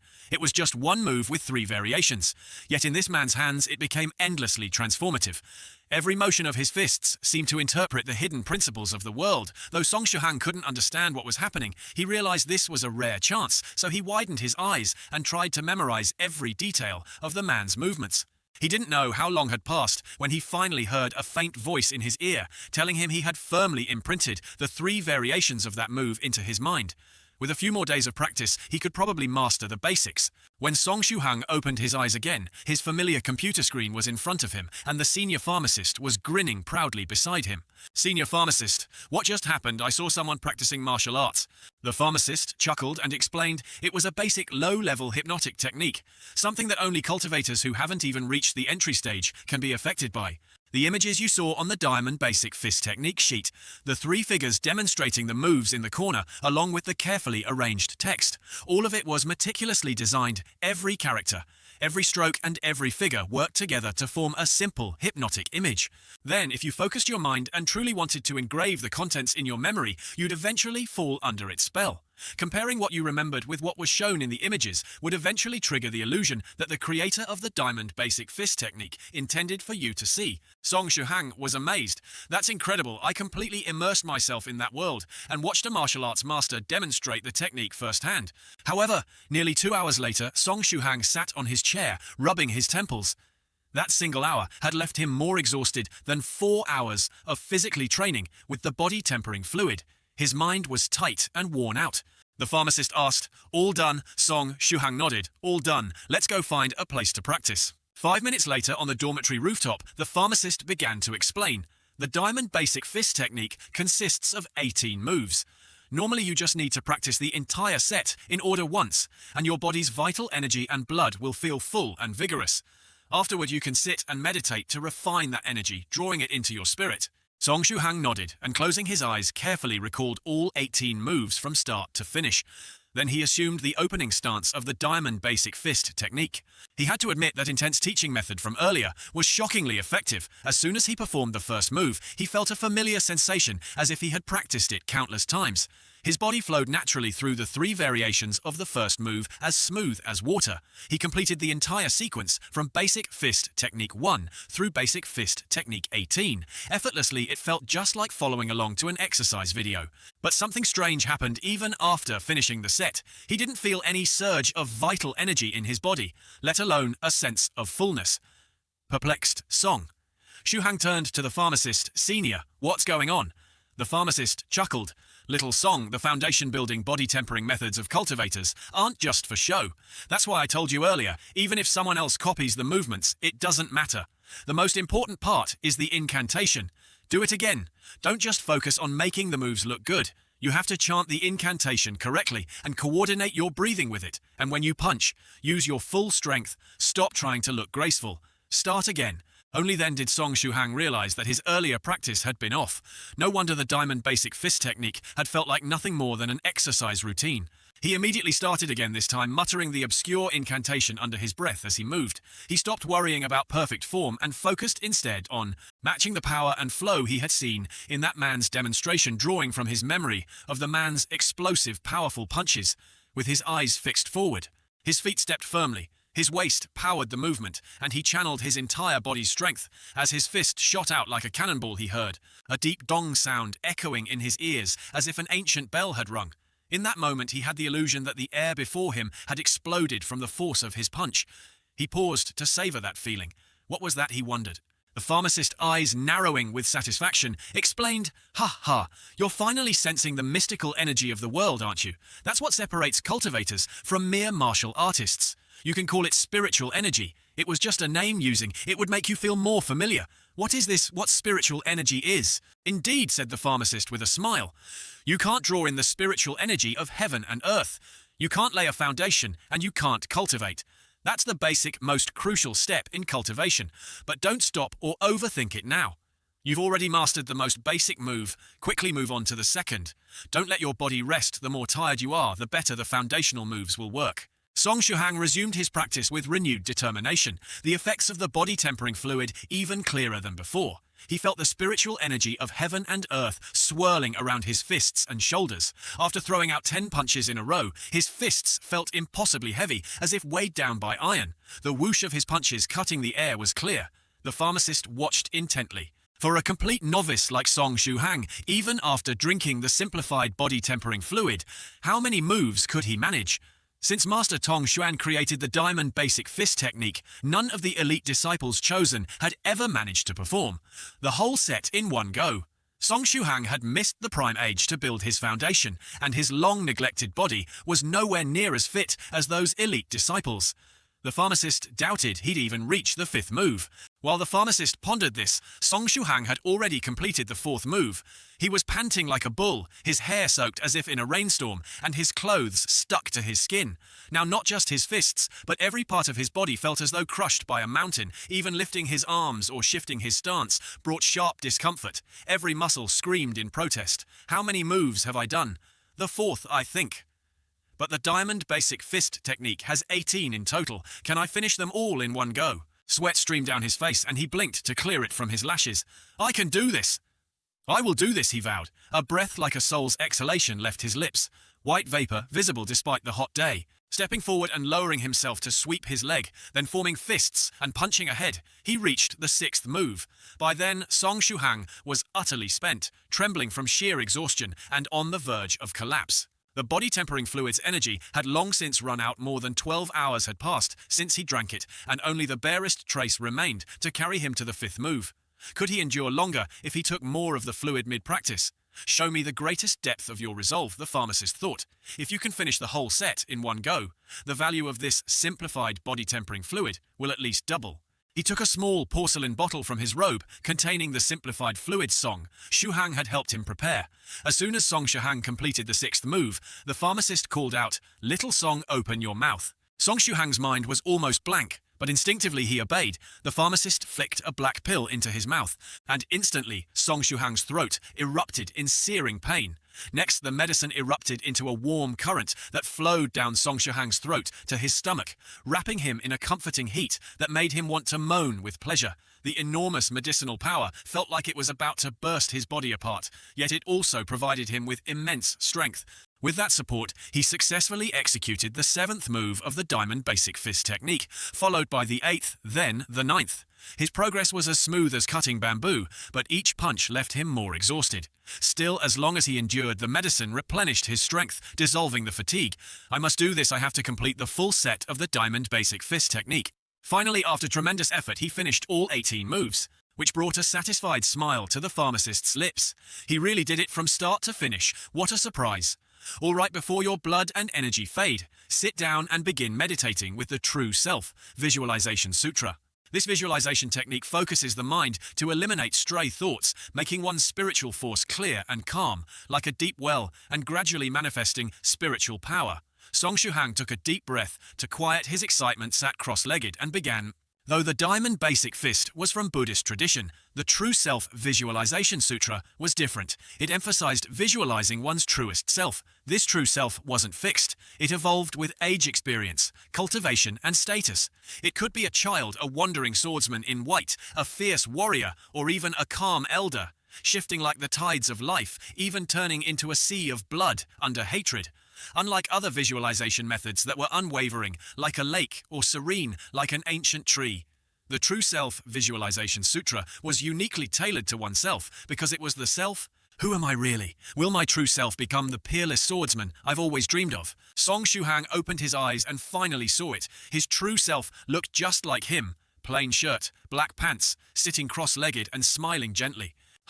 My true self is just me, so I'm still an ordinary mortal after all. Before he could overthink it all, extraneous thoughts were swept away as the visualization took hold, condensing his first pure thread of spiritual power. With this, he guided the surging blood and energy into his heart aperture. Who knew how long it took? But eventually he felt a warm pulse, where his heart was beating with new strength. Slowly opening his eyes, Song Shuhang realized he couldn't maintain his sitting posture. He flopped backward with a thump. "What's going on, senior pharmacist?" "My body feels like jelly. I can't even lift my arm," the pharmacist explained. "This is normal for the first time using the True Self Visualization Sutra. You drew in so much blood and energy that it slightly exceeded your limit, causing brief weakness. It'll pass in a few minutes next time. Remember to save a little strength for yourself." Song Shuhang laughed in relief. "I see. But senior, my true self was so plain. Does that mean I'm still just a normal mortal?" The pharmacist laughed. No. Song Shuhang, you're a good person. Your true self reflects that Song Shuhang was taken aback. Wait, senior don't just slap the good person label on me, but the pharmacist just smiled. No, truly your true self shows your kindness, little Song. Song Shuhang's mouth twitched. True selves can show that. The pharmacist patted his shoulder. Now you fully grasp both the True Self Visualization Sutra and the Diamond Basic Fist technique. In fact, the way you threw those punches, I almost thought you'd been practicing for years. I have nothing more to teach you today. Take some time to lie there and reflect on the feeling of practicing the moves and your visualization. It's an important part of cultivation. I'll be going now. With those words, his body turned into a flash of swordlight and vanished before Song Shuhang's eyes. So, was that the legendary sword, Light Flight Song? Shuhang thought, amazed. "Wait a minute, senior," Song Shuhang called out weakly, stretching out a hand and speaking with a bitter tone. "Senior, could you at least send me back to my dorm first? Also, there's something important I forgot to ask the person investigating me. Is there any way to find them?" But before he could get an answer, 2 hours later, baked under the hot afternoon sun, he finally dragged his aching body back to his room. Zhao Nian furrowed her brows and closed the notebook. Shuhang medicine isn't something you can just drink on a whim. This formula mixes a bunch of potent herbs taken together. It can be extremely strong, even deadly drinking. This is like jumping headfirst into a death trap. If you're sick, see a doctor. Song Shuhang's face turned pale as he tried to explain he was still weak from the True Self-Visualization Sutra, and now he was sure Zhao Nian would misunderstand even more. He had to clarify before she dragged him to the hospital, because if she told his mum, she'd fly over tomorrow and Aunt Zhao would definitely haul him to the clinic. Sis, it's not what you think, he began desperately. Back when he didn't know about the world of cultivation, he would have just told her straight up that this was a recipe shared by some bored kids in a fantasy chat group. He'd only copied it to warn them not to drink it, but now he was basically one of those kids himself. Zhao Nian crossed her legs and fixed him with a sharp gaze. Speak, she ordered Song Shuhang's side. Actually, not long ago, I joined a chat group. At the time, I didn't know anyone in there. It was completely random. Later, I realized everyone in that group was really weird, like they were obsessed with Immortal cultivation novels. Then someone posted this prescription, the one you're holding. I'd never heard of some of those herbs. And the names were bizarre, like Trio, Lohuyan Thao or something. I was worried someone might drink it and get hurt, so I copied the ingredients I could find online and asked you to check. If it turned out to be dangerous, I'd at least warn them before I left the group, as he spoke. Zhao Nian's lips curled up faintly. This nosy habit of his was typical Song Shuhang. All right, it looks like you're telling the truth, she said. As long as you're not the one drinking this stuff, that's fine. Just make sure those group members know, even if the ingredients are great, individually mixing them recklessly can kill you. Song Shuhang grinned sheepishly. Got it, sis. I'm going out for dinner later with a couple of your friends and some of mine, she added. Want to join? He shook his head quickly. No need, your friends will feel awkward. All right then, Zhao Nian said as she stood up.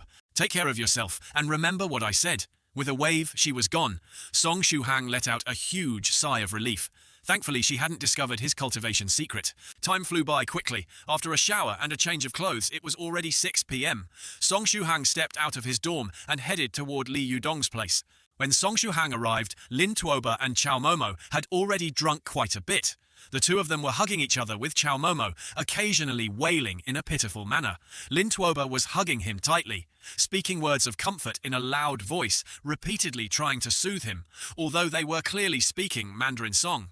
Shuhang couldn't understand a single word, and only the heavens knew what these two drunken souls were actually talking about. Li Yangde gave a wry smile as he opened the door for Song Shuhang and asked right away, Shuhang, do you have any idea what's going on with Chao Momo? He showed up acting like he wanted to die, pulled Tuoba along to drink, and after a while he started wailing that he'd been defiled and didn't want to live anymore. It's insane, he's a big guy, yet sitting there sobbing about being defiled is honestly kind of scary. Song Shuhang chuckled. I know what happened. After a while, Li Yangde changed the topic.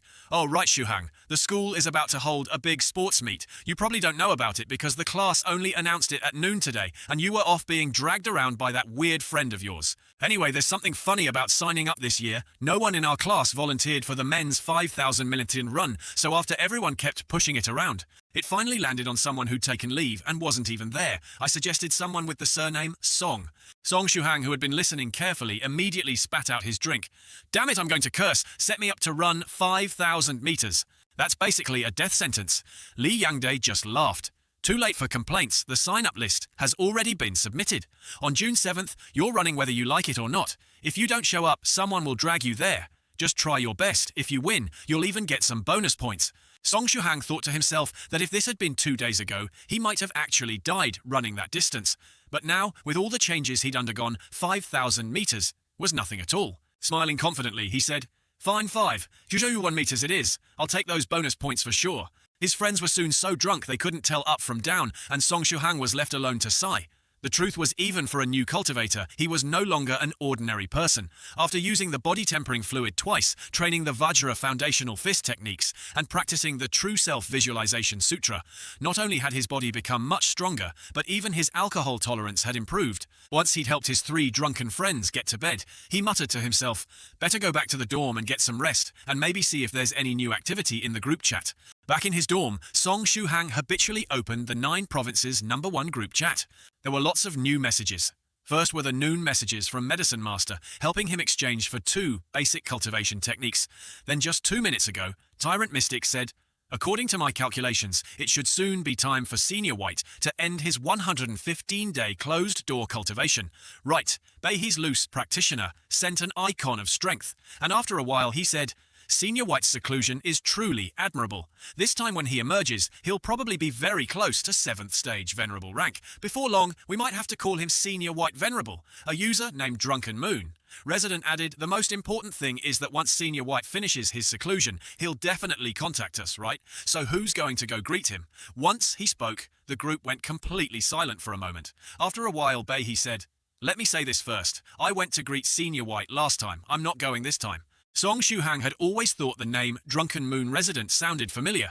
He seemed to show up in the group fairly often, yet for some reason he never left a strong impression. From the way they were talking, it sounded like greeting. Senior White was a pretty terrifying job. Suddenly, Mad Saber 3 Waves spoke up. Recently, I feel like my realm is stirring. I'm preparing to go into seclusion for a few years, so you all figure it out yourselves. Beihee responded coldly. 3 Waves, stop bluffing. You only recently reached late-stage Spirit Emperor. It's still a long way from a breakthrough, but Mad Saber 3 Waves was adamant. I've had a lucky encounter recently, so my realm is about to rise. Believe it or not, that's up to you anyway. I'll be in seclusion soon, so don't bother me. Copper Trigram Taoist calmly added, what's the rush? Senior White's not coming out just yet. When the time comes, there'll naturally be a solution. When the boat reaches the bridge, it'll straighten itself out. Beihee asked, so you've got a plan? Copper Trigram Taoist snorted. Of course this old man has a plan, but I'm definitely not telling you. Beihee don't even dream about it. Beihee frustrated muttered under his breath, damn it. 3 months later, during the battle atop Forbidden Peak, they must crush this cunning foe so thoroughly that even his mother wouldn't recognize him. Song Shuhang was scrolling through the chat log, just about to chime in and show he was still around. But for some reason, when he saw the secret plan in Elder Ghost's hands, a chill ran down his spine, all the way to his tailbone. He had a feeling that if he spoke up now, he'd be bringing trouble upon himself, so he shook his head vigorously, decisively, turned off his computer and climbed into bed to sleep. The night was quiet, punctuated only by the constant calls of cicadas and frogs. In the darkness, a figure clad in black moved like a wraith, stealthily approaching the male dormitory building. Finally, the figure paused beneath the window of Song Shuhang's room. Inside, Song Shuhang lay sprawled out, sleeping like the dead. Earlier that day, he'd helped the medicine master find a house practiced with the body-tempering liquid, learned basic fist techniques, did some meditation, and even got into a fight. So much had happened that he'd spent every ounce of his energy. Even a slap or two now wouldn't wake him. The black-clad figure stared at him for a long moment, then pulled up a mental image of Song Shuhang's data to confirm the target. Yes, it's him. Then he scanned for the sealed ghost. The dorm room was small, so he quickly found it. The spirit ghost Ice Pearl, worn as a necklace around Song Shuhang's neck, completely unguarded. Excitement surged in the figure's chest. This mission was easier than he'd imagined. He flipped his right hand, a thin blade glinting between his fingers, and his eyes gleamed with murderous intent. The blade in his right hand slashed for Song Shuhang's throat, while his left reached for the necklace. As he did, a thought flashed in his mind. If he just took the ghost, he'd only get a modest reward from his clan leader. But if he also took Song Shuhang's head, maybe he'd earn the leader's favor, get a higher-level cultivation method, even be promoted to a core member and rise to the pinnacle of his life immortality, like the clan leader himself. The thought was so thrilling, he licked his lips in anticipation, but just as his hand brushed the necklace, a flash of light erupted from the bead. A sword burst forth and slammed into him like a hammer. His body felt leaden, his head reeled as if it had been cracked open by a club. Pain like a sledgehammer pounded him, and he barely managed to stifle a scream. Teeth clenched. Worse, a sickly feeling of exhaustion and nausea flooded through him. Poison. Damn it. When had he been poisoned? He had to retreat. Before he collapsed, he staggered to the balcony and leapt down. Landing hard, he spat out a mouthful of blood, staining his face cloth. He had to get back to the clan leader. Before the poison spread further, dragging his poisoned body, he fled. Meanwhile, the clan leader pacing in his hotel room outside the university was anxious. If his man had succeeded, he'd be back by now. If he failed, he'd be dead. Just then, a knock came at the door. "Who's there? Come in." The door opened and his subordinate stumbled in, collapsing onto him. He caught the man and barked, "What happened?" But before the man could answer, his body convulsed and went limp, dead before he could speak. The clan leader pressed his fingers to the man's wrist. No pulse, no blood flow, dead. Frowning, he examined the corpse. No external injuries. No signs of a struggle, just a smear of fresh blood on the man's face cloth. Carefully, he peeled the cloth back to find the man's face pale and bloodshot, mouth dribbling foul-smelling blood. The clan leader's head swam at the scent poison. His subordinate had been killed by an incredibly potent toxin that turned his blood into poison, now seeping into the air. The clan leader hurriedly swallowed an antidote pill and forced out the invading toxins with his inner energy. But he knew if even the residual poison was this strong, the original dose must be monstrous. So Song Shuhang was no ordinary mortal after all. Forget the cover story of a gentle, well-mannered freshman with healthy parents. Those were just a disguise. Clearly he was an ancient monster in human skin. Cursing under his breath, the clan leader realized he needed to retreat immediately. If his idiotic subordinate had led Song Shuhang here, the young cultivator might already be on his trail. Without hesitation, he bolted for the balcony and vanished into the night. At dawn on June 6th, Song Shuhang woke up refreshed, but his brows knit as he sniffed faint traces of fresh blood lingering in the air. His door was ajar, and his roommates hadn't returned. Could it have been a thief? He found a thin blade, no hilt, meant to be wielded between the fingers, or as part of a specialized weapon. Such a tool demanded skill and was no fruit knife. This was a blade meant for silent killing. Even the most skilled thief wouldn't have the strength to wield such a lethal blade. The air was devoid of fresh blood. So this wasn't a burglary for money, but a murder attempt. And the only possible target in the dormitory was him. His 3 roommates were just regular students. No one would bother to hire an assassin for them. Song Shuhang's heart raced clearly. The person who'd been collecting information on him at the school days ago was involved. He ruled out the petty criminals outside the university and the followers of the pharmacist, since most of them just wanted help. Unless it was someone truly extreme, the only other possibility was connected to Wu Nuzi. Thinking back to when she captured the ghost spirit, she'd mentioned her father only sealed 1, yet there'd been 2. Ghost spirits don't reproduce, so where did the second come from? Could someone have deliberately put it in the Ghost Lantern Temple? If so, were they trying to raise the ghost spirit? Was that person one of the Lantern sect? If they were, why didn't they kill him outright? Did they fear the pharmacist's protection? Stowing the thin blade away, Song Shuhang decided to visit the pharmacist before classes to ask these questions. After washing up and hurriedly dressing, he skipped breakfast and bolted from the dorm. As he was leaving, someone called out his name. The voice sounded familiar. Turning back, he saw Zakat Nguyet catching up. "I found out who was investigating you," Zakat Nguyet said. He's around 183 meters tall. Lanky arms like a monkey's, wears dark sunglasses. His lips are so thick they look like sausages. He also spoke with an accent that sounded like someone from Jiangnan or City G. Wasn't that the Latin Square region? Definitely tied to the ghost spirit. After parting ways with Jia Kat Nguyet, Song Shuhang headed straight to the pharmacist's house, where an old Santana was parked out front. He thought those cars weren't even allowed on the road anymore. Was the pharmacist expecting a guest? Just then, a small woman no taller than 153 meters emerged her presence like a fierce tiger. She ignored him and strode to the car, pulling a huge alchemy furnace from the trunk, then viciously kicked it. The furnace shuddered and wailed as though in agony, and the woman's expression suggested she was in a foul mood. Under his astonished gaze, the alchemy furnace suddenly swelled up, as if it were being pumped full of air, growing to the size of a car in an instant. Whoa! She kicked it and it got bigger, or was it some sort of object-enlarging spell? There were countless Dao techniques, and even if he couldn't imagine them all, there was nothing they couldn't do. She was a cultivator, and Song Shuhang silently vowed that one day he too would master such Dao techniques. The short-haired girl then stepped forward, hugging part of the furnace, took a couple of steps and frowned. With a thump, she set it down and turned to Song Shuhang saying, "Song Shuhang, help me carry this. Helping beautiful girls is what men should do, right?" "You know me?" he asked, stepping up to help her lift it. The furnace wasn't heavy, just awkwardly big for one person, so it was easier for 2 to carry. She calmly replied, "Don't ask such silly questions. Anyone who even glances at us can tell how close I am to the pharmacist. How else would I know about you?" Song Shuhang thought who on earth could figure out their relationship with just a glance. But aloud, he asked, "Close relationship, are you the pharmacist's Dao companion?" "No," she said, "I'm just his disciple, Jiang Xian, my name for the past 30 years, and probably for many more. The pharmacist is off to Jiangnan for research, so I'm moving this furnace for him. He gets so absorbed in research that he forgets everything. Someone has to be around to keep him tidy, remind him to eat and cultivate on time." Chatting as they walked, they soon reached the 3rd floor, the pharmacist's temporary alchemy room. Seeing Song Shuhang, the pharmacist smiled. "Ah, little friend, Shuhang, I was expecting you. You knew I'd come by this morning?" Song Shuhang asked. The pharmacist gave a cryptic smile. "Haha, my gaze sees far. Something happened near you last night, didn't it?" So it was the pharmacist who had protected him. Song Shuhang silently confirmed it.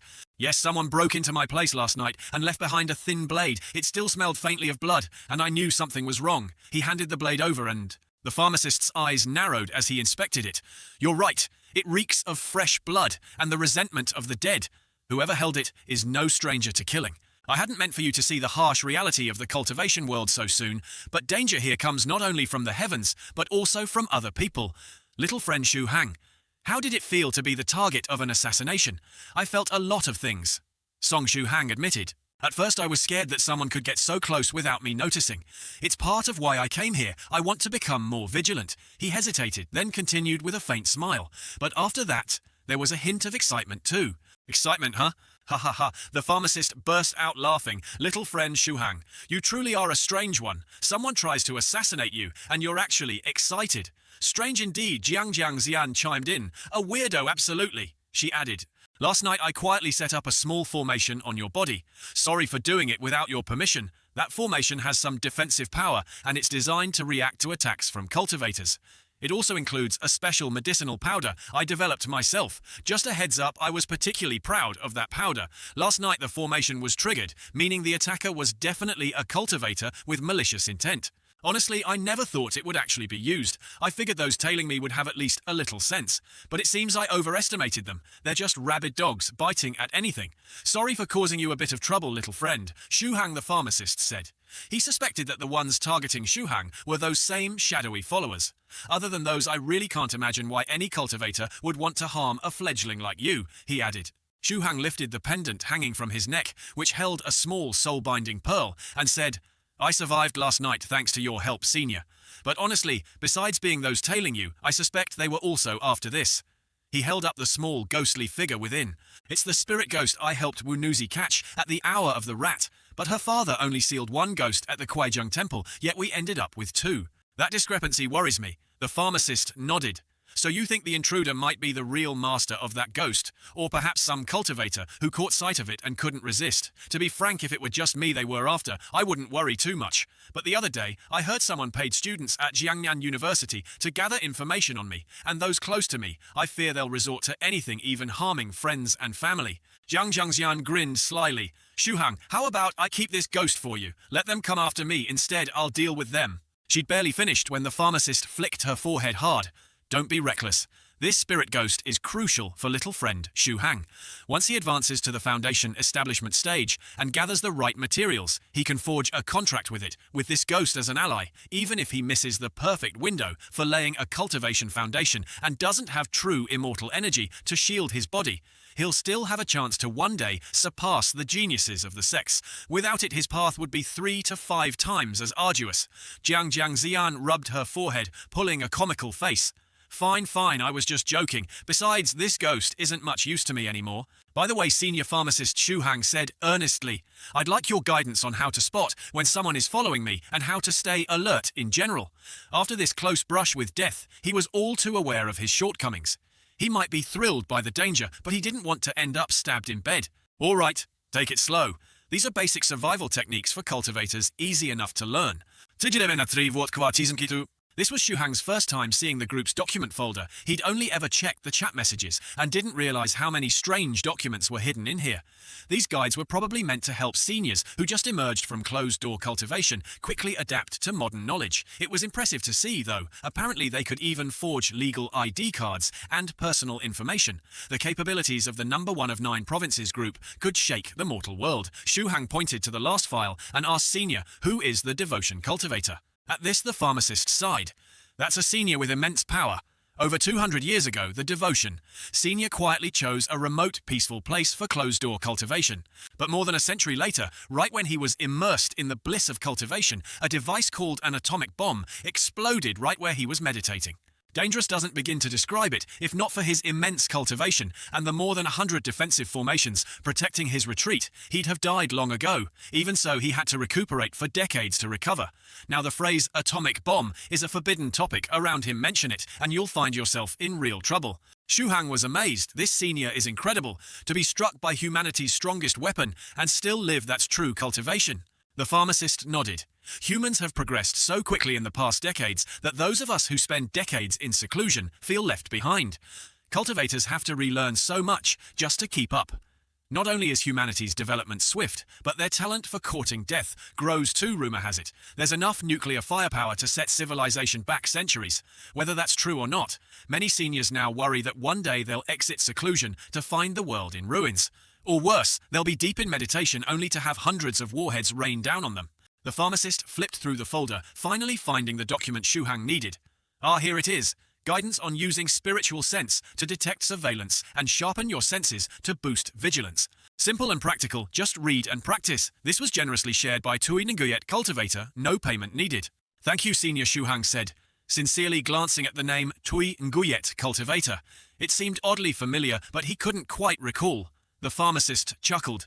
Don't dwell on it. If you ever do remember him, you'll have to address him as Tui Nguyet. True Lord 1. Last question, Senior Shuhang asked earnestly. After using your poisons, do I need to buy herbs from a regular pharmacy to detoxify? The pharmacist quickly scribbled a list of 4 herbal names. Any cultivator knowledgeable in poisons will at least try to gather these 4 herbs after exposure, but in truth they're not easy to find. Moreover, these 4 herbs aren't common. Only a few shops in Jiangnan carry them, which actually makes it easier to track down whoever is buying them. If someone really went to buy the herbs, they'd definitely leave a trail. Shuhang accepted the slip of paper and thanked the senior. This clue would surely help him find the mastermind behind it all. Far away in the waters where the South China Sea and the Pacific Ocean meet, there's a mysterious island that has never appeared on any map in the world. Shrouded by supernatural forces, no one from the outside world can see it. Even the most advanced equipment can't detect a single trace. This island is the domain of Spiritual Butterfly, Venerable Spiritual Butterfly Island. The island's standout feature is its countless butterflies fluttering and dancing in the air. One giant butterfly as large as a wash basin landed before a young woman standing on the island's edge, carrying a newspaper on its back. Wunuzi took the newspaper and sat on a stone chair under a small pavilion, her long hair tied neatly behind her. The newspaper looked quite ordinary, much like any sold at a market, but the stories within were anything but mundane. As Wunuzi read, she came across an article that piqued her interest. It spoke of the mysterious floating island that's been rumored lately. The article described how a cultivator had recently discovered the mythical island in the South China Sea, an island full of fragrant flowers, flocks of birds, rich spiritual energy, and even creatures thought to be long extinct. Wunuzi was intrigued. After all, the South China Sea wasn't far away. Maybe she should plan a trip to check it out soon. What are you doing, Wunuzi? A gentle, warm voice spoke as a handsome middle-aged man appeared behind her. This man was so extraordinarily handsome that no words could capture his charm. He was the kind of devastatingly good-looking man who seemed to have no equal. He was none other than Spiritual Butterfly, Venerable Master of Spiritual Butterfly Island. Wunuzi's eyes sparkled as she held up the newspaper, her expression bright with anticipation. Father, look, I found something really interesting. Since we're free, let's go out and explore together. Again, Spiritual Butterfly Venerable raised an eyebrow, then smiled indulgently at his daughter. But first, you need to complete your spirit contract with the ghost spirit. Once you're done, I'll take you wherever you want. I promised you, didn't I? She said resolutely, though her face showed a bit of frustration. You know, I never go back on my word, no force. Not even 1,000 galloping horses could make me break a promise. Truth be told, she hadn't expected the contract to be so tricky. She'd already failed several times. Still, she quickly brightened up, skipping off to learn the art of ghost summoning, watching her retreating figure. Spiritual Butterfly Venerable murmured to himself, she's so excited. Could she have already met someone special on one of her trips out? Meanwhile, his first disciple, Liu Jianye, was somewhere else on the island. Feeling a sudden chill on his back was his master cursing him right now. He decided not to dwell on it. At 9:30 in the morning, Tu-san opened his door. Who's there? Song Shuhang stepped inside with a basket. I brought you guys breakfast. Want some? Tu-san's eyes lit up. Not bad, kid. At least you've got some conscience. Hey, where's Gao? Mo? Shuhang asked. Li Yunde pointed to a corner and said, still lying there like the dead. Where is he? Li Yunde pointed to a corner and said, still lying there like he's dead. That guy was even sleep-talking last night, mumbling something about a wedding. Yi, I'm sorry, please don't. The 3 heartless friends exchanged meaningful glances, eyes lighting up. Got it, next time he's broke. We'll use this as blackmail to get a meal out of him. That's brilliant. Near Southern City University, there's a place called Shiang Stone Bridge. I really want to try it. Someone added. Just then, Gao Momo stomped angrily out of the room. You 3 want to die, huh? A short while later, in Li Yunde's room, Song Shuhang asked, Li Yunde, can you help me find out if there are any herbal medicine shops in the Jiangnan area that sell these 4 herbs? My friend needs them, but I don't know where to look, so I thought of you. You're the best with tech in our dorm. Should be easy, right? Yeah, all those shops use a shared system, Li Yunde replied. I just need to enter the names of the herbs, and I'll know which shop sells them. Plus, I'll check the relevant forums to see if any other places sell them outside the system. I'll have results by tomorrow night. Thanks, Song Shuhang grinned. After the sports meet, I'll take you to eat at Thap Huang Hu Dao. No need to wait for that jerk, Gao Mo Mo. In his heart, he was thinking that once he found the shop selling these herbs, he could narrow down the search for whoever was behind the purchases. He needed to track down that person's trail. At 10 a.m. he walked from the dorm to the alchemist's place, who had even bought a hot pot and induction stove just like the one Song Shuhang used in the dorm. The alchemist was already brewing medicine. Song Shuhang, bring me the Xiu Lo Tuyen Thao Sure, he said. Hauling a bunch of herbs over, he thought to himself that the alchemist had helped him so much, the least he could do was cooperate fully. The refining steps for the body refining elixir hadn't changed, but today the alchemist had him use a medicinal decoction he'd prepared instead of plain water. This decoction, made from 5 common herbs in Chinese medicine, was supposed to shorten the refining process. 3 hours later, at 1:07 p.m., just as the alchemist had predicted, the medicine was ready. Song Shuhang took a deep breath, only to get a noseful of the stench, and nearly faint black smoke billowed up, carrying a rank, fishy odor. The alchemist laughed. No need to hold your nose, watch this. He threw a special marble into the smoke, formed a hand seal, and the marble sucked up all the black smoke. Song Shuhang's eyes shone. If only I could use magic like that. The alchemist tossed him the marble. Don't drop it. It's fragile if it breaks. All that stinky smoke will come pouring out again. Song Shuhang caught it carefully. Please don't do scary stuff like that, senior. This thing's just a hollow shell, useless. If you're not using it, throw it out. But Song Shuhang saw the marble's potential. It can store the stench from the body refining elixir for first-rank cultivators or second-rank true masters who can't control their sense of smell. It's a nightmare if you ever fight a second-rank enemy. This might give you the upper hand. Song Shuhang understood the alchemist was helping him because he suspected the person, after the spirit link, had at least second-rank strength. Senior, does this count as a magic treasure? Magic treasure, the alchemist snorted. It's just a stinky smoke bomb, I call it. The Aksu Huan Song. Shuhang grinned. Can I rename it? The alchemist yanked his hair. Change it, fine, give it back if you don't want it. Song Shuhang quickly put it away. Haha. Actually, the name Ak-Su Huan is perfect, and if you're giving it to me, of course I'll take it. This was a matter of courtesy, yes, pure courtesy. At 4 in the afternoon, Song Shuhang's blood and energy had fully recovered, ready to continue practicing the basic Golden Bell fist techniques. This time he decided to train somewhere quiet, on campus.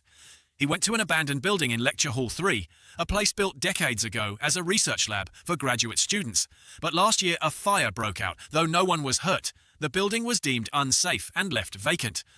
Reconstruction plans hadn't been approved yet, so no one came here anymore. It was one of the best places for training that Song Shuhang had found on the university's forum. He closed his eyes and silently reviewed the 18 forms of the Golden Bell Fist, then pulled out the simplified body-refining elixir from his bag, drank it, and waited for the medicinal power to surge through his body. All right, he whispered, opening his eyes and launching into the opening moves. His eyes were focused, every motion deliberate. His body flowed like water, his legs released force, and his punches crashed like an avalanche. He chanted the fist mantra as he practiced, when his punch smashed a huge hole in the wall. He stared amazed. So this was the legendary skill of punching through walls barehanded. If he could level it up, maybe he could even fight alien robots one day. But it consumed his energy too quickly. Aside from cultivating the Golden Bell Fist, what other methods could strengthen the body? A sweet, slightly seductive voice spoke by his ear. I can answer that for you, Master Song. Actually, it's simple. Apart from the basic Golden Bell Fist, even ordinary training like running, playing sports, or weightlifting can improve the physical strength of foundation establishment level cultivators. Of course, cultivators need to exercise with far greater intensity than normal people to see real results. Song Shuhang looked up to see Jiang Xian perched on the ledge nearby, smirking playfully as she nibbled a piece of chicken. Clearly she'd been watching him smash walls all afternoon. In the morning, I'll run laps around Jiangnan University, he declared. Oh, by the way, I was bored this morning and followed the unique toxin scent of my master.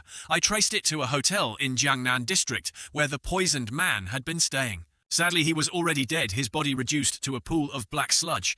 No other clues, and the room was registered under a false identity, so the trail's gone cold. But it confirms what we suspected.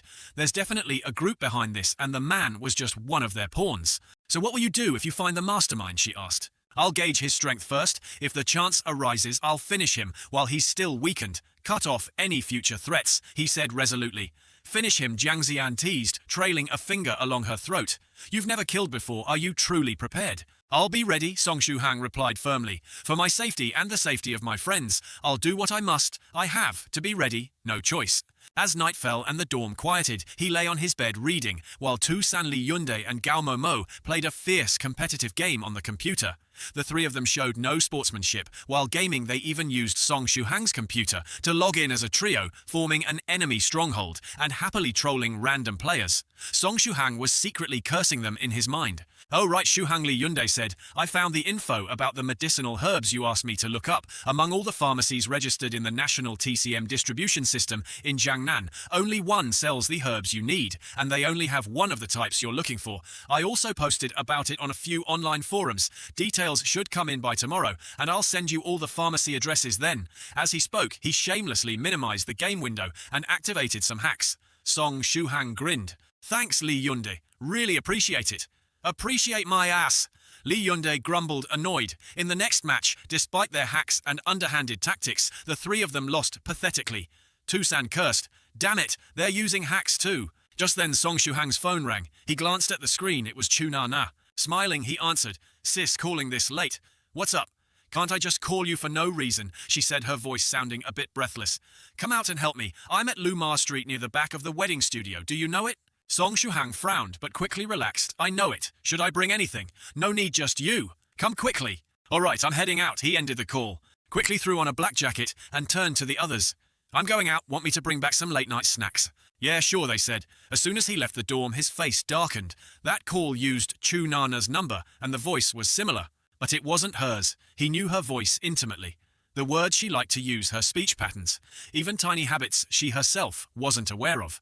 The voice on the phone had been rougher, the intonation off with a hoarse edge. If he listened carefully, clearly it wasn't her. Someone was using her phone to lure him out. If that person said they meant no harm, who would believe it? It had to be an accomplice of that assassin since they'd failed to kill him. Now they were targeting his friends.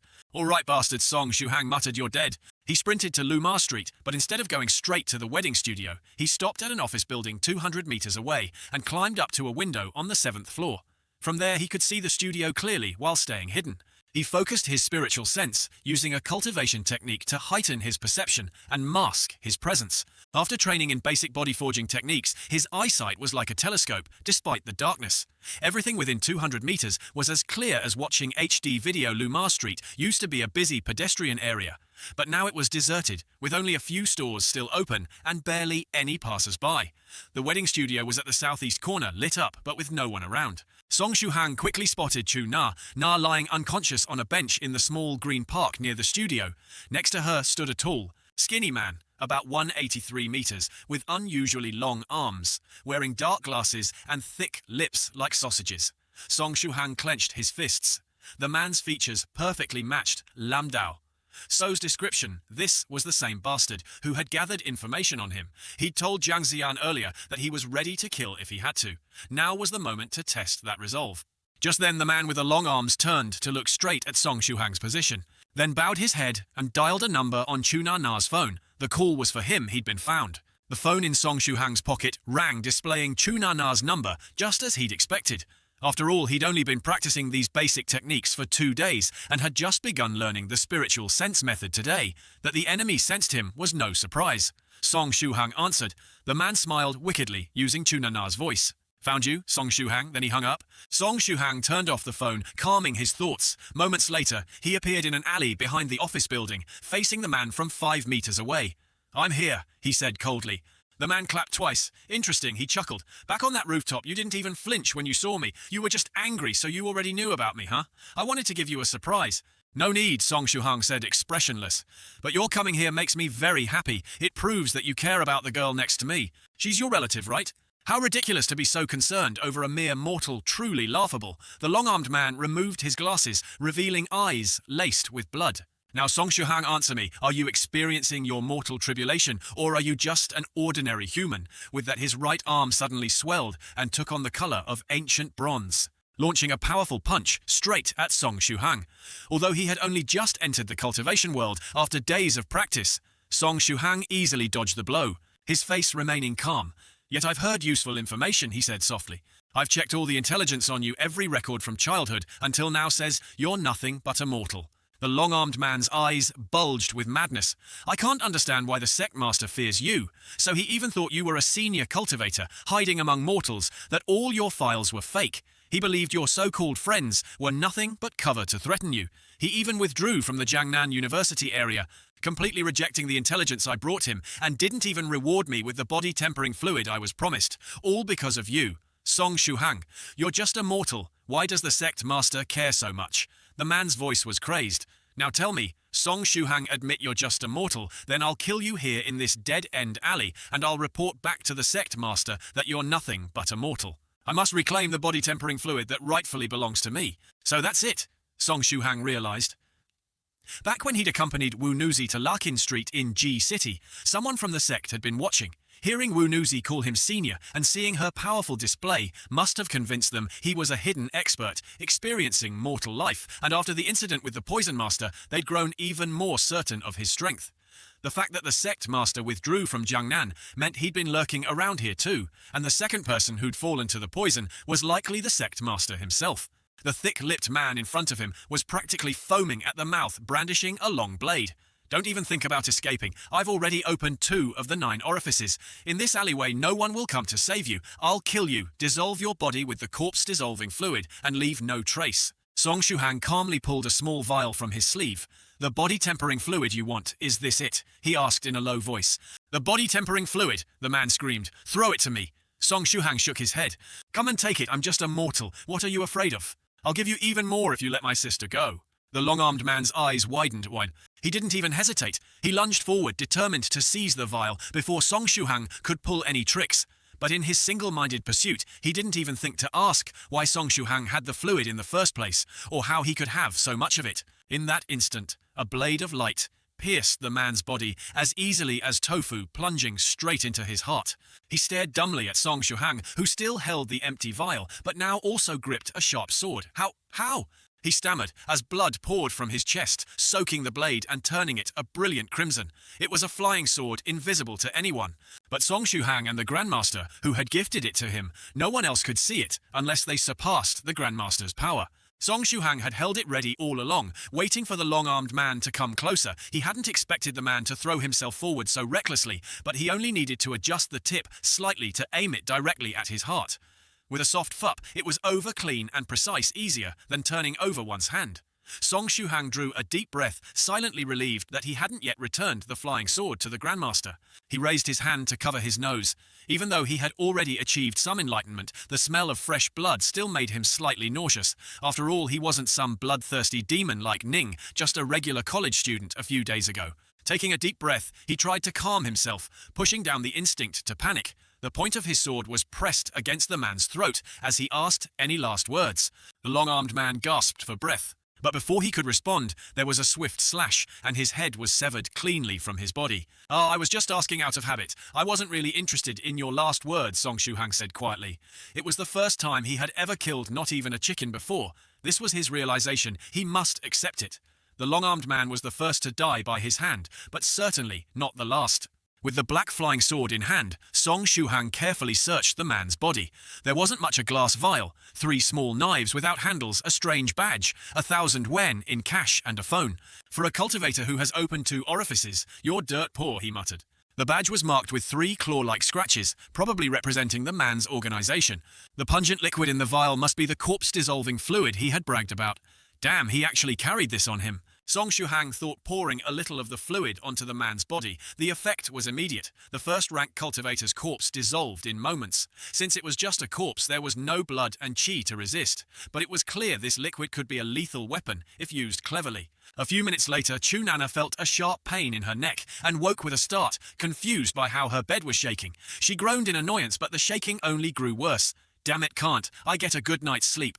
She snapped, opening her eyes to find herself being carried piggyback by someone running at full speed. What the hell is going on, she thought, panic clearing away the last of her sleep, but relief washed over her when she saw the familiar figure. Song Shuhang. Shuhang. Where are we? She asked. Oh, you're awake. Song Shuhang stopped, carefully setting her down. Are you okay? Feeling off anywhere? Chunana frowned. No, just a bit of a stiff neck, but why am I here? You're asking me, didn't you call me to come pick you up? I found you passed out on a roadside bench, so I thought I'd carry you somewhere to rest. Song Shuhang was telling the truth. She had indeed called him, and she had indeed dozed off by the road. Chu Nana thought hard, but her memory was fuzzy. She vaguely recalled going out for drinks with 3 friends, and should have gone home afterward. Could I really have gotten that drunk after just 4 drinks, she wondered. Studying Song Shuhang's face, he looked completely serious, so she decided to drop it. Whatever, let's just go home, she said. And Song Shuhang gave a warm smile. All right, I'll walk you home. His smile was like sunlight, filling her with trust. It's only been a day, but you've grown so much, she thought. Not realizing that the moment Song Shuhang had raised the sword and decapitated the long-armed man, his soul had already undergone a profound transformation. Really must be your imagination, he said lightly. After they left, Jiang Ziyan emerged from the shadows beneath a nearby roof. She pulled out her phone and reported to the alchemist. Song Shuhang has returned safely. And one more thing, alchemist, let me tell you, I will never give up. Stop trying to get rid of me, it's useless. With that, she didn't wait for a reply and hung up. Whatever I want, I'll get it no matter what. She jumped down from the roof and headed to the spot where the long-armed man's corpse had been dissolved by Song Shuhang's potion. Song Shuhang had done well, but to cultivators who knew how to track auras, there were still plenty of traces left behind. Jiang Ziyan was cleaning them up now, using a small spell to thoroughly wipe away all signs of the scene. Once Song Shuhang's cultivation improved, he would be able to handle this himself, so there was no need to worry. After bringing Chu Nana back to safety, Song Shuhang stopped by a convenience store to buy snacks and drinks for his roommates, but they were too busy gaming to care, telling him to just leave it somewhere for later. As usual, the first to respond was the ever-online Beihe Sanren. Never seen or heard of an organization with a badge like that.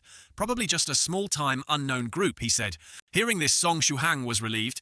Beihe Sanren was like the group's information hub and knew everyone's situation intimately. If he didn't recognize it, then this badge definitely wasn't linked to any senior in the group. Before Song Shuhang had been worried, it might be related to some hidden force under a senior's control, which would have been troublesome to resolve. Even Wu Nuzi was online. Song Senior, is that group important to you? She asked. Song Shuhang replied. Personally, yes, it's very important. All right, I'll go ask my dad. She said, going offline quickly to find Lingdi. Zhenjun Beihe Sanren continued. Are they enemies or friends? Enemies, Song? Shuhang replied simply. Can you handle it? I've found some leads. If I really can't do anything, I'll ask for help, he explained. Beihe Sanren sounded relieved to hear that. The alchemist is still with you, right? Yes, he might stay a few more days, Song Shuhang replied. Beihe Sanren felt reassured. At that moment, Wu Nuzi returned and said, Song Senior, this seems like it's from some small-time group. Anyway, once I finish my contract with the spirit ghosts tomorrow, I'll help you crush them. It'll also be a good chance to test my new spirit. Her cheerful words instantly lifted Song Shuhang's spirits. Thank you, he said. Once we wipe out that little group, let's go explore that mysterious island near the East Sea together.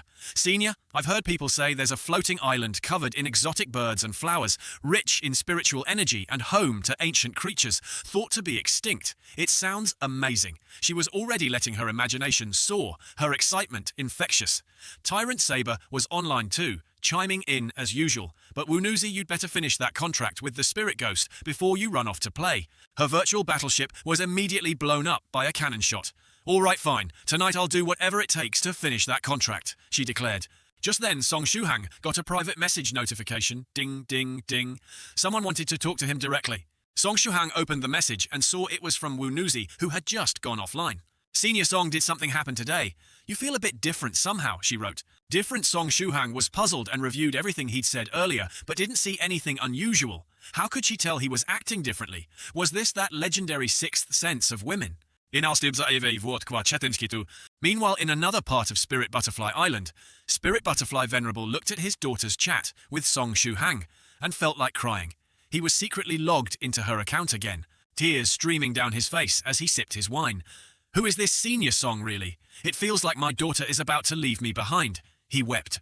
Around 3 in the morning, Song Shuhang was fast asleep, but his spiritual energy occasionally swept outward in a protective circle, an instinct left over from days of constant vigilance. Even in sleep, his body would sometimes automatically activate his spiritual sense to maintain a state of alertness. All of this happened without Song Shuhang even realizing. In the midst of a drowsy sleep, he suddenly heard his phone ring. It was a young man's voice asking fellow Taoist Shushan Pressure, "Are you there?" Song Shuhang woke up instantly. "Hello, it's me," he replied. "Little friend, were you sleeping? Then I'll make it brief." The man said, "I'm the talisman master of the 7 life talisman from the 9 provinces #1 group." Also, I got your number from Medicine Master. I mainly wanted to ask about that tablet with the 3 claw marks you posted in the group tonight. Song Shuhang was fully awake. Senior, do you have information about that organization, he asked. I do know a bit though, it's from over 40 years ago. The man said, 43 years ago, I was wandering all over the world and passed through a village in eastern Huaxia. Everyone there had been sacrificed in a blood ritual by demonic cultivators. No one survived. Their spirits gathered into a vengeful ghost. That's a method often used by demonic ghost cultivators. Back then I swore I would destroy them all. I searched for a long time and only managed to kill some of their minor henchmen, but I did find those 3 claw mark symbols on their bodies. I heard you now have a lead on the leader of this 3 claw-marked ghost cult. Right, Song Shuhang answered. I have some clues thanks in part to Medicine Master's help. If all goes well, I should be able to locate their leader within a few days. That's wonderful, the Talisman Master said. These demonic ghost cultivators deserve to die. Unfortunately, I'm currently in Western Huaxia and busy with urgent matters, so I can't come help in person. Please send me your address tomorrow. I'll mail you some protective talismans that might help protective talismans. Song Shuhang immediately thought of the yellow talismans that Wunuzi had used against the spirit ghost.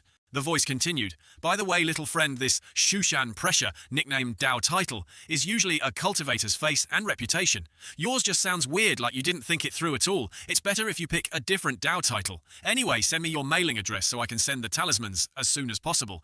The Talisman Master said all this and paused, worried Song Shuhang would refuse his good intentions. Song Shuhang was speechless. Shushan Pressure wasn't even a Dao title, just his username. Maybe he should really change it. Otherwise, if everyone kept thinking it was his Dao title, he'd have to endure being called Senior Shushan Pressure in real life. Just hearing that was enough to make his organs ache with that song. Shuhang sent his address to the Talisman Master and went back to sleep. The next day dawned hot and stifling. Song Shuhang woke up, stretched, and looked down at the flying sword by his side. So it wasn't a dream after all. Yesterday really was the first time he had killed someone. Next up was that cult leader, and Song Shuhang gripped the flying sword in his hand tightly. The other party had misunderstood, thinking he was some powerful expert, and had fled from Jiangnan in fear, but Song Shuhang couldn't rely on that misunderstanding to keep himself and his family safe. If he didn't resolve this major threat, he wouldn't be able to live in peace. Fortunately, by this afternoon at the latest, there would be clues. After waking up and washing his face, Song Shuhang opened the dormitory door to get a bit of fresh air, and just then there was a knock. As he opened the door, he saw a tall man in a black uniform with a bright smile standing there. He looked familiar. Who was he again? Classmate Shuhang, we meet again. I'm Xiaofang from Fengchen Express Delivery. This was the second delivery. In just 3 days with 2 different senders, both with such impressive status that it was intimidating. This guy had really nailed the identity of Xiaofang, and even if he had to call himself Xiao Xiaofang or Xiao Xiaofang, it wouldn't matter. Good morning, Xiaofang. This is another air shipment, right? Yes, direct delivery from Western Huaxia. I flew out last night myself and brought it to your door at the fastest speed, so you wouldn't have to wait long. Classmate Shuhang, accepting the parcel. Song Shuhang smiled. It's perfect timing. Thank you for your hard work. Where should I sign? He thought to himself, this must be the package from the 7 Life Talisman Master. It was only sent out at dawn and is already here by 6 a.m. That's incredible. As he signed his name, he thought of the black flying sword from Master Tongxuan and casually mentioned, by the way, Xiaofang, in a few days, I might need to send out a head. I'll contact you then, okay?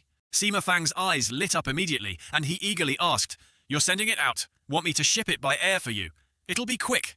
Sima Fang offered enthusiastically, no need. Song Shuhang replied, the recipient isn't in a hurry, so sending it by normal delivery is fine. I'll contact you when I'm ready to send it out. Sima Fang smiled, his service attitude worthy of a 5-star review, and waved goodbye cheerfully. No problem, you can call me anytime, 24 hours a day. Holding the package, Song Shuhang felt a surge of anticipation. He wondered what those protective talismans, the 7 Life Talisman Master, had promised him would look like. He placed the box on his table and carefully unwrapped it. Inside was a small stack of bright yellow talismans, each inscribed in red ink with mysterious runes and spell formations. There was also a note from the 7 Life Talisman Master, explaining the functions of the 20 talismans in total. The top 5 were armor, talismans exactly as the name implied. They could activate protective energy and form a shield to block attacks from cultivators below 3rd rank. Using them was simple. Press your thumb to the formation and use your spiritual energy to draw out the latent power with a soft shout of armor. Each one could only be used once, but they would be enough to protect Song Shuhang 5 times in total. The next 5 were sword talismans, obviously offensive. They worked the same way, activated with a single shout of sword, and could unleash a sword strike at the power of a 3rd rank battle king. Unless an opponent had some special defensive means, a 2nd rank true master would lose half his life to such a strike. The final 10 were demon-breaking talismans, specifically designed to combat the demonic ghosts and sinister beings used by these rogue cultivators. These dark entities were immune to physical attacks and had stealth abilities that made them hard to detect. For a weaker cultivator, they were nearly impossible to counter, but with these 10 talismans, Song Shuhang would be able to banish or destroy such threats. Holding the box of talismans, he felt like the 7-life talisman master hadn't just given him life-saving help in the nick of time. It felt like he'd also provided warm clothes, food and shelter in a snowstorm, a truly unexpected blessing. With these talismans in hand, Song Shuhang even felt confident that he could face the cult leader directly. Of course, he wasn't foolish enough to throw his life away in a headlong assault. His only goal was to eliminate the threat by any means necessary. He didn't care about the process, only the result. After carefully stowing the box of talismans away, he knew that everything was ready. All he needed now was the right opportunity. Just then, his 3 roommates burst into the room, nearly startling Song Shuhang. "What are you doing? Why are you tying me up like this?" he protested. At 7:30 on July 6th, the Jiangnan University sports meet was about to begin. Song Shuhang, forcibly roped in by his 3 roommates and several close friends, was escorted to the event. Next up, the 5,000-meter men's run. All participants, please get ready at the starting line. Song Shuhang found himself pushed forward by his friends, all of them cheering and urging him on. "Come on, classmate Shuhang, you got this." "Screw you guys, go check yourselves." Song Shuhang shot them a middle finger. Still, he'd drunkenly promised he'd take first place, so he supposed he'd have to show them what he was made of. At that moment, a tall, dark-skinned student next to him gave him a cold smirk. "Pretty boy, you think you're going to win this just because you're good-looking? I'll give you a whole street's head start, wanna bet?" Song Shuhang sighed. Apparently being too handsome really did bring unexpected headaches. Song Shuhang said helplessly, "A city block is at least 800 meters, so leaving me 1 block behind means over 2 laps. There's no way I can win. You should just give up." The tall, dark-skinned student almost ground his teeth to pieces. "You little punk, I'll show you what true competition looks like." Bang! The starting gun sounded.